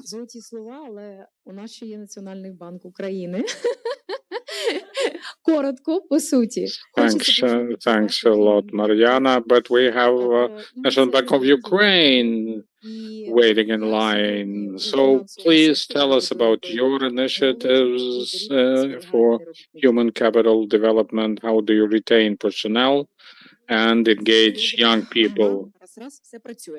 Well, this is fine. Greetings, everyone. I understand that who you see today are some of Ukraine's choices, employers that by definition do what needs to be done. However, a great deal of employers who aren't represented here do not think about veterans, think very little about youth engagement or reasons for which they might want to engage 55 plus people. When we meet in settings like that, we understand that we will hear about the importance of veteran reintegration, about the importance of engaging youth, about the importance sense of providing opportunities to women, but often talking to leaders, you can hear, why do you think I should do that? Why we are doing that? I am a representative of the financial sector, and financial sector, you may want to know, is employer of almost 200,000 employees, one of the biggest employer of Ukraine, serving 30 million users. Many are defenders of Ukraine. Many of them come back for such reasons as injuries they sustain in the front line or for the purpose of helping their families. You may have heard that guys who are demobbed have to adapt in order to be able to adjust to the civilian lives. Sounds like we make by saying so it is their responsibility, whereas I think main focus should be on how employers have to adapt and act responsibly. This isn't that easy because if there were no communication from day one of mobilization, the connections between employers and foreign police may be lost, maybe wasted. 50% of people who return to their workplaces then tend to leave, almost 30% in the first 6 months. Why? Why does it happen so? For a number of reasons. If we fail to maintain that connection, the people may be wondering why employers never ask about them when they were in the front lines. Second, we change and in respect of the values we share, and the employees coming back would like to make sure that their employees share the same values. We can aim at retaining 100% of former employees, but this might never be achievable. The best employers may do is to understand that the employees returning to civilian lives may have already revised their life values. Some of them may want their own businesses, and as former employers, they can help them achieve these goals. На адженді, і, як то кажуть, я люто плюсую по всім ініціативам, які колеги із МХП, із ПУМБу colleagues from PUMB, MHP mentioned наші роботодавці роблять, і це треба брати і робити. Але тут є декілька нюансів, напевно, про які хотіла сказати, бо я розумію, що there are several nuances I'll probably have to mention. If you need some practical tools you can make use of in order to transition from discussions about human capital versus human resources to practical steps, we need to identify KPIs that can be replicable to those situations. If you're interested, look at the human capital resilience charter. We signed it at Ukraine Recovery Conference in July this year. Our chair was the one who signed this charter, and the Ministry of Economy and Veteran Affairs Ministry join it on the government side. Well, some may say that it's just another paper that people happily signed in order to be able to have their photos taken against it as a backdrop. But if you are genuinely interested to help Ukraine stand, you may find interesting guidance on what a people-centric organization should have in place, how you can measure the situations. Organizations differ. At NBU, there's 55% women employees, more than men, and in senior positions, it's almost 50-50. So if we don't have really to additionally invest because we have it, we only have to maintain it. Diversity, our personnel age-wise is between 18 to 65 years of age. Some organizations might probably need to learn skills of engaging people they never worked with before. 70% of employers say they can't start reforms because there is no people to move them around. One CSG was believed to be a fad, so to speak, but few people understood what it was indeed. Now inclusion is about Ukraine's survival.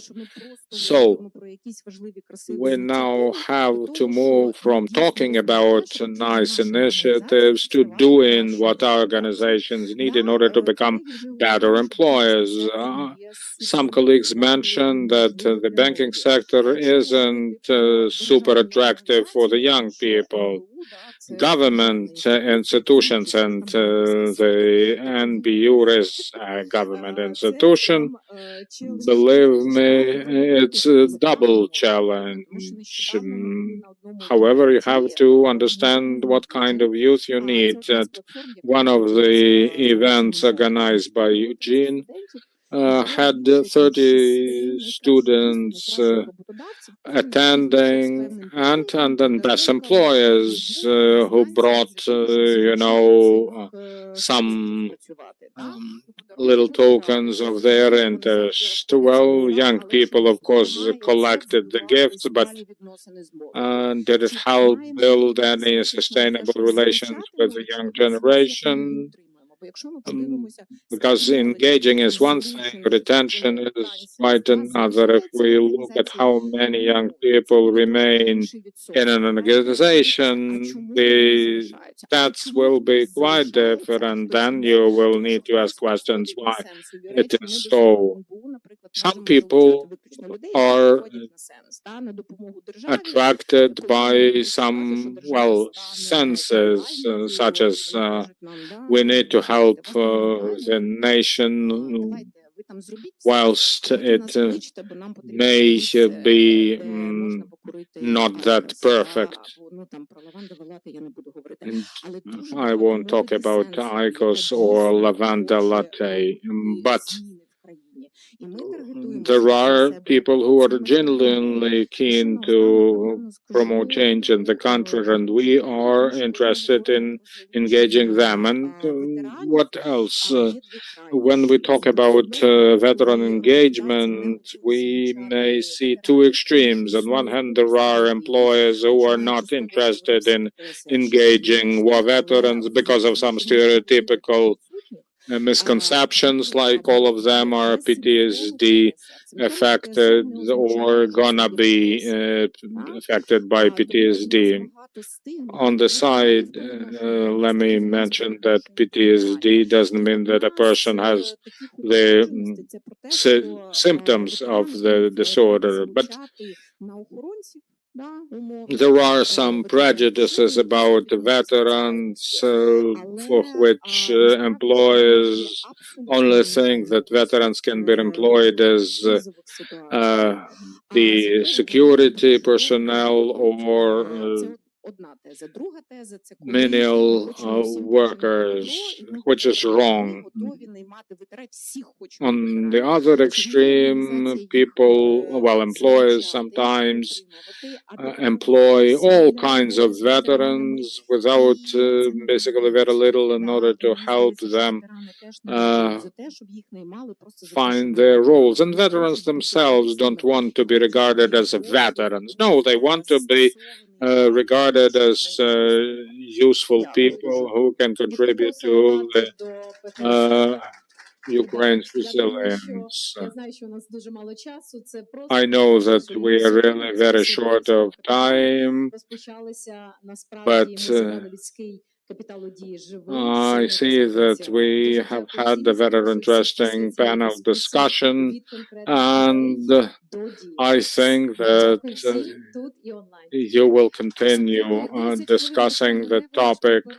We have a very short 10-minute break before we continue. 10 minutes.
biggest consulting company in the sphere of environmental policies. Our panel is about social responsibility, about support of communities, about the power of communities.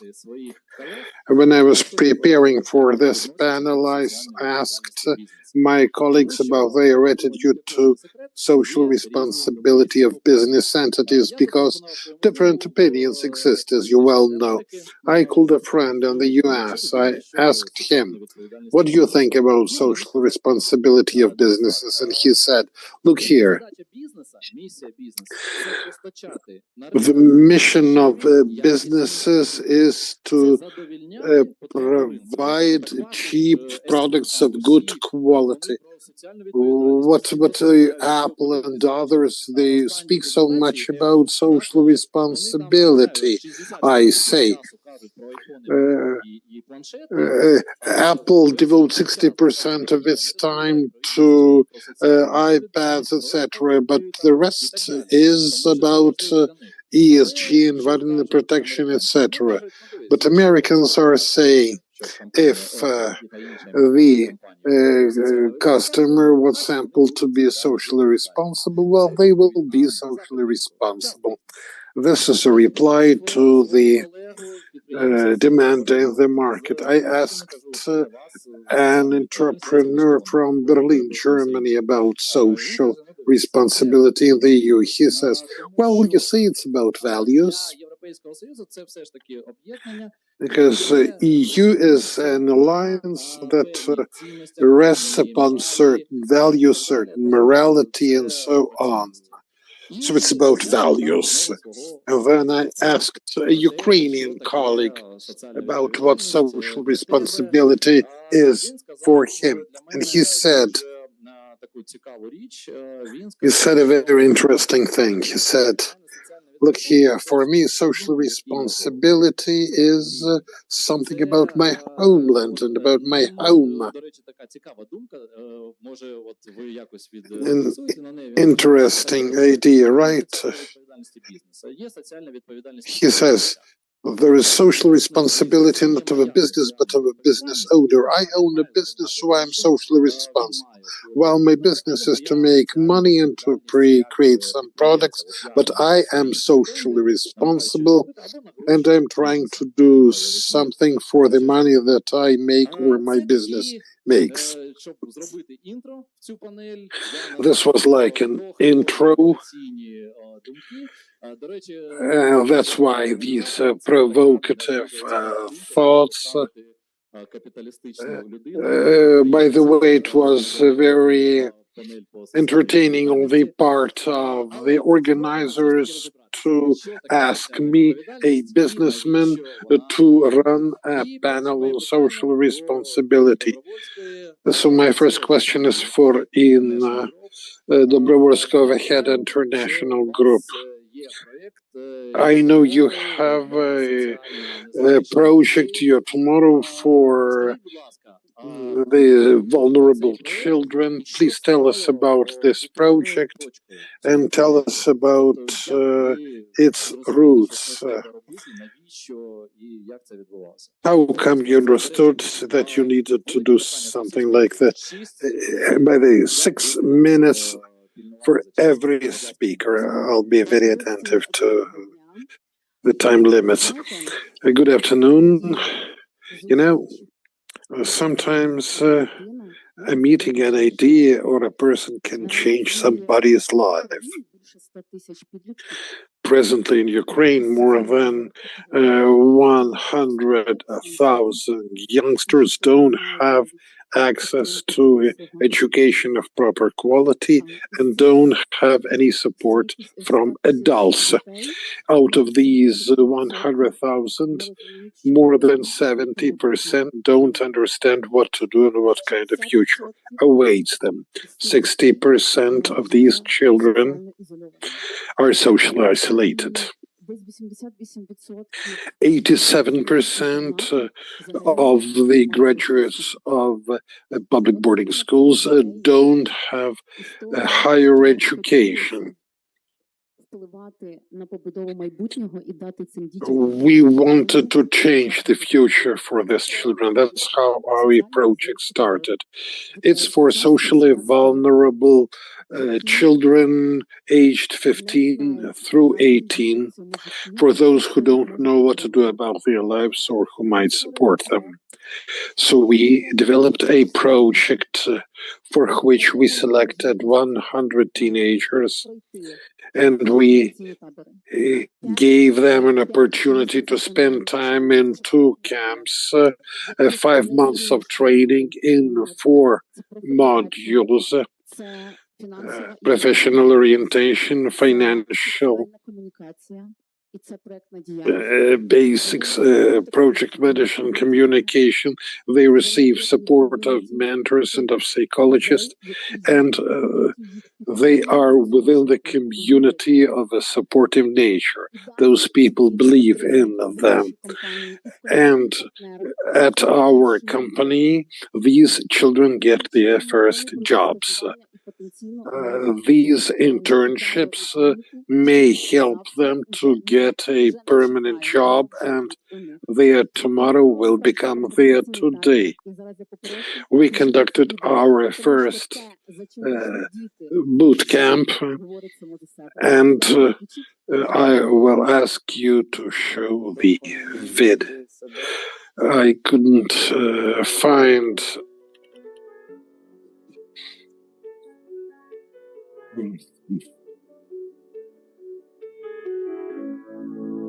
I wanted to change something in my life. I wanted to decide something. I don't want to be indifferent to my future. I want to invest into myself. It's a good chance to get knowledge you won't get at school. I want to find a profession for myself, a profession of my dream. I'll be inspired, I'll be motivated. I'll have power to progress. I'll be more self-confident. I very much hope I'll get support. I think all this will make me sustainable in my attitude to the outer world. Join those who are building the future. На цьому відео 100 підлітків, 100 teenagers. Some of them lost their homes, some don't have parents, some lost their parents during the war. Some were born in adversity. And 30 mentors, trainers, coordinators, speakers, and others involved in the modules. When we saw the eyes of those guys that changed and sparkled with anticipation, we understood that we were on the right way. Socially responsible business is not something on paper, it is something that exists, that it is something that we may do for the children of the future, because mentally healthy nation, mentally healthy children are the foundation of our future. So, dear partners, please join our initiatives. Let's do more together. It may be just 100 teenagers at the beginning, but then will be 200, then 1,000, then several thousand. And the children will get what they need to become: statesmen, politicians, businessmen, integrators, and innovators. Thanks very much. It was my pleasure to tell you all about this project. Thank you, Inna. It's really a wonderful project, and I think it's very good to start discussing our topic with a project like that, involving the young. And let me now give the floor to Alexander Pachaluk. Давайте поспілкуємося з вами на таку тему. От зараз ми почули це ініціативи середнього Now that бізнесу. you have your mic, let's talk about medium-sized business and large businesses initiatives related to our topic. Papa is a large business with different budgets, different ideas. I know that you are doing a lot to support communities. And by the way, practical question: how do communities apply for your support? Talk about that also. So, what do you do, and what are you doing, and how one applies? Yeah, we collect a special fee for switching on the mic. Thank you very much for the invitation. I find it particularly pleasing to share what we are doing and other people are, because we are for partnerships. Big businesses love to partner with others because you cannot exist in isolation, in the vacuum, so to speak. So we reached out to communities. 10 years ago, a charity fund was created to respond to community demand, and later on we found out that demand like that is found across Ukraine. We are currently working in 13 regions. Earlier on, we were present in Crimea and Donetsk region, not any longer, unfortunately.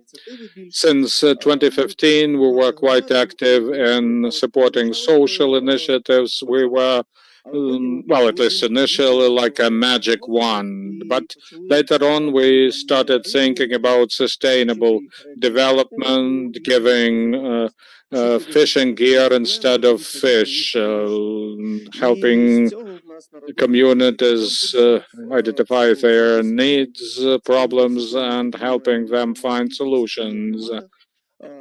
Thus was Do Your Business initiative. You know, in some communities, there are no cafeteria you can go to think about things over a cup of coffee. And that's why we decided to help communities create this type of socializing opportunities.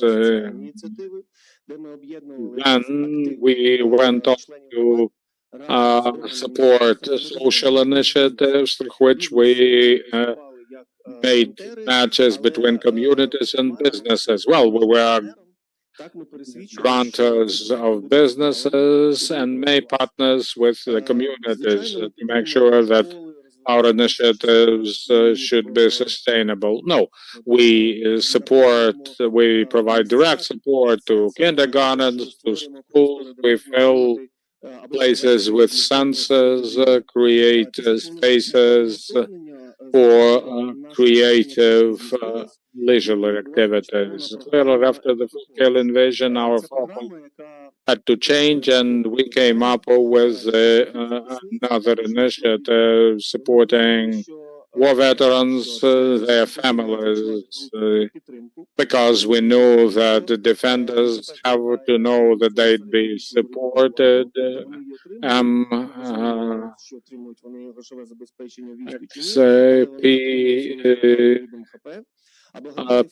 Keeps paying them for a year, and the charity fund provides them with protection, PPE, it's Kevlar vests, helmets, maybe some other equipment such as vehicles. So we help them feel themselves needed, and we help their families so that They know we protect them while their relatives protect all of us.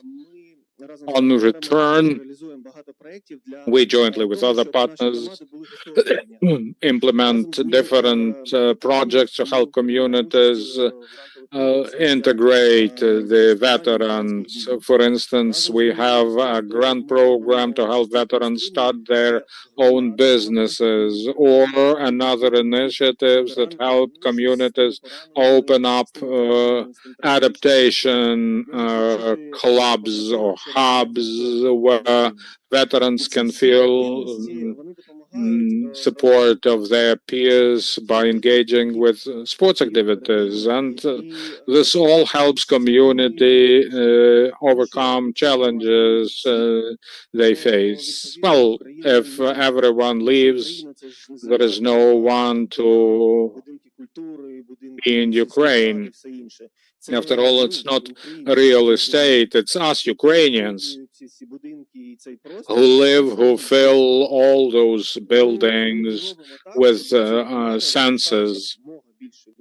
That's why we do whatever we can in order to help communities retain their population and be communities where one would like to live. I think that this is something that deserves a round of applause. By the way, do we have representatives of the communities? No, just entrepreneurs. We represent communities. By the way, don't you forget that we have an online audience attending this event. We are present in 136 communities in Ukraine, 736 settlements. We maintain very good relations with them, and we try to respond to their needs or requests, but at the same time, we want to become their partners. For it is through partnership that you can achieve more. And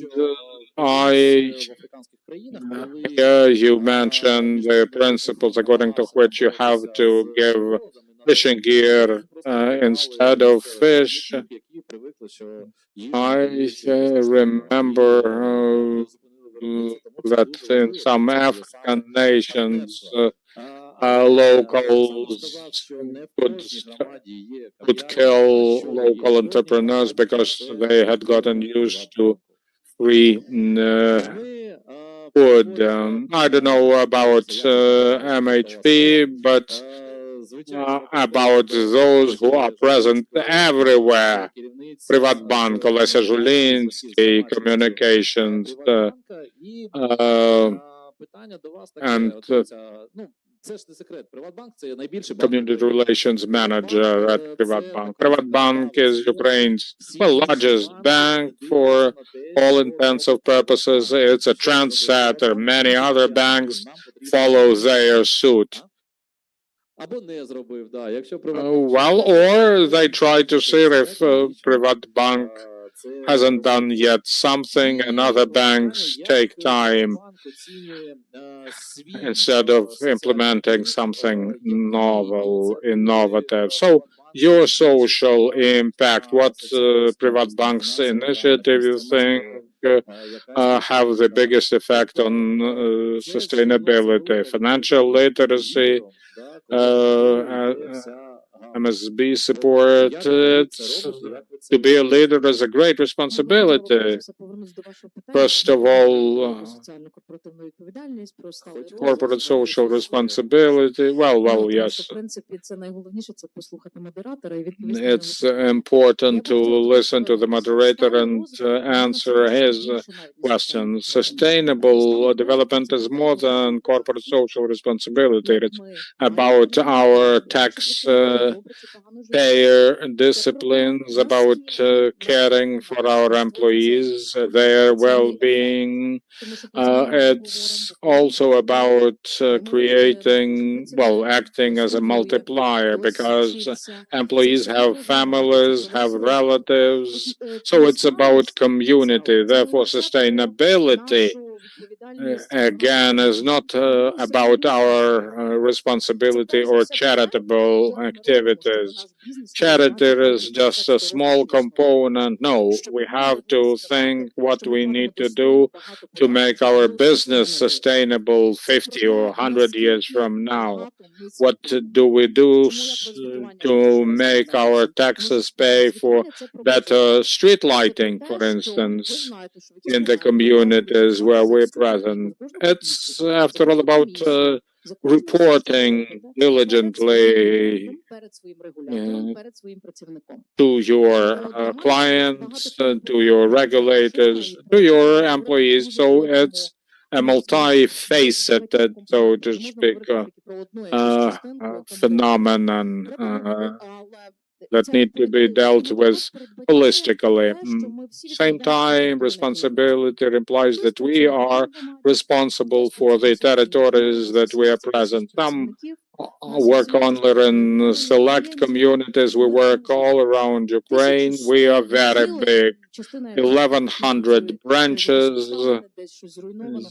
Some are, most of them are active, others need to be, well, rehabilitated because people need to have access to their funds. If persons are deprived of this access, they are deprived of their sense of security.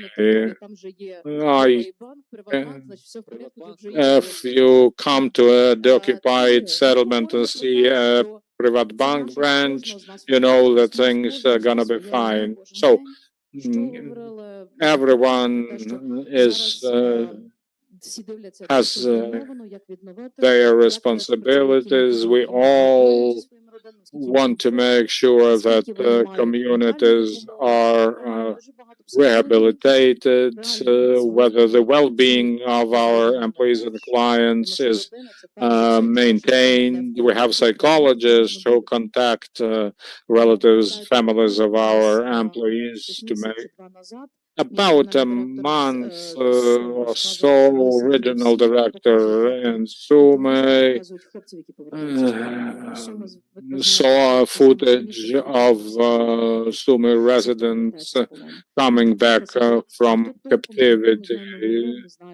Nobody, and one of the girls there burst into tears because she spotted her husband, who she had already kind of the loss of whom they already grieved because she thought he was killed. So businesses, large, medium size, or small, have to feel themselves fine. And to this end, we do different things. For instance, agri loans you can use to procure equipment. We created a system that helps do ESG assessment in order to approve a credit, a loan within, well, actually minutes. We also work a lot with barrier-free environment. Ukraine is the country of people who are, well, psychologically quite distressed. We don't want to live in a society like that Soviet, where persons with disabilities were displaced to Siberia. So we have created a strategy We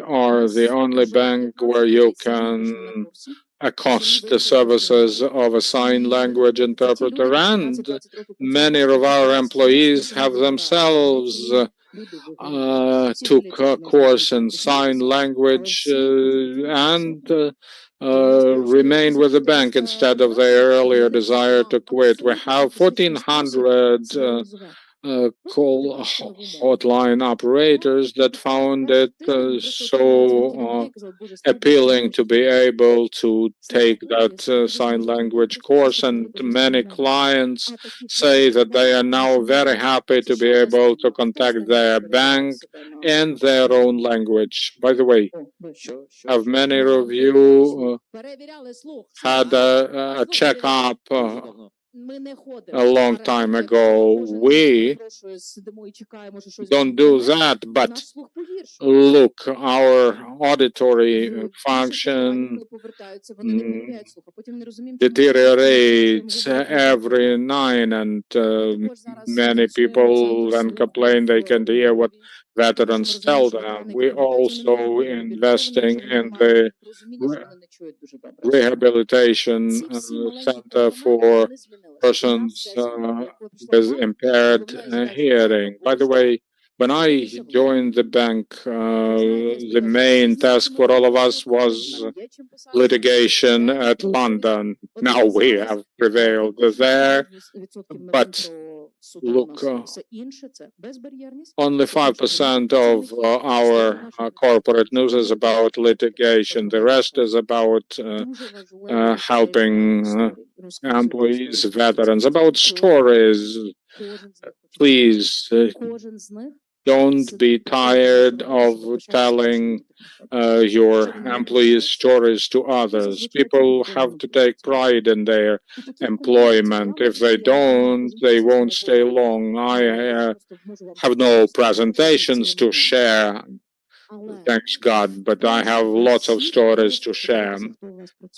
And by the way, look at the stories your employees can share. Don't wait for a girl to burst into tears who had seen her husband in the footage. Do sign language courses.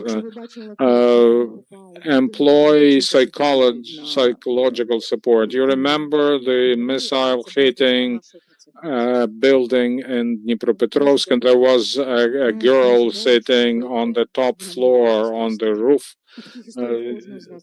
This was a daughter of one of our employees. So ESG to cap it all is not about all those boxes to be ticked if we apply for a loan. No, it's about us being aware about where we are, about our clients. I can share a story of our client who was relocated from Kherson. His business was destroyed then another time, but he never left. So they are all our heroes, and there's a bunch of stories like that you can share, and please do that, share them. Then we'll probably understand that ESG is not about environment, social, or governance, corporate governance. No, ESG is something that can help make us proudly exist in the world where we are all now. Thank you. Мені більше за все от резонує ця історія з Well, it resonated with me what you told about your employees. I getting ready for this event, looked at the social initiatives my company is implementing, and I once asked, what do you think? Do we have to retain those initiatives or increase salaries? Most people say no. We have to be proud of the place we work at. Oh yes, social, economic considerations are important, but to hear that the company you work for is on the side of the good is important for both our consumers and your employees. Let's still move on. let's now try to zoom in and out from large businesses to local cases. To this end, may I ask you to ask Alexander from task. I know, Alexander, that you may share a very good case of interacting with the startup manufacturing, producing medical prosthetics. Well, social responsibility is not so much related to startup stories, unlike yours. So please, can you share this case? Why do you think your company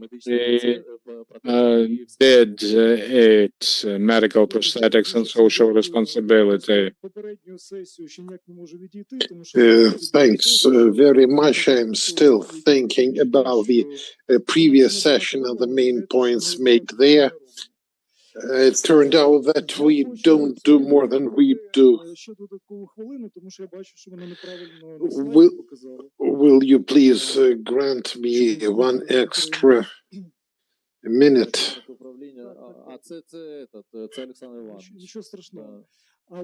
Але хочу ще на перше ваше запитання філософське Because I want to answer your question about what responsibility is. I remember what Alexander Filonenko, the Ukrainian philosopher, said.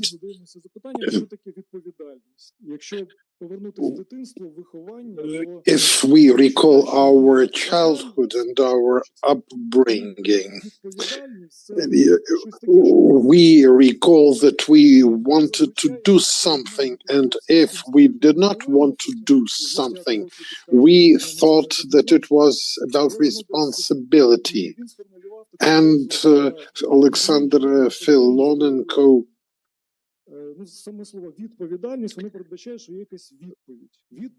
believes that responsibility is a sort of response. You respond to a calling that emerges within you as a desire. If you feel that desire and do something to satisfy it, that is already some responsibility. In other words, you have to do what you are to do as a human being. Will you please open my presentation? Може і є. Може поки знайдуть. От, і та історія, зараз ми так більше по історії. Історія з цим стартапом з імплантами, вона, в принципі, почалася. The story with that startup also began with carrying wishes out. In 2018, we were working on the list of values of our companies, and we collected the answers to our questions that we circulated amongst our personnel.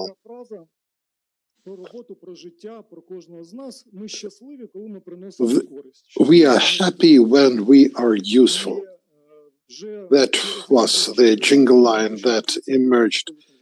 And then in 2019, in 2020, during the pandemic, we explored the new market, the 3D printing market.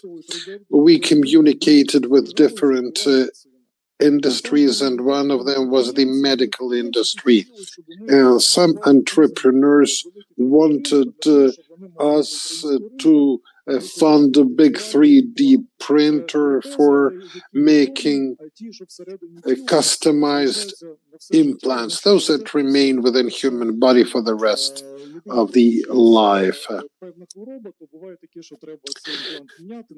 Sometimes such implants have to be removed and replaced, and that's a long story. So we started working with those medics. We started working with entrepreneurs who relied upon our financing.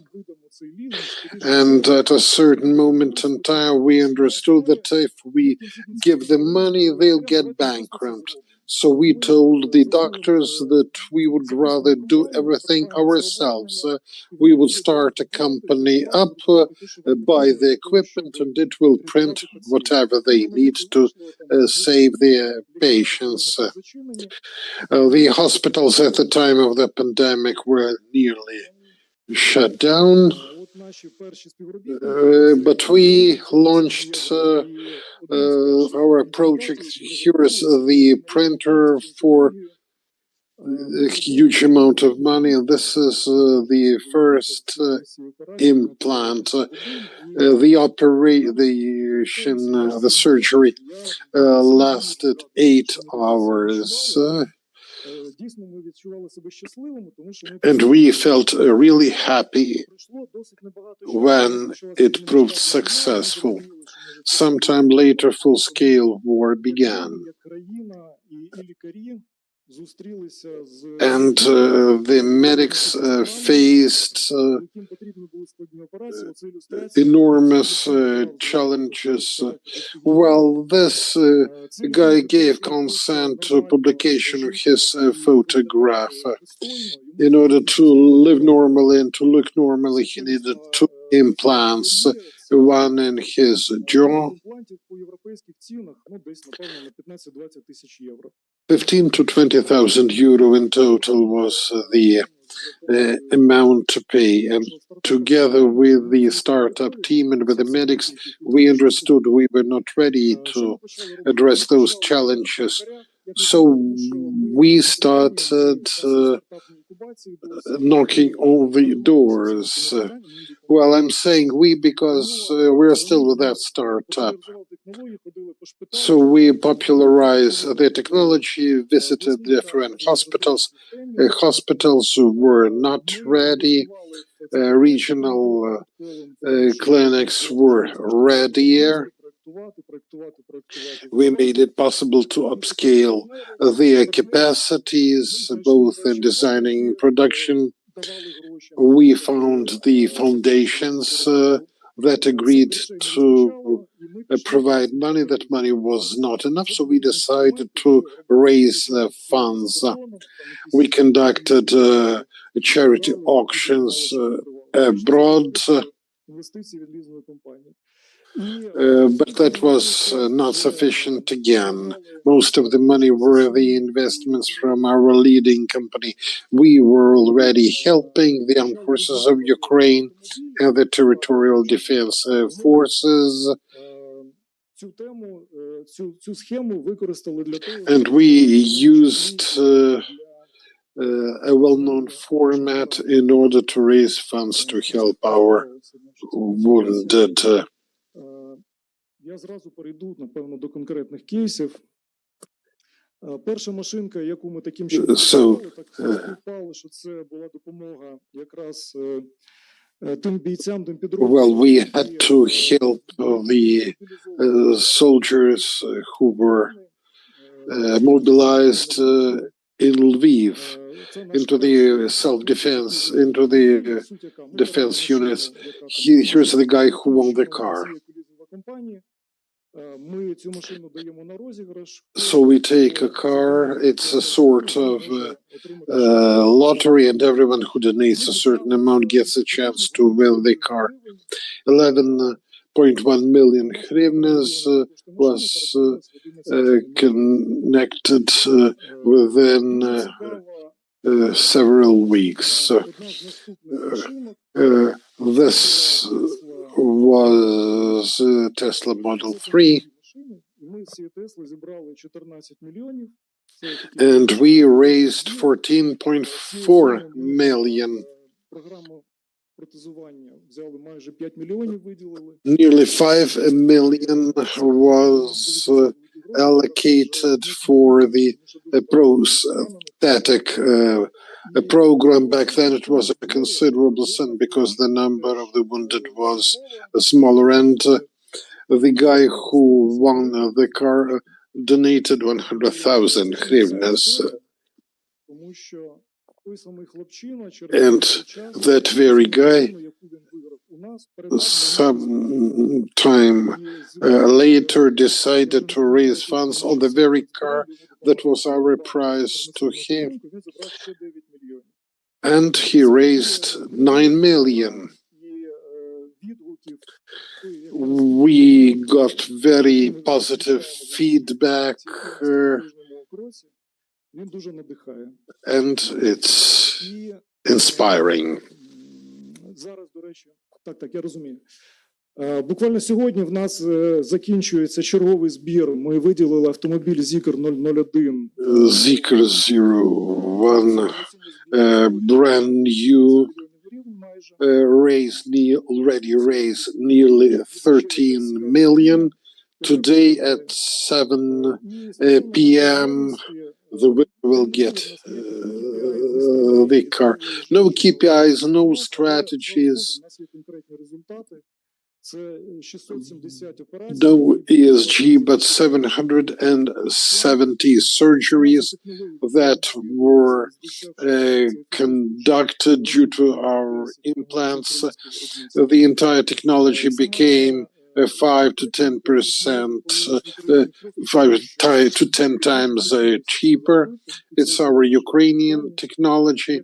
We really wanted to achieve this success, and I call on everyone to try to find in their lives something that makes us do what we want to do in spite of the war. Thank you.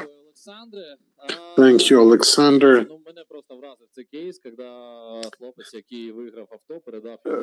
Well, the guy won the car, and then, well, you remember that film with Kevin Spacey. If good is done to you, you have to do good to 3 other people. So this is this very kind of story. Good things have to disseminate. And as a follow-up, we'll hear to Anna Prihoda from Nibulon, where she's in charge of communication. You have Nears and Dears program at Nibulon. We know that Nibulon suffered many losses during the war because of enemy attacks. However, in spite of the difficulties with capital, you continue your responsibility programs. Please tell us about your program and tell us about what drives you. You're not cutting these costs. Why? Well, I thank for the invitation to this forum. I thank our moderator for his fantastic performance. Well, at least we hear something positive about moderation.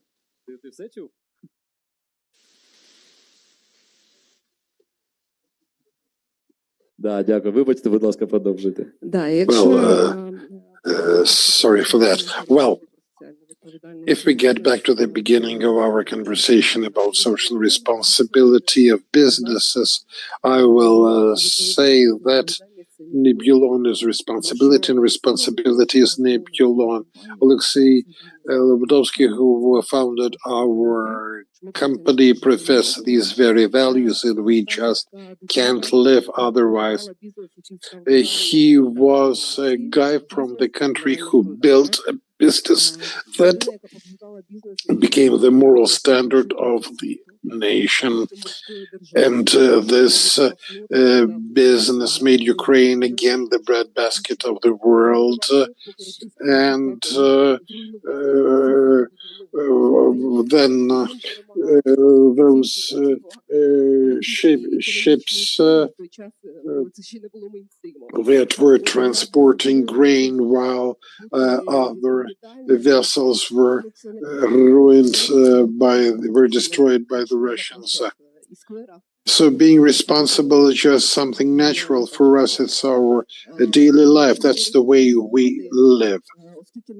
As for communities, what we do is so much integrated into the life of our communities that we don't separate ourselves from them.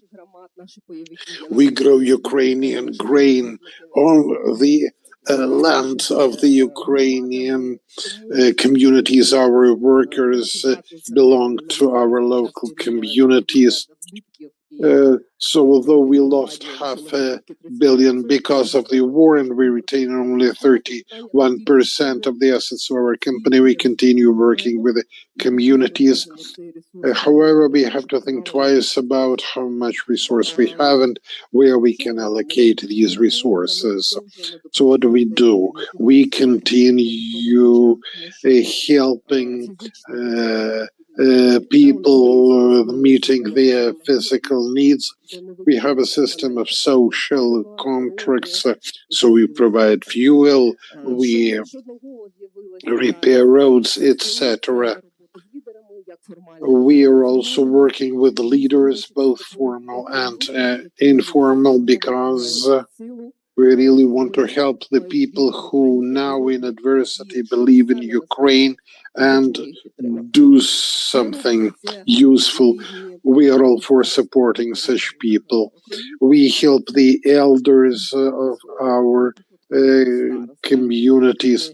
Well, we run a contest for the elders, and we award prizes to the elders and to the communities. We conduct different trainings about sustainable development, about fundraising, about attracting investments, and we also work with the informal leaders. We find people who are real pearls. Bogdan Juma is a teacher from Gruzhinska community.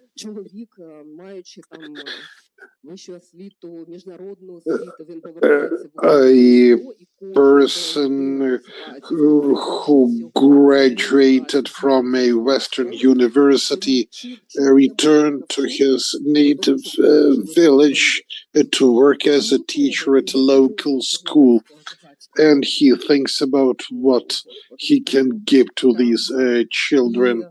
And he is also a reserve officer doing Cossack-style trainings for his disciples.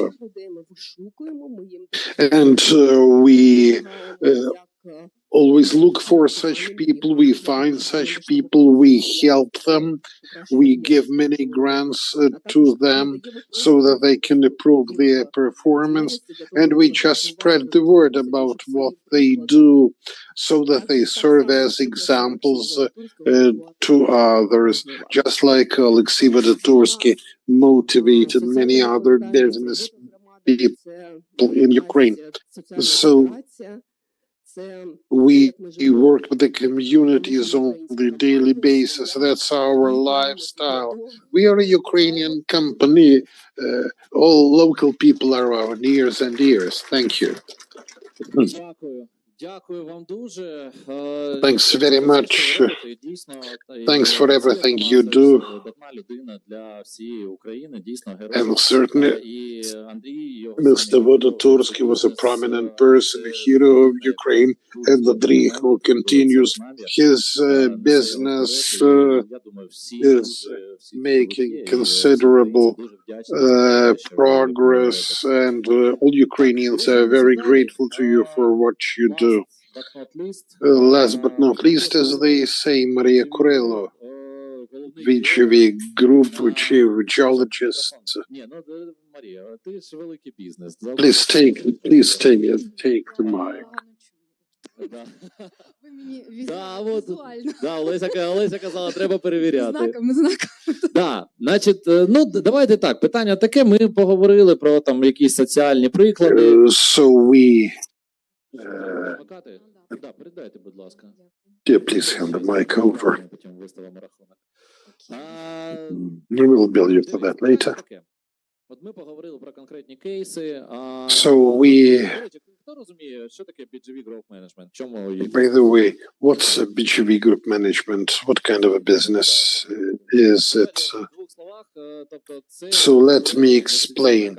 It's a very big investment company that invests into green projects, rare earth metals, and other fossils. Well, rare earth metals are Trump's favorite. He wants all the rare earth metals all over the world. He even calls Maria and he says, Maria, what about our rare earth metals? Just to clarify. However, BGV Group Management invests into ESG and is very active in this sphere. So why should such a big business do social responsibility projects? Is it what the market wants? Is it what your shareholders wish? I'll try to explore some expansion, some scaling up. Yes, you are right. BGV Growth Management is one of the largest company of its kind. We are quite diversified. And you are right, mining projects extraction is related to a lot of hype, but we have other 33% stake in ATB, ATB. Sports education is wholly separate line. Alexander Usyk, Football Club Police. You've heard about that. So, since I am a geologist by background, I'll better focus on our mining projects, not because of Trump or rare earth metals, because this is something that has a lot to do with ESG. It's not just social responsibility. You know that by the Constitution, the natural resources belong to the people of Ukraine. It's not something we own. We use it. But we do it long term. First, our sustainability is long haul. If it's for generations to come, if we recall the UN definitions. In other words, we have to think how we transform our greenfield initiatives that are spread along a wide range. It's 20-30 years. It's the de minimis, so to speak. Otherwise, it may extend to 100 years. On the other hand, in many cases, when we talk about international standards, we need to be mindful of the locations. I mentioned license terms and conditions. By the way, licenses are extendable depending on the availability of resources. So overall, well, and by the way, it's not territories. Again, I'm trying to share our corporate experience, and you please guide me along the timelines. Yes, you mentioned responsibility, all the rest of it. By the way, do you know what a good mining project means? Good people and good resources, and we do both. I repeat, as a geologist with over 20 years of experience. So earlier on, we would go to the ore, to the bore. Well, you can go down the mine, but now I start everything by looking at people.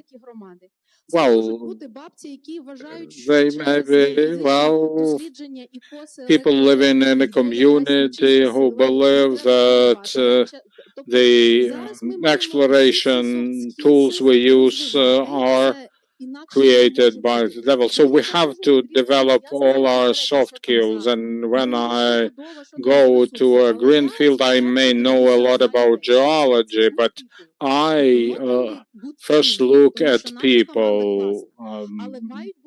I mean, good people outside, I'm sure, and my team, but there should be good people that would allow our project to go up and running. One of our projects, by the way, one of the first of its kind, a strategic project for the European Union, is related to graphite, and it means that we have to be understood not only by local communities, by our international friends and partners. And in international standards, topmost criteria is environmental, social liability, not economic. Well, yeah, we've done that earlier. Before, like I say, we enter a project, we assess the viability, well, the feasibility of the project. Even before we start deploying drilling gear, and I won't go into much detail. They are the key principles by which we go, because we have so many international partners that we cannot conduct business otherwise. And it's not in some years, ESG is topmost risk for which mining projects get suspended or terminated altogether. They are, well, global standards after all. Ukraine included. We are well aware that our resources start from our social responsibility. Our company started doing it even before the war.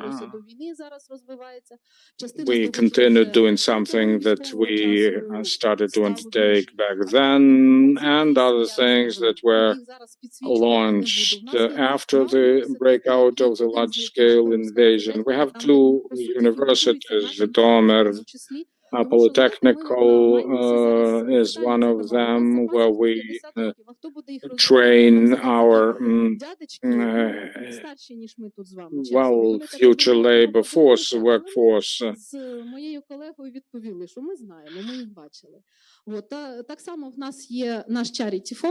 We also have and manage a charity fund with a whole lot of things done by it, but I'll better make some summaries.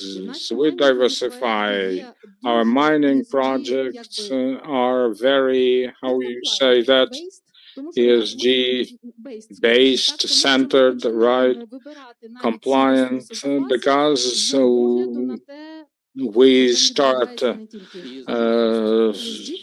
ESG first approach. That's right. For international standards, it's probably the assessment criteria number one. And let me repeat once again, we play long games. Our diversification is not just for risk mitigation purpose. It's an ESG development tool. Thank you. Thank you, Maria. Я, до речі, окремо хочу від себе подякувати тобі, тому On a separate note, I would like to thank you. I have Sergei Vantsakhovsky, Naumenko as my friends who told me about ESG several years ago. Well, who I told about ESG before, but they never responded. Now that you joined this team, they all of a sudden started taking interest in. Oh yes, I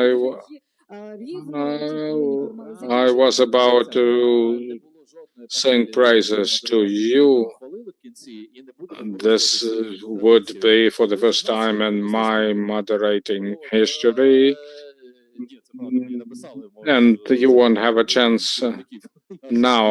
We have a bonus speaker, so to speak, Evgenia Kopitsa. Zhenya, where are you? Oh, hi. Please meet Evgenia Kopitsa. We made friends at the recent Baku copy. She is extremely charismatic and friendly person who knows everything about ESG, corporate social responsibility, greenhouse gases, and all bars around Baku. I don't know what you'll be talking about. Thank you. Thank you very much. Well, I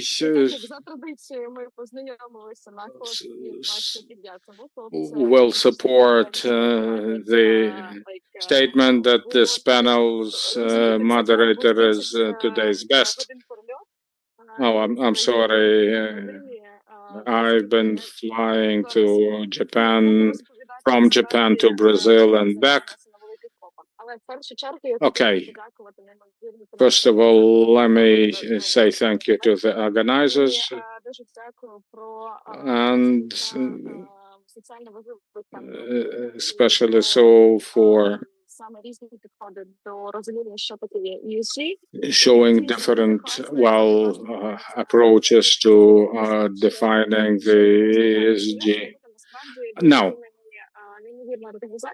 what I'll be talking about is Opinion. They are international organizations that contributed to the organization of this forum last year. На великій кліматичній конференції в Баку.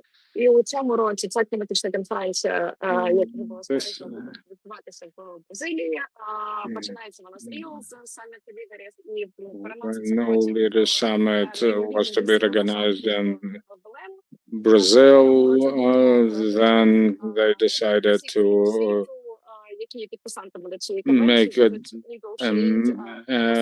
a different venue at which all signatories will negotiate further steps against the backdrop of the deteriorating crisis. Now, social responsibility and support of Ukraine. Well,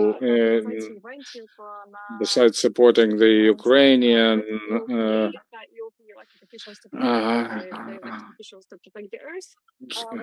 Pavilion. They also work on a full-fledged program entitled Scientific Leaders Public Position, Masters of Public Leadership, in cooperation with San Francisco University, which is exactly targeting war veterans. The organization that I introduced myself to initially and then made Friends of Ukraine. It was a U.S. veteran organization that its primary line is climate protection, biodiversity, water security. Recently, a delegation from this organization visited Kiev, and we held talks about launching a similar program in Ukraine that would engage Ukrainian war veterans returning from the front lines. So thank you very much, Vladislav. By the way, you may see the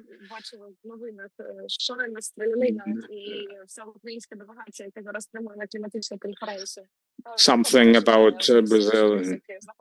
Alice. Я передаю дуже теплі обійми всім присутнім. Я дуже вдячна. So I would like to express my gratitude to all the attendees, to all the organizations that support thematic policies. Ми просуваємо кліматичну адженду. We promote climate agenda. We set an example to many European nations of how, even in crisis, we can continue to be fully committed to our environmental concerns. So we may have differences inside the country, but outside of it, and I submitted that at an event organized by the Ministry of Economy, we are an example for many. We are praised for that. Може стати прикладом для натхнення іншим країнам, які конфлікти countries, але у тому числі країни, які не потерпають від збройних конфліктів або воїн, але знаходяться у сучасних дуже кризових умовах.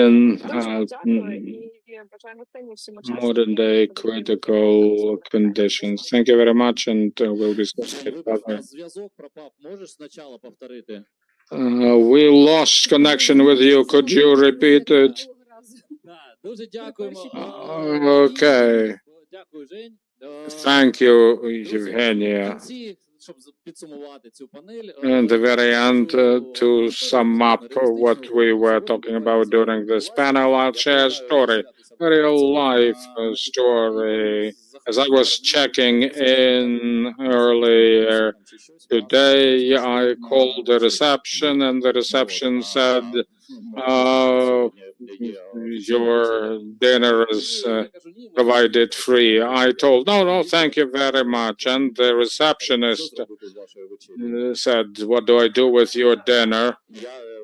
And I made a joke. I recall that saying that you give your dinner to the enemy, and I said, give it to our enemies. And she was so serious. Who are your enemies? He went on to ask. I started pondering who except her, in addition to Russians, are our enemies. And then it occurred to me that my enemies are people who are indifferent. They are enemies of human progress of our society. They are enemies of any form of responsibility, including social responsibility. Therefore, I would like to say thank you who come to fora like that, who are not indifferent. And let me ask you for a round of applause to Maria Kurileva, Alexander Pachalyuk, Olesa Zhulinska, Alexander Kasheyev, Ina Dobrovolska, Evgenia Kopitsa, online, and your humble servant, Vladislav. Thank you. You are free to go. Oh, I started thinking about dinner, but anyway, before I announce a short coffee break, I would like to say that we will have two more panel discussions. If you are interested in the Bank Lviv panel discussion, and sort of control. So we have time to enjoy coffee, to continue discussions, and return to either of the two venues by 1700 hours.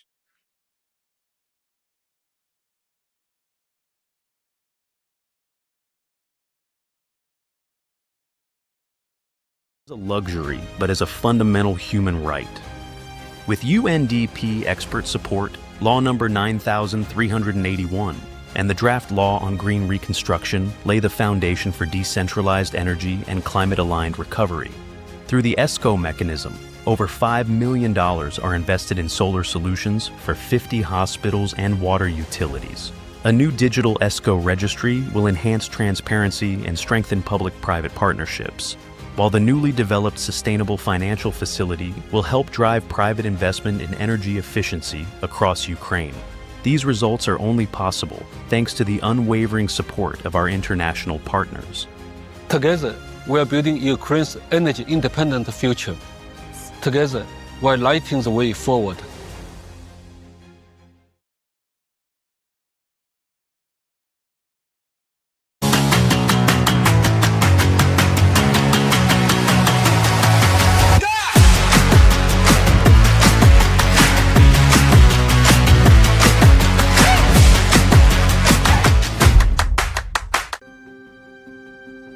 Кажуть, гуртом можна й море згатити, здолати стихію, скорити вогонь, чи стати лицем проти ворога, битись і бити. Пройти усі виклики гідно, разом. Не зможе один, тисячі допоможуть. Плече у плече і рука до руки. Творити, боротися, діяти, жити. Опорою бути, сталевим щитом. Кажуть, гуртом можна море згатити. Та певно, що можна, якщо всім разом.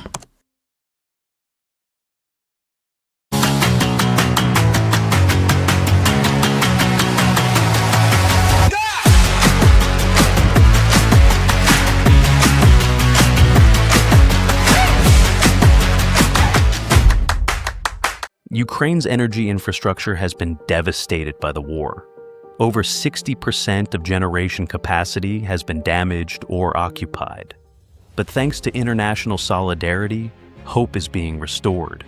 Building on previous experience and fully aligned with Ukraine's national energy strategy, launched in 2024, the UNDP Green Energy Recovery Program in Ukraine has procured critical energy equipment with a total capacity of more than 475 megawatts. UNDP's Green Energy Program is proud to be supported by 9 partners and international donors: Norway, Sweden, Japan, Belgium, Denmark, Iceland, Germany, France, and Republic of Korea. In Kyiv region, gas turbines funded by Japan and Sweden will power essential services for over 2.9 million people. In Zaporizhia, UNDP, with the support from Denmark, Belgium, Sweden, and EU, delivered cogeneration units to keep up to 600,000 people warm and safe. In Kharkiv, with support from Norway, Sweden, Japan, and the EU, UNDP is restoring energy access for over 1.3 million people, including through gas turbines, solar power, and water infrastructure upgrades.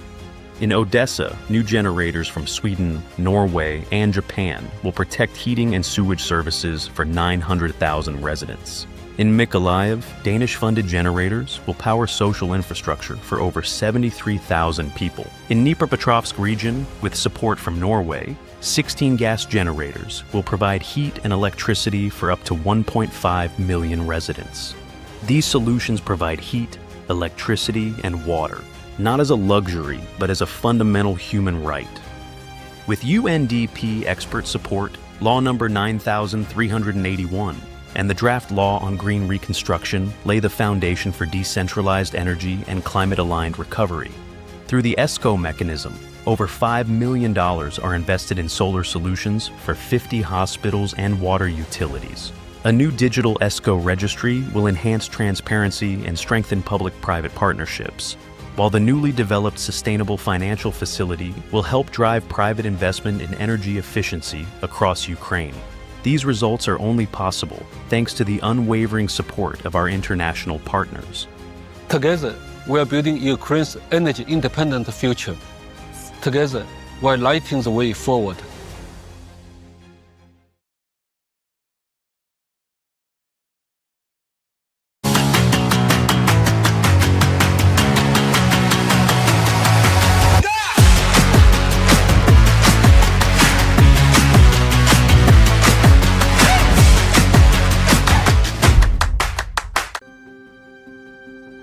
Кажуть, гуртом можна й море згатити, здолати стихію, скорити вогонь, чи стати лицем проти ворога, битись і бити. Пройти усі виклики гідно, разом. Не зможе один, тисячі допоможуть. Плече у плече і рука до руки. Творити, боротися, діяти, жити. Опорою бути, сталевим щитом.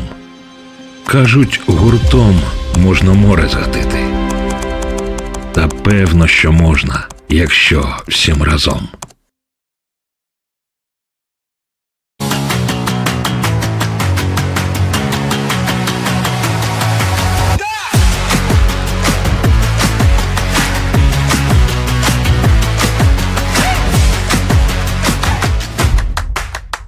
Ukraine's energy infrastructure has been devastated by the war. Over 60% of generation capacity has been damaged or occupied. But thanks to international solidarity, hope is being restored. Building on previous experience and fully aligned with Ukraine's national energy strategy, launched in 2024, the UNDP Green Energy Recovery Program in Ukraine has procured critical energy equipment with a total capacity of more than 475 megawatts. UNDP's Green Energy Program is proud to be supported by 9 partners and international donors: Norway, Sweden, Japan, Belgium, Denmark, Iceland, Germany, France, and Republic of Korea. In Kyiv region, gas turbines funded by Japan and Sweden will power essential services for over 2.9 million people. In Zaporizhia, UNDP, with the support from Denmark, Belgium, Sweden, and EU, delivered cogeneration units to keep up to 600,000 people warm and safe. In Kharkiv, with support from Norway, Sweden, Japan, and the EU, UNDP is restoring energy access for over 1.3 million people, including through gas turbines, solar power, and water infrastructure upgrades. In Odessa, new generators from Sweden, Norway, and Japan will protect heating and sewage services for 900,000 residents. In Mykolaiv, Danish-funded generators will power social infrastructure for over 73,000 people. In Dnipropetrovsk region, with support from Norway, 16 gas generators will provide heat and electricity for up to 1.5 million residents. These solutions provide heat, electricity, and water, not as a luxury, but as a fundamental human right. With UNDP expert support, Law number 9381, and the draft law on green reconstruction lay the foundation for decentralized energy and climate-aligned recovery. Through the ESCO mechanism, over $5 million are invested in solar solutions for 50 hospitals and water utilities. A new digital ESCO registry will enhance transparency and strengthen public-private partnerships, while the newly developed Sustainable Financial Facility will help drive private investment in energy efficiency across Ukraine. These results are only possible thanks to the unwavering support of our international partners. Together, we are building Ukraine's energy-independent future. Together, we are lighting the way forward.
Поки всі доходять, а мене все одно чутно, і ті, хто онлайн, і ті, хто на першому поверсі. Я хочу нагадати, що наприкінці May I remind you that at the end we'll reward 10 winners.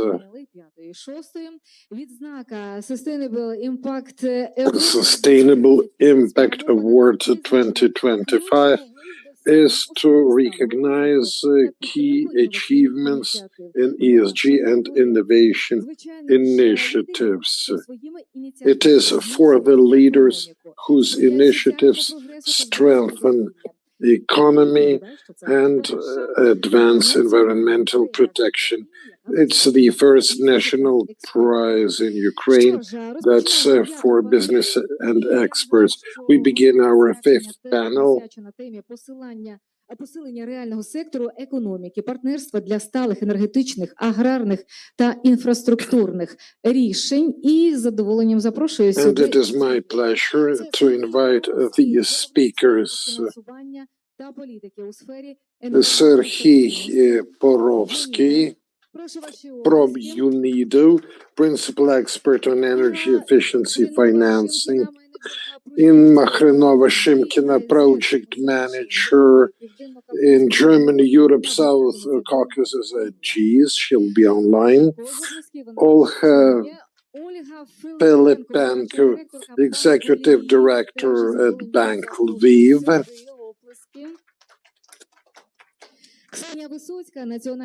Ksenia Vysotska, National Program Officer with UNAP, also online.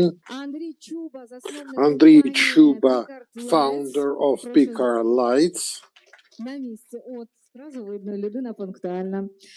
A very punctual person. And Andriy Tsehelik, CEO of Enzym Group.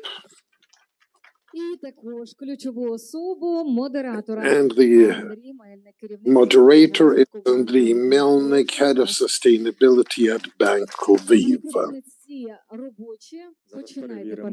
Дуже дякую за представлення. Всім Thanks for the introduction. Good evening, dear participants. I listened to the previous panel and I learned about a competition of moderators in which I will not participate. I'd rather talk to the speakers about what we think significant in our context. Our last panel was a sort of a bridge to what we're going to discuss. The previous panel was about social responsibility. But to be socially responsible, any business is to be ready to somehow distribute its costs and its profits in an okay manner, which is reachable only at the expense of unity, because only if you are within the community of those who think similarly, we can attain the results in a faster manner.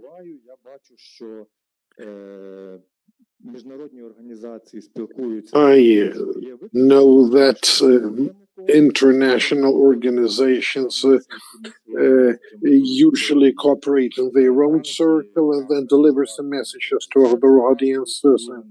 Banks talk to each other within the association of banks and also come up with proposals for outer audiences while clients live with their ideas, their cases, and their pains. And sometimes they are hurt, but not always.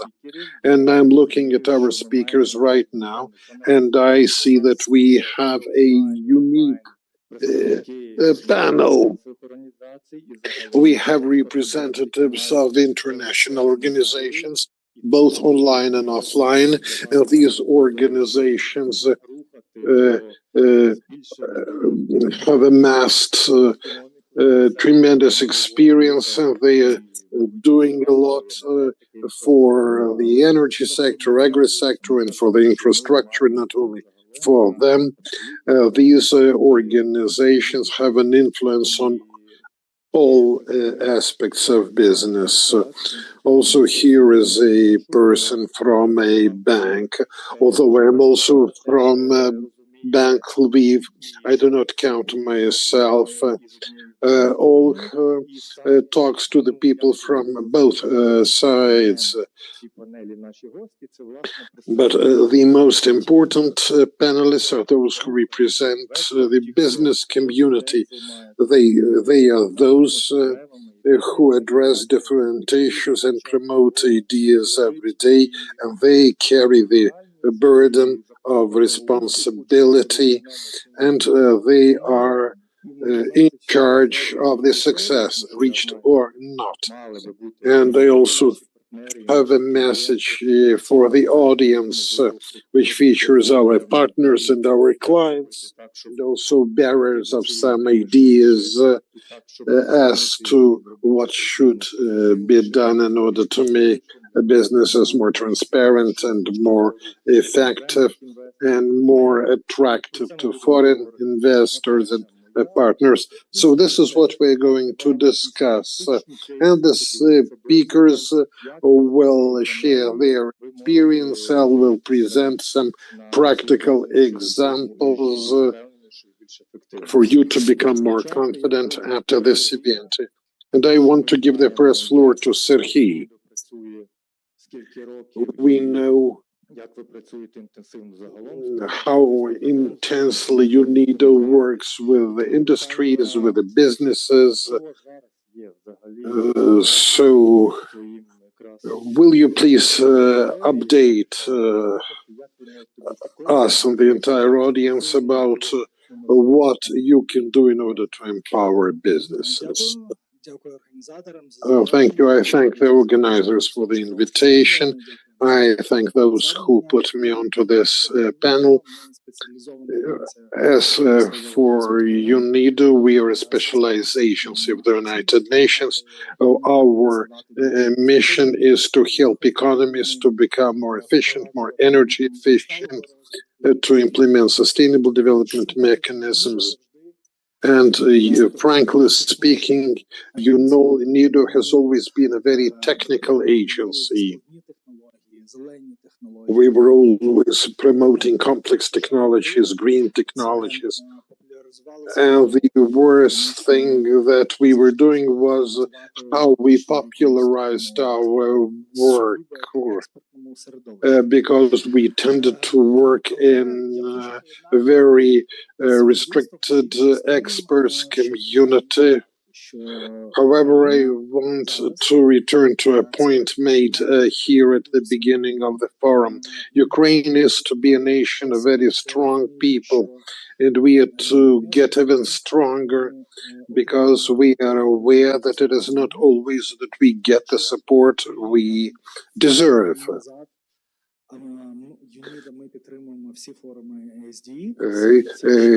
UNIDO has supported all sustainable development forums. And 3 years ago, when Soblev was not the minister, participated in one of the panels, and he said, we have the right to support, we're entitled to support in accordance with the compensational principle, because we are not at par or on an equal footing with other countries, and the same conditions as for others are not to be applied to us. We have to survive, our economy has to survive. That's why new approaches have to be developed. And I'm very glad about what UNIDO is doing in Ukraine, because we do two things that UNIDO did not do anywhere else. Firstly, it's the fund, that guarantees loans. I launched it 3 years ago. It is to support industrial enterprises. It is to give them access to capital, and we guaranteed those loans to 100% within certain amounts, and Ukrgazbank's loan could be provided for energy efficiency measures. We were also providing technical assistance. The fund completed its activities on the 16th of October. That's when we made the last loan payment. We fully used the guarantee. Our multiplier was 6, 1.5 million times 6 was 9 million that were invested into energy efficiency, not a single default. During COVID pandemic and during the war, the fund continued its operations without a single default. The guarantee was returned. As you need, we have to hand over all the costs in our projects to the state. And we are going to make a unique step. We'll hand over the money to the carbonization fund on condition they continue financing energy efficiency activities of enterprises. They have much money for that, and I would recommend to the business people to take a good look at that fund. I hope they will make a guarantee instrument of a kind. They're also doing leasing and factoring apart from crediting. Our fund has shown that at the present times and under the present circumstances, it is paramount to have financial instruments that cover the risks and that are ready to assume any risks, including war-related risks, and let the enterprises further develop and invest into the areas most important for our economy. We hope that we'll make another fund in the framework of another project. I also want to stress that UNIDO also has the Green Recovery Program, and the day before yesterday, one of the flagship projects of this program was officially launched. The government of Japan is a partner, $188 million. 14 projects were selected. Japanese technologies for Ukrainian enterprises, 14 enterprises. We are doing now feasibility studies, and after that, it will be decided whether they get 100% or 50% grants. The former for the small and the latter for the medium-sized enterprises. In Lviv, we support superhumans, prosthetics for the heavily injured soldiers. UNIDO support continues its support. The Ukrainian projects are flagship projects, not only for Ukraine, and many other countries want UNIDO to roll its Ukrainian experience out in other countries. Thank you very much for your talks, and our audience is now aware of yet another instrument. Our Next speaker is Emma. Can you hear us? We see you, but do you hear us? Wonderful. Em is the second person representing GIZ to speak today. It is a signal of how much this organization does for Ukraine, and I'm looking at you, and I recall how we talked in The Hague 1 year ago, and I heard a very interesting message from you, but I rather intrigue the audience. So what changed within this year? Did anything change for the better in terms of the dialogue with the regulators or with the reforms? What is GIZ ready to offer to the business owners and business managers to accelerate the advent of efficient economy? Thank you very much, Andrei. Dear partners, it's my pleasure to be seeing you today. You are real professionals, and I would call us the coalition of the not just willing, but of the brave. Last year, oh yes, I started with the message change or die. Well, and I should like to submit that we have changed. We haven't died. We're introduced changes. Of course, we have to thank our businesses, our financial institutions that support businesses in that dire situation, and our interaction of the people who aren't indifferent and to really help share experience and engage each other in the programs they maintain. This day we have launched a new program. Madame Ministerin was visiting from Germany.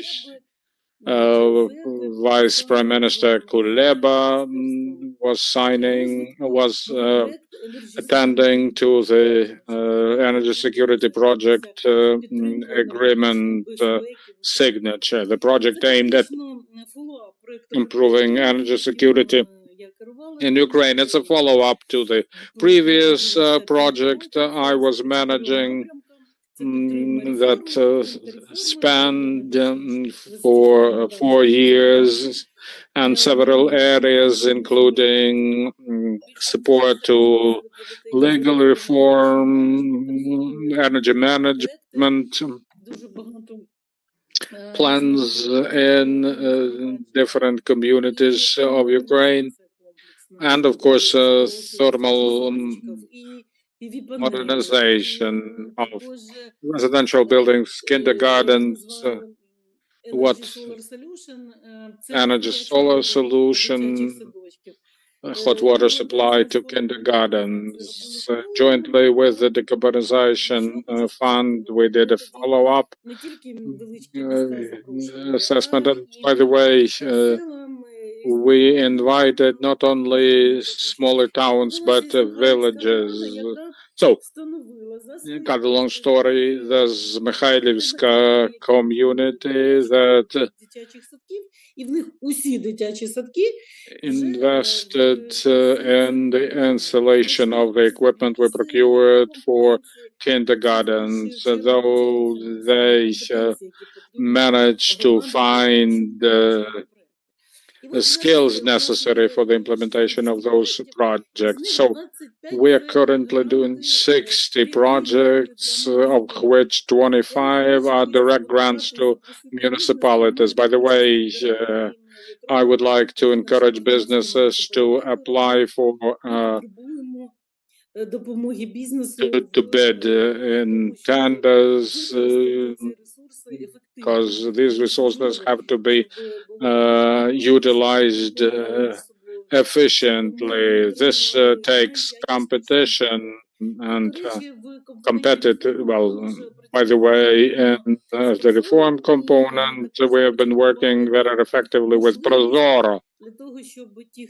We, amongst other, the platform to be used by those who want to find the best possible materials for their renovation or rehabilitation projects. It's a big step forward since the launch of Prozoro, a great initiative and mechanism.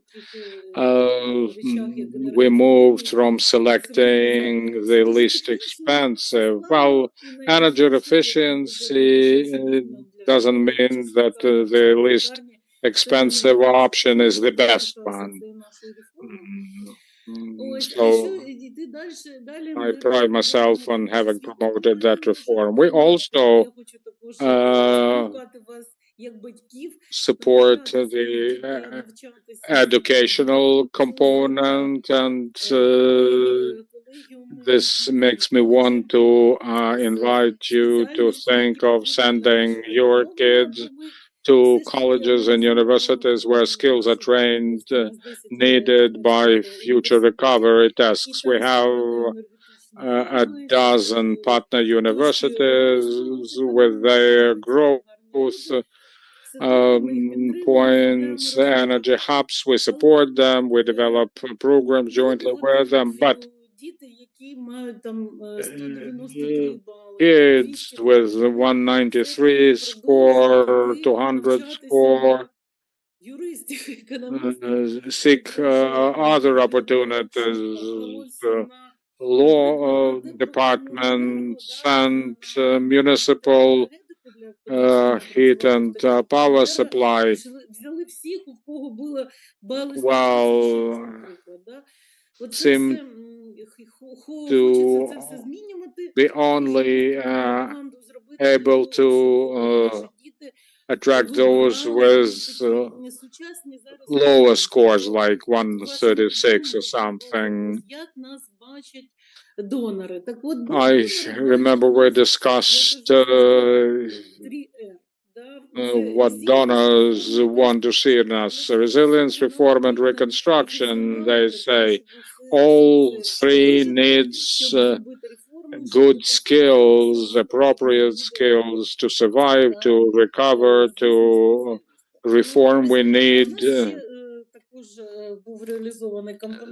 skills. So we've also implemented another component in interacting with the enterprises. We provided grants to businesses that supported relocated businesses, and we also disbursed grants to the businesses located in the occupied territories, maybe damaged partially. By the way, the results were great. Businesses, companies invested their funds, and we achieved some very good results in terms of energy savings. Now, the project I mentioned earlier will help us continue our endeavor and at the same time develop financial component. We're planning to develop leasing and factoring initiatives because, well, because we want our Ukrainian German donors to recognize the fact that Ukrainian business landscape is alive and ready for further development, and it's only the project-based financing that can help us gain access to those funds. Thank you. Thank you. The impressive project portfolio, pursuing different goals and helping different target audiences. It's great to see that that new efforts are taking, new partners joining. Thank you again. A round of applause to Emma. My next question goes to another online participant, Ksenia Vysotska. We talk sustainable development, environment, ESG, fine, but for some reason, people discuss money, budgets, saying very few words about environment. And Ksenia, I understand, will do what we should have done. Any project, I understand, is not just about reducing energy consumption and aiding energy saving. No, every project should potentially help reduce CO2 emissions and improve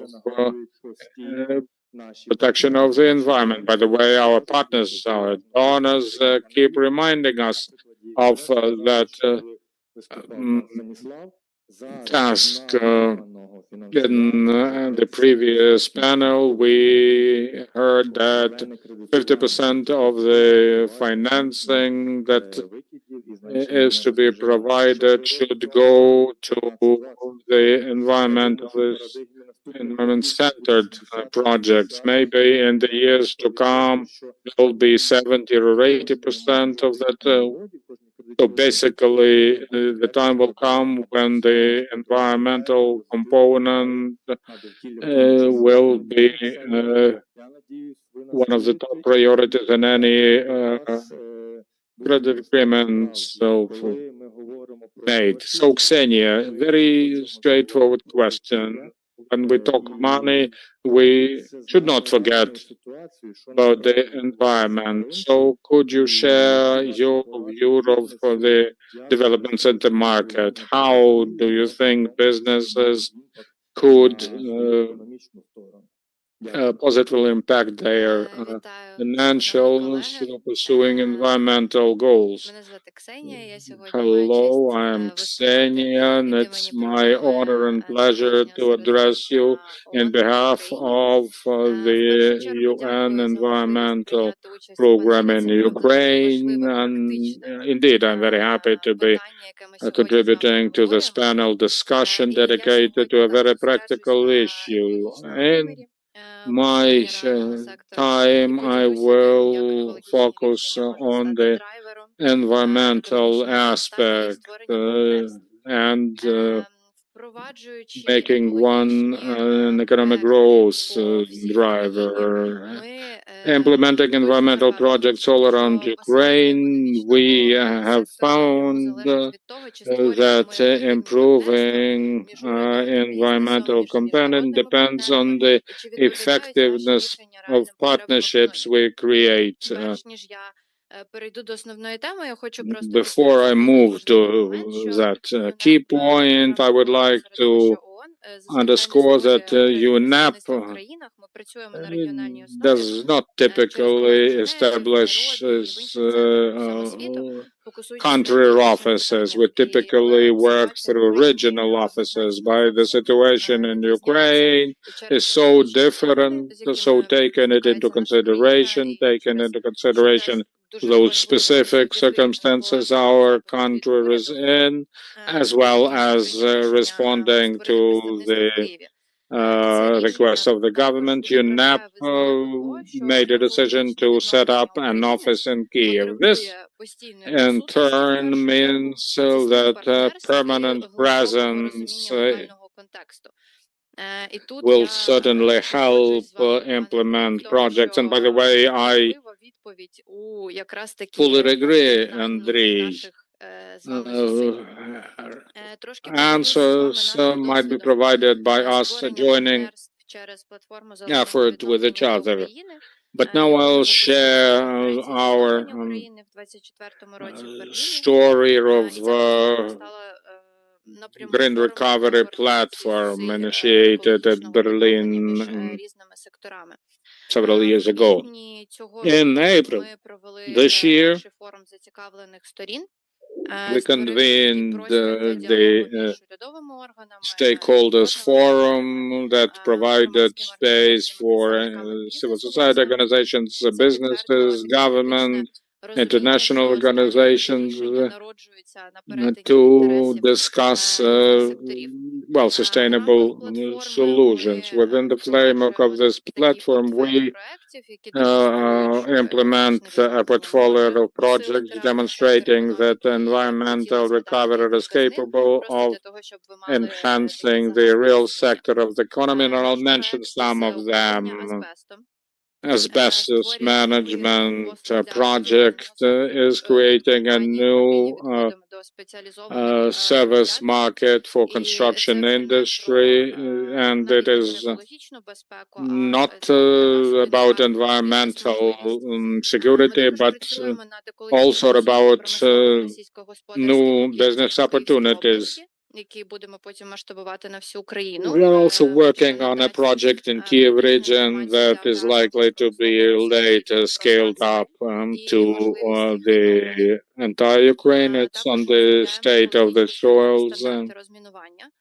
We are also developing environmental demining standards that will apply to service providers, and at the same time recovering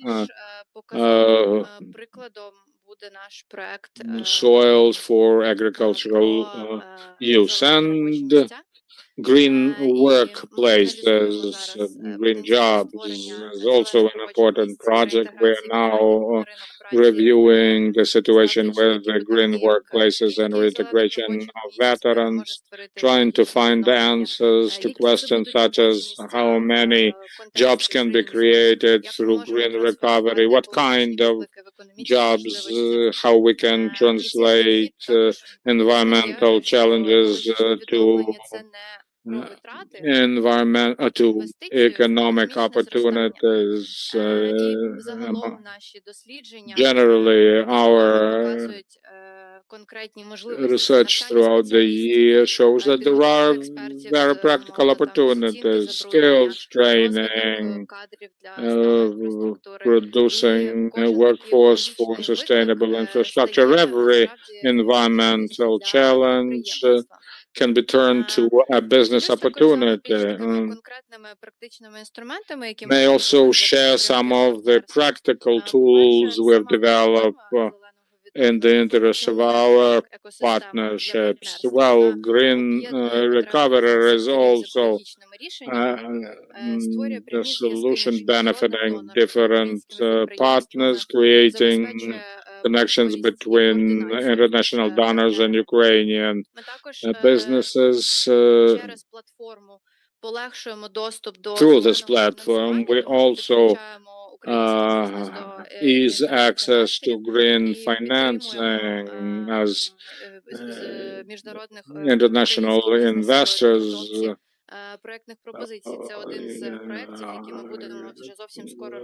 may benefit by being able to develop relevant business proposals. And we also coordinate and create work groups for green recovery. We have a work group on asbestos management, on chemical management. We're currently creating a work group jointly with the Ministry of Economy on demining. Through participation in these work groups, we can, so to speak, help build bridges between Ukrainian businesses and international partners and investors, insofar as they also take part in these work groups. We also use opportunities provided by international cooperation to support technology exchange and transfer. In conclusion, I would like to say that supporting the real sector of the economy through environmental solution is an option opened in our relation through Green Recovery Platform. We're working towards making environmental challenges in Ukraine to be regarded as the opportunities for creating a modern-day European economy compliant with the relevant standards and capable of creating relevant jobs. Special thanks for you being so active in the mining. Lviv Bank finds it particularly appealing. Indeed, together we are much stronger. With that, we go to our next speaker. Склалося, що дуже багато Андріїв сьогодні в нашій дискусії. І наступне моє питання буде до пана Андрія. So my question is for Andriy from Picard Lights. There are so many Andriys here. I know that your company has implemented a number of green projects, and my question is rather simple. Rather, two questions are rather too simple. Was everything just about money and about energy efficiency for making business possible under the present circumstances? And if it was not only about money, will you please share some stats with our audience? Millions of hryvnias or megawatts or kilowatts for the people to understand what it's all about.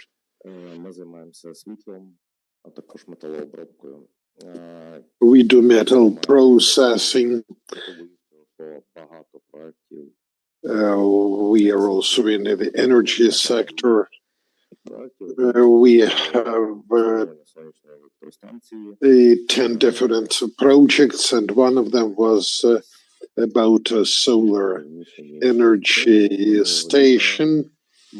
Last summer, we did it, and now 1 year later, we can already speak about the feasibility of such a project. Our consumption is quite big, 40,000 kilowatts per month, 400,000 hryvnias monthly. And in view of the war and in view of the dependence upon European support of the energy systems, we made a decision.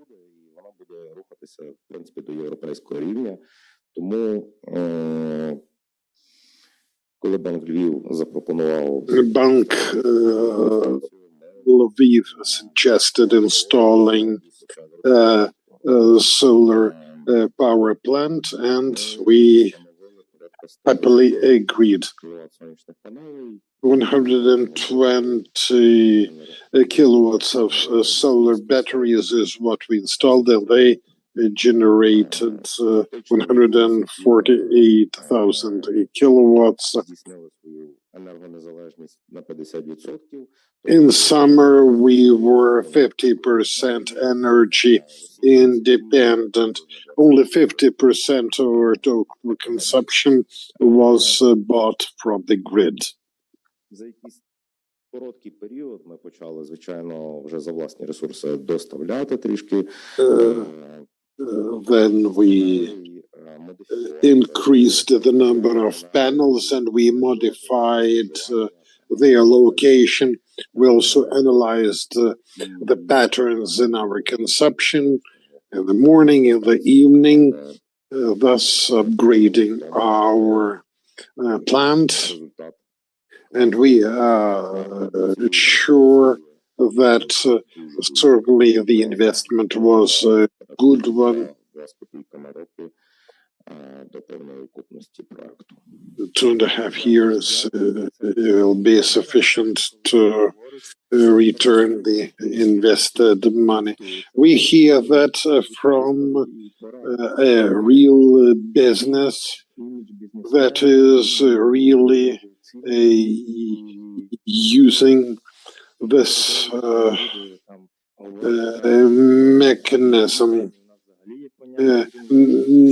Nobody is going to say something that is not true, and we know that any time an international organization and an auditor will turn up and you won't have any positive image. Thank you, Andriy, for your sharing. Let's give you a hand of applause.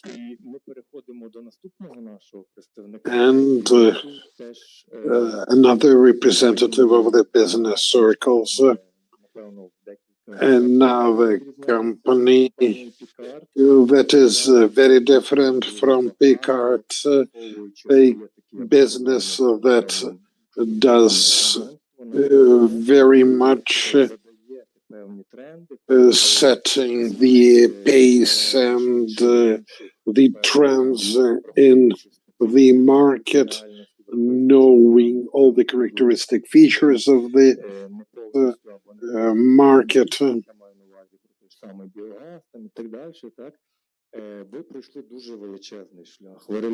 You covered a long way. You carried out multiple projects. So will you please share your experience with, if possible, a focus on the present and future challenges?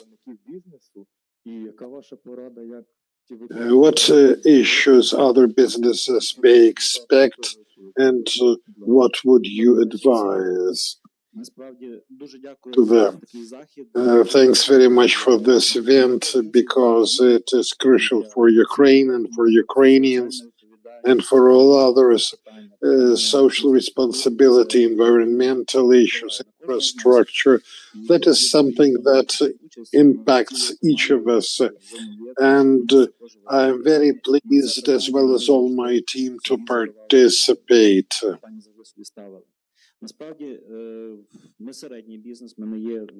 We are not a very big business, so we are a medium-sized family company. And previous panels discussed the drivers of social responsibility. We are socially responsible. Our founders and our shareholders have always supported the values of proper attitude to the environment, to the people. And when you're acting and thinking long-term, you develop proper attitudes and look into the future. Enzyme is a biotechnological company. You all know Lvivsky Drinchi. This is one of our main brands, and the core of our business is fermentation. We grow duff, and it's an energy-intensive project. we decided to decrease our environmental impacts in the very beginning of this century.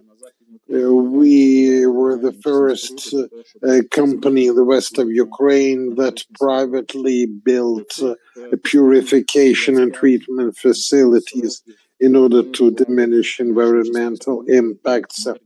We invested into such treatment facilities and into their 3 upgrades, more than 10 million euro. It's a big investment, but it allows looking into the future with confidence, because without responsible attitude to the environmental protection, we have no future.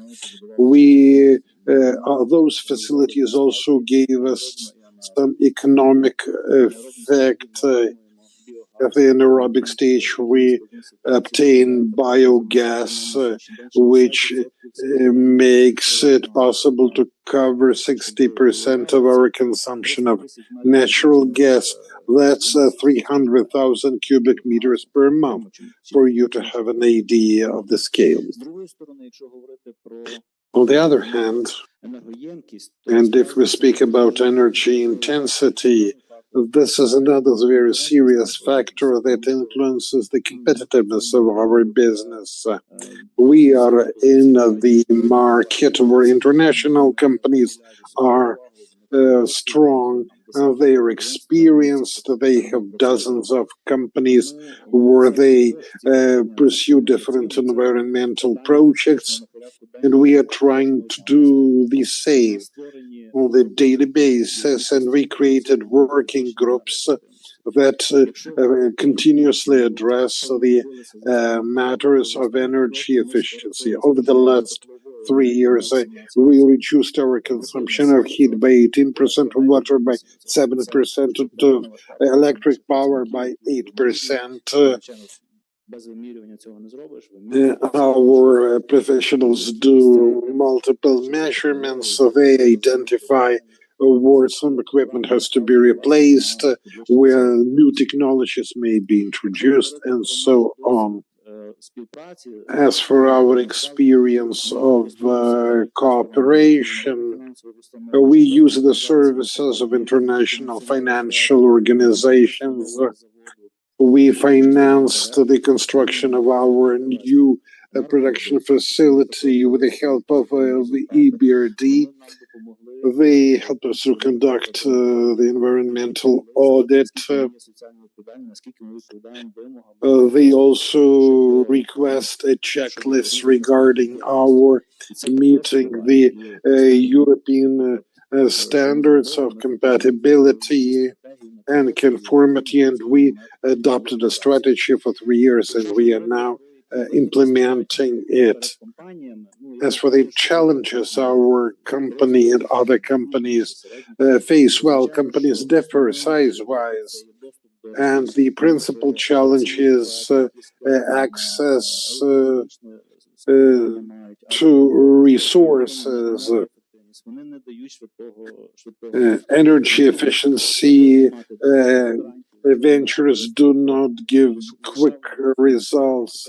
That's why it's important to access cheap money or to get support from banks and international financial institutions. Access to technologies is another challenge.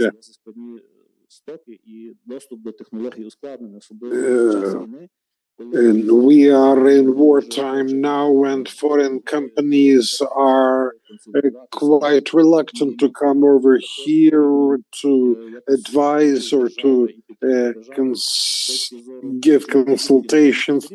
And that's why we probably need more support from the government. If a life insurance instrument appeared for those experts who come as advisors to Ukraine, the situation could become less tense. Bureaucratic hurdles also exist. It takes more than 1 year to produce certain equipment abroad, And another factor that matters is assistance of international institutions with regard to skill sharing. Was together with JZ, we attended a training on energy efficiency. We shared our experience with other companies shared their experience with us. We learned a lot. This is what we all need, and I think that this forum will be helpful in this respect. Thank you very much. What you tell us resonates with my personal view.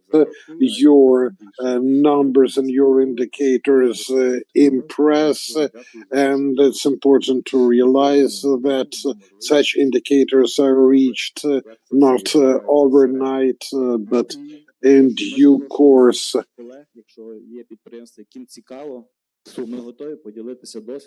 And we are ready to share with other colleagues. Thank you for your initiative. Olga.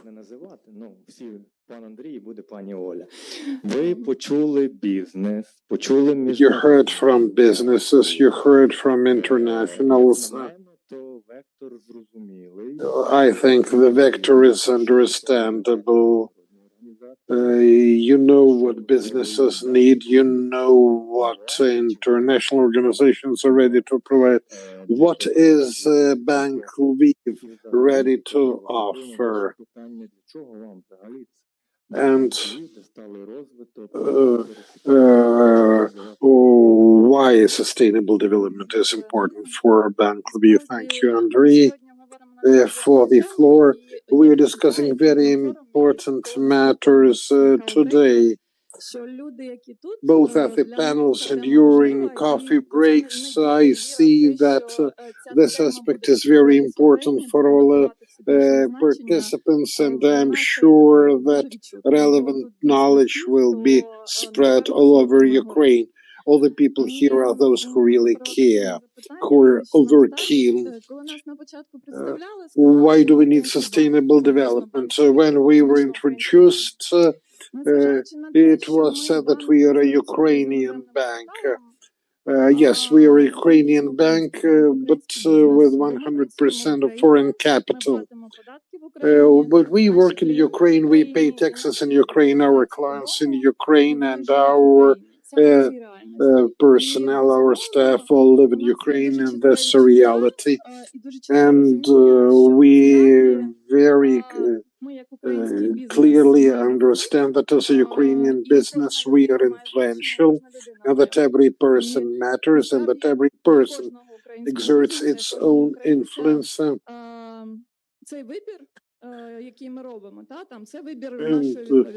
And we make a choice every day. We all Ukrainians. Thus, our choice is responsibility. I could tell a lot about what we do as a company. As for our measurements, Andrei could take the floor for hours, but I'd rather speak about our interaction with our clients and about how, due to support from our international part, we can exert an influence together with the Ukrainian businesses.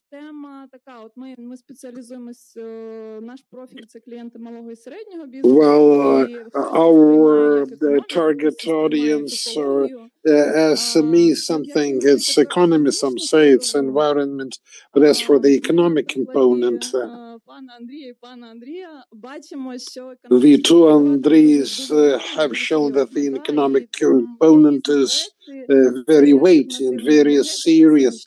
Alternative energy generation, solar panels, more productive and efficient equipment for the power sector, different transportation solutions, etc.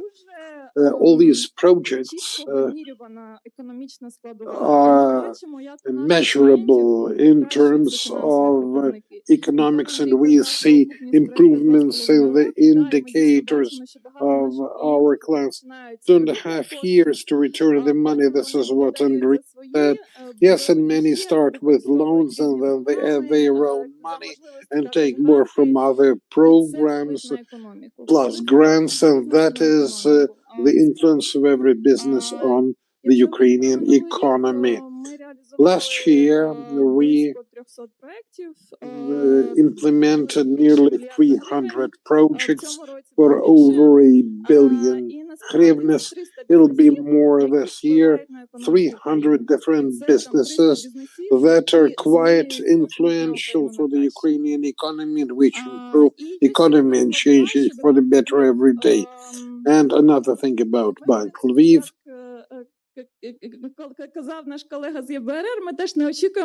as our colleague from EBRD said, we do not expect that our clients will know all. We never rely on their being fully cognizant. Many businesses just stop because they think it is super complicated to get green finance, that one will just get drowned in a mass of documents. But we provide relevant support to our clients, informational, technical, you name it. We have a team, we have a technical office, we have certified engineers who are ready to help with energy auditing, with making the documentation, with whom you may assess how much a project can bring in terms of returns. So we want every business to develop. We want those who are developing sustainably should get on this way. And all banks that provide green finance should follow the same way.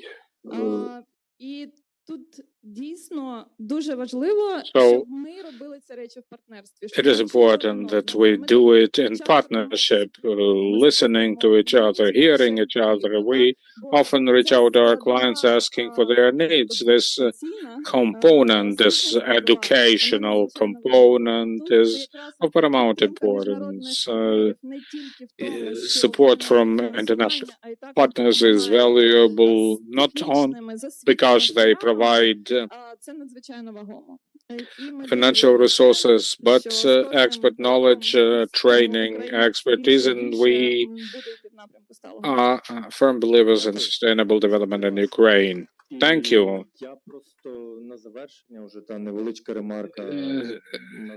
Indeed, in summary,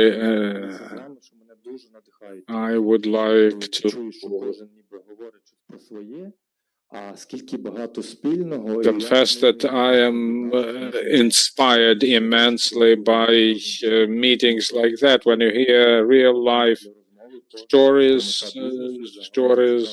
that can be of benefit to those who listen and to those who do.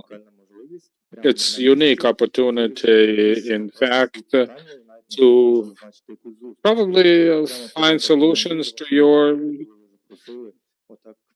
problems. So thank you, Andrei, for calling me, inviting to visit with you, see how it works. So once again, we wouldn't mind going there either.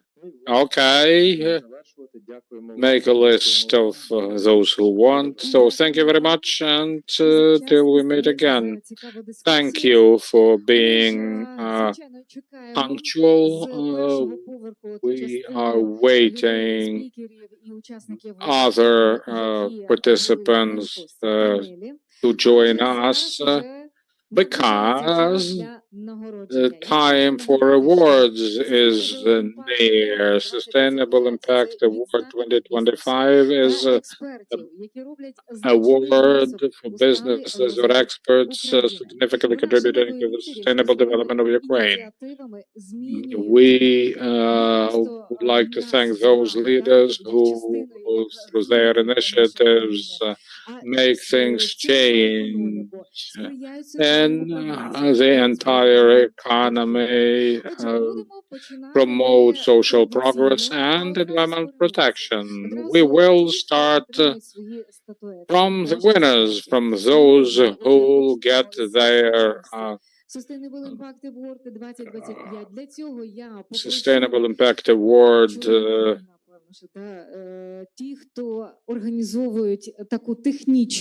Oscars, so to speak.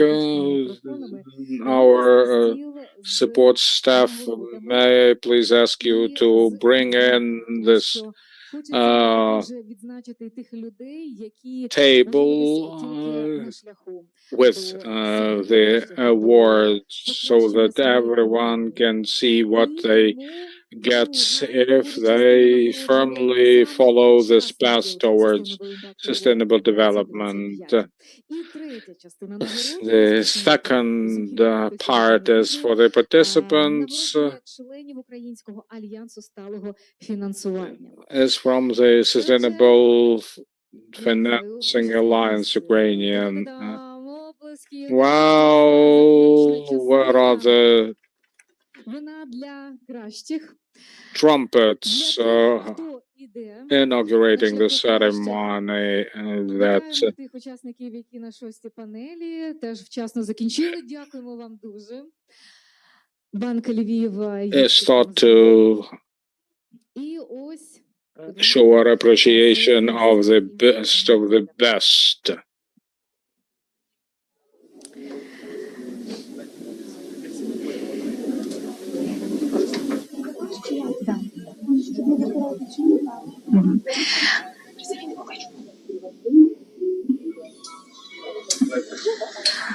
Нагороджувати буде Аліна Соколенко. The awards will be handed out by Alina Sokolenko. Everyone's ready. So this important time has come. I will retire so that you can take photos you want to Alina Sokolenko, chair and member of the Sustainable Development Council. So everyone's ready. Let's start appreciate companies and institutions that integrate sustainable development principles in their strategies, operational activities, and corporate culture. I understand that you have something to say. Yes, what I wanted to say is to greet everyone who endured until the very end. It's been not the easiest of days today. Many of us had to wake up to the sounds of air raid alert. But I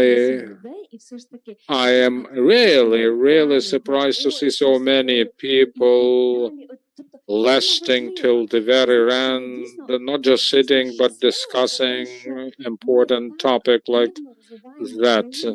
It's good to know that we are contributing actively to development, whether we represent businesses, international organizations, or government agencies. Thank you very much for your cooperation. Now over to the award given ceremony.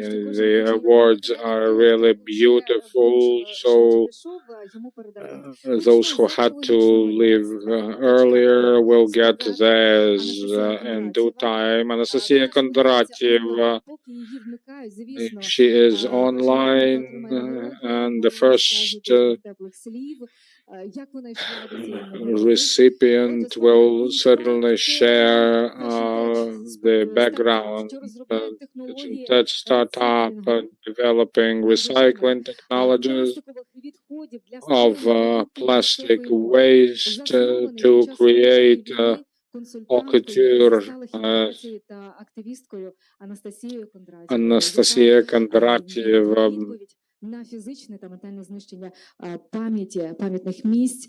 Зараз нам in response to physical and mental destruction of memorial places came up with this initiative. Hi,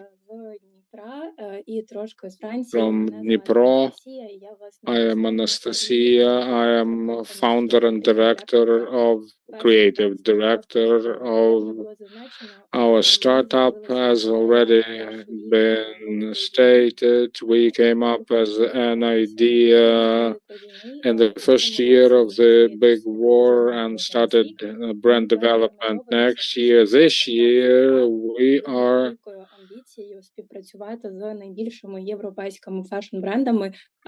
have to pursue our ambition to work together with Europe's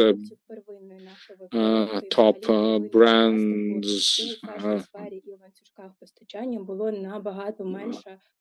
in order to reduce plastic waste in the relevant sector. Unfortunately, other members of the team couldn't join me. So in their behalf and myself, I would like to say Yana Konyok, the association, all conveners.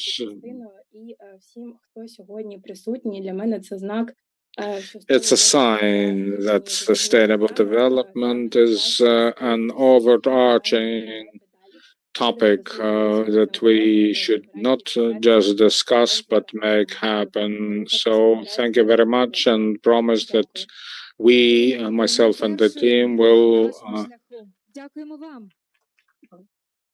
pursue development. Thank you. Social impact and the community impact. The company that resume social project initiative, renewable energy, eradication, social infrastructure. Last year they implemented 15 projects to the tune of 1.3 million hryvnias, including the social care home. Thank you very much. Thank you very much to everyone, the conveners, the organizers of this contest. At our company, we always try to support communities where our solar and wind stations are located. It's about partnership, about community active stance. We help communities implement their initiatives financially. Our next winner is in financial sector, Ukrhazbank. Ukrhazbank started its path in green banking in 2016, jointly with the IFC, and became Ukraine's first bank to implement active financing in environmental responsible projects, making it a key line of its business and creating EcoBank brand. The bank has been financing renewable energy, sustainable agricultural development, making environmentally responsible projects accessible to businesses and communities. Oh, you have already handed it over. Okay, we will give them a round of applause anyway. Our next winner, innovation and best accessible technologies, is this good? Irina Chernyshev is coming to the podium, and I will shortly say that they're helping build a real picture of any enterprise based on hundreds of thousands of data entries. The system automatically updates, provides access to original scans of the documents in question. Thank you. Unexpected it is. I didn't know whether we will be awarded anything, for our product is so new. However, we have been working with the product for 7 years, initially targeting communities, now financial and authorities and other government agencies help make our businesses environmentally friendly. Sustainable and Ethical Supply Chain Award. Katerina Varova, are you ready? Please join us. Oh, you are online. Okay, Katerina. So one is a Ukrainian upcycling brand that transforms used banners, jeans, etc. to corporate merch, thus reducing CO2 emissions, offering businesses as consumers real alternatives to fast fashion. In 24-25, the brand created new collections of the used banners. How did Susan doing that? Thank you very much for this opportunity and for the award given to Divan. We started back in 2019, and I would like to mention that we're currently working on the verge of technical and human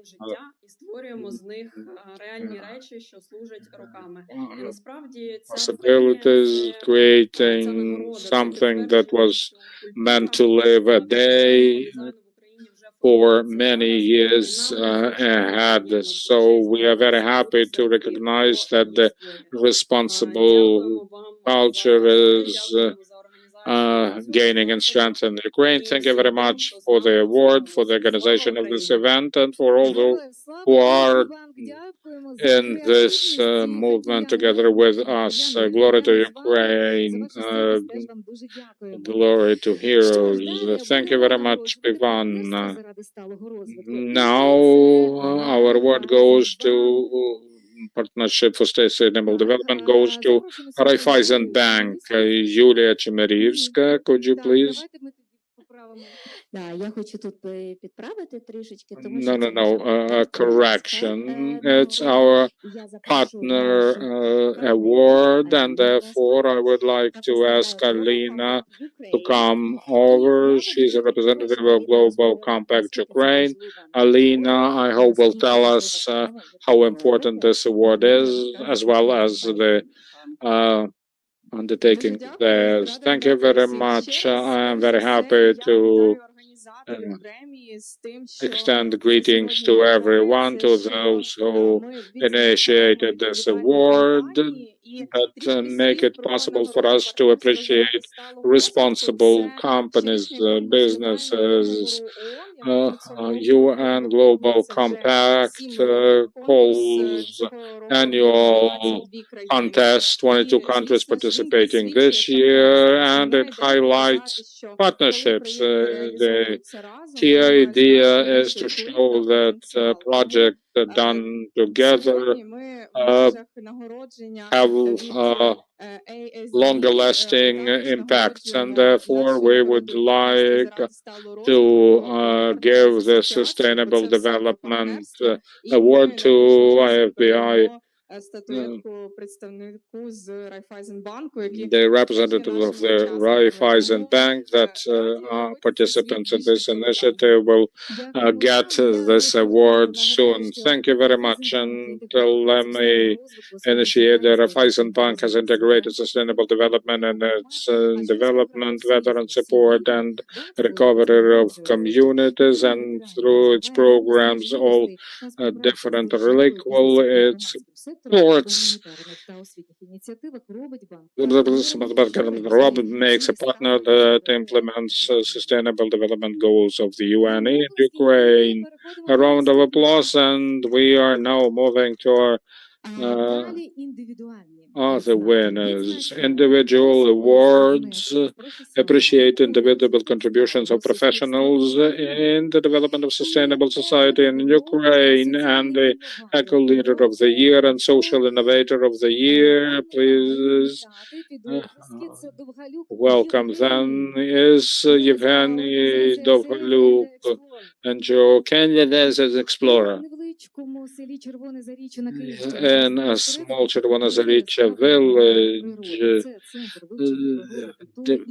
something is going on that sparks interest of the community in environment protection. Yevgeny Dovhaluk created a center that helps engage local communities in sustainable development. Yevgen. Всім привіт, дуже дякую. Hi. По-перше, хочу привітати і відзначити. First, I would like to note that this Sustainable Development Forum has become really sustainable, as it's the fifth time that day is made. Before that, we made very useful networking and friendship, and today our team is working on an ambitious project looking at including Ramsar lands, follow, support. I believe that this is one of the biggest awards we have received to date. Thank you. Now, educational and awareness raising leader Alexandra Umena, present in person. Professor Key of National Economic University, author who authored over 130 publications. In 2024, Ukraine's first master's studies program for sustainable development management was introduced that year as well as this year. Alexandra lectured sustainable development and MBA, yes, strategic marketing and sustainable development marketing within the framework of ESG. Дякую дуже за цю відзнаку. І завжди подаючись на будь-який конкурс, ми все одно в душі сподіваємося на... Thanks very much for the award. Whenever we participate in a competition or context, we expect some recognition. I know that this time there were other candidates who certainly deserve the prize. And by the way, I have worked in the sphere of university education for my entire adult life, and I worked at different levels with different target audiences. The university where I work now, Vadim Hetman University, but also Kyiv Mahila Academy, where I delivered a course on ethical business for the bachelor student. We also work with ISG, with the DIL. It's all about state-of-the-art business practices, and we also do trainings for communities within the project of the Association of Ukrainian Cities, within the framework of the Ukrainian-Danish project on sustainable business, and we helped the communities to develop their development strategies. There were 3 communities in Kharkiv region. Thank you very much for the award. І далі до молоді, як же ж на неї не звернути увагу? За нею майбутнє України, молодіжний. The young now, the young leader for changes, Олександра Гондюл. І коротенько розкажу, що Олександра Гондюл представляє факультет журналістики. Alexandra represents the journalism school of Grinchenko University in Kyiv. She is systemically pursuing ESG tendencies and implementing them into Ukrainian journalism. Всі одразу кажуть, от Саша прийшла, значить буде сталий розвиток. В якомусь вигляді... Well, my friends joke that whenever I join a project, it's going to be about sustainable development. Maybe it is true. Anne Frank once wrote in her diary that it's good that one does not have to wait even for a minute to make the world better. And it's wonderful that we can do that. And now I know that I will continue working in this vein and try to do even more. Учасники Sustainable Impact Award 2025. Отже, давайте, як ми по черзі. Давайте, тоді я залишу цей. Отже, сертифікат учасника. Certificate of participation goes to First Ukrainian International Bank for Leadership and Innovations in ESG. Представника ПОМ, хто у нас тут найчарівніший і з гарними слайдами сьогодні підготовлений прийшов. So who showed the best slides today? Thanks very much. Сертифікат. Ви сьогодні багато говорили. Дякуємо вам. Well, дуже перепрошуємо, але нам треба рухатись далі. Сертифікат учасника отримає... Now certificate of participation goes to Отже, хто у нас є представники ПАМ? ПАМ. І ми вас сьогодні не чули, можете сказати дякую. You can say thank you if you so wish. Thank you. Йдемо далі. Сертифікат учасника отримає Приватбанк. Certificate of participation goes to Приватбанк. Дякуємо вам. Thank you. І наступний сертифікат учасника. Ну, 2 не маємо, але фото зробимо для 2. Well, we don't have 2 certificates, but we'll make a photo with both of you. Укренерго. Укренерго. На слуху у всіх, тому що з'являється світло. Дякують. All Ukrainians now thank Ukrenergo as well as DTEC for power supply. Thank you. The certificate of participation goes to corporate fund, charity fund of Credo Bank. І передати своїми думками подяку всій команді. Please thank the entire team. До цього заходу. Thank all the participants. Certificate of participation. МХП Громаді Foundation. Дякую вам. It's a pleasure to see you here again. І сертифікат учасника отримає МХП. МХП. Мабуть, не варто було далеко йти, тому ще одні оплески. Another round of applause for you. May you feel warmer. Але крупну фотографію потім зробити, тому що щоб люди бачили, лайкати різне щось. І далі сертифікат учасника отримає SoftServe. SoftServe. Yes. The certificate of participation усміхнена, радісна і до фотографії готова. Дякуємо вам за участь. Thank you for your participation. Certificate of participation goes to you control. You're back after panel 6. Wonderful, thank you.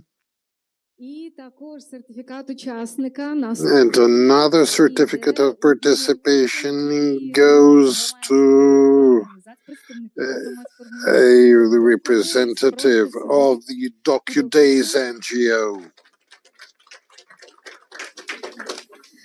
Велика вам дяка. Красиві сертифікати. Thanks very much.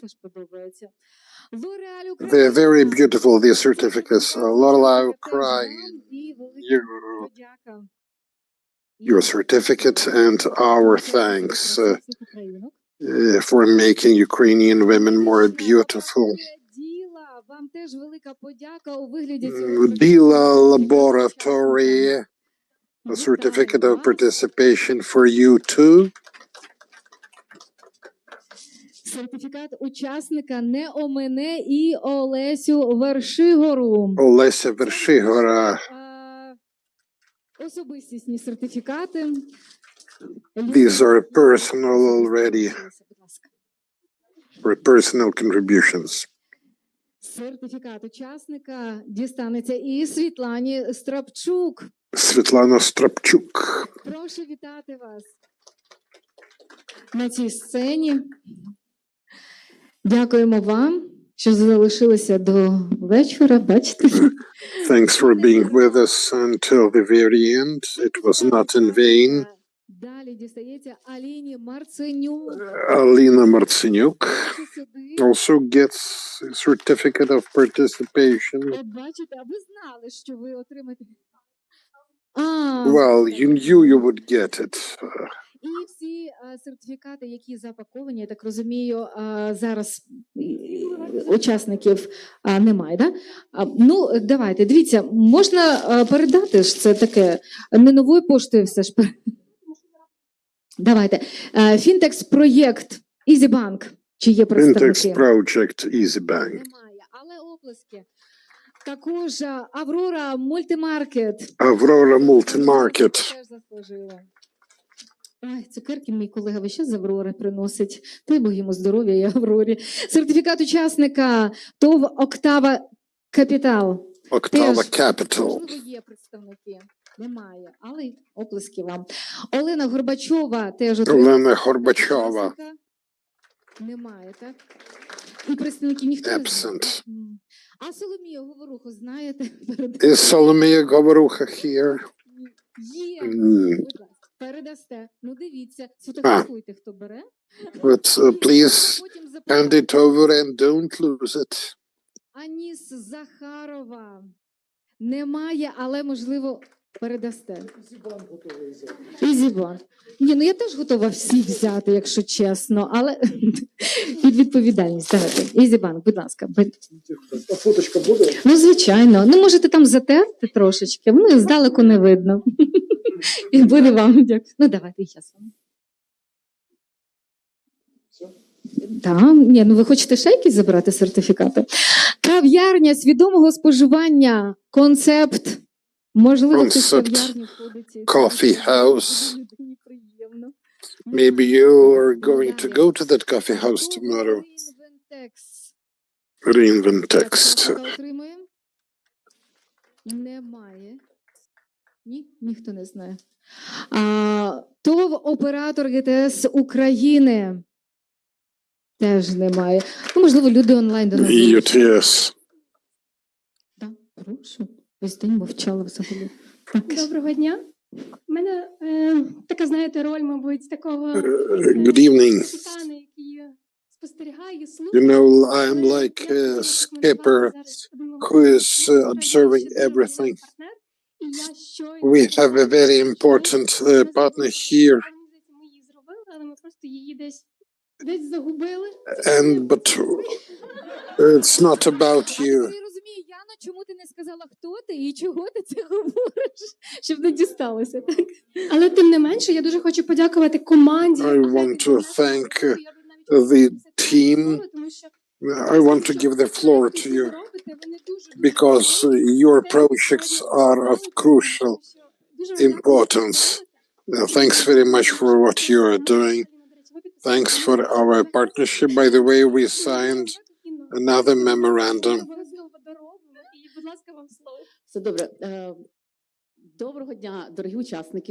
Good evening, dear participants. Thanks, dear organizators, for having invited our team. We appreciated it very much. We embarked on sustainable development last year, but we began to develop in a sustainable way much before we formally fixed that moment in time, and we thank all our partners and we thank all businesses and all NGOs that every year join our community. I was given 5 minutes today.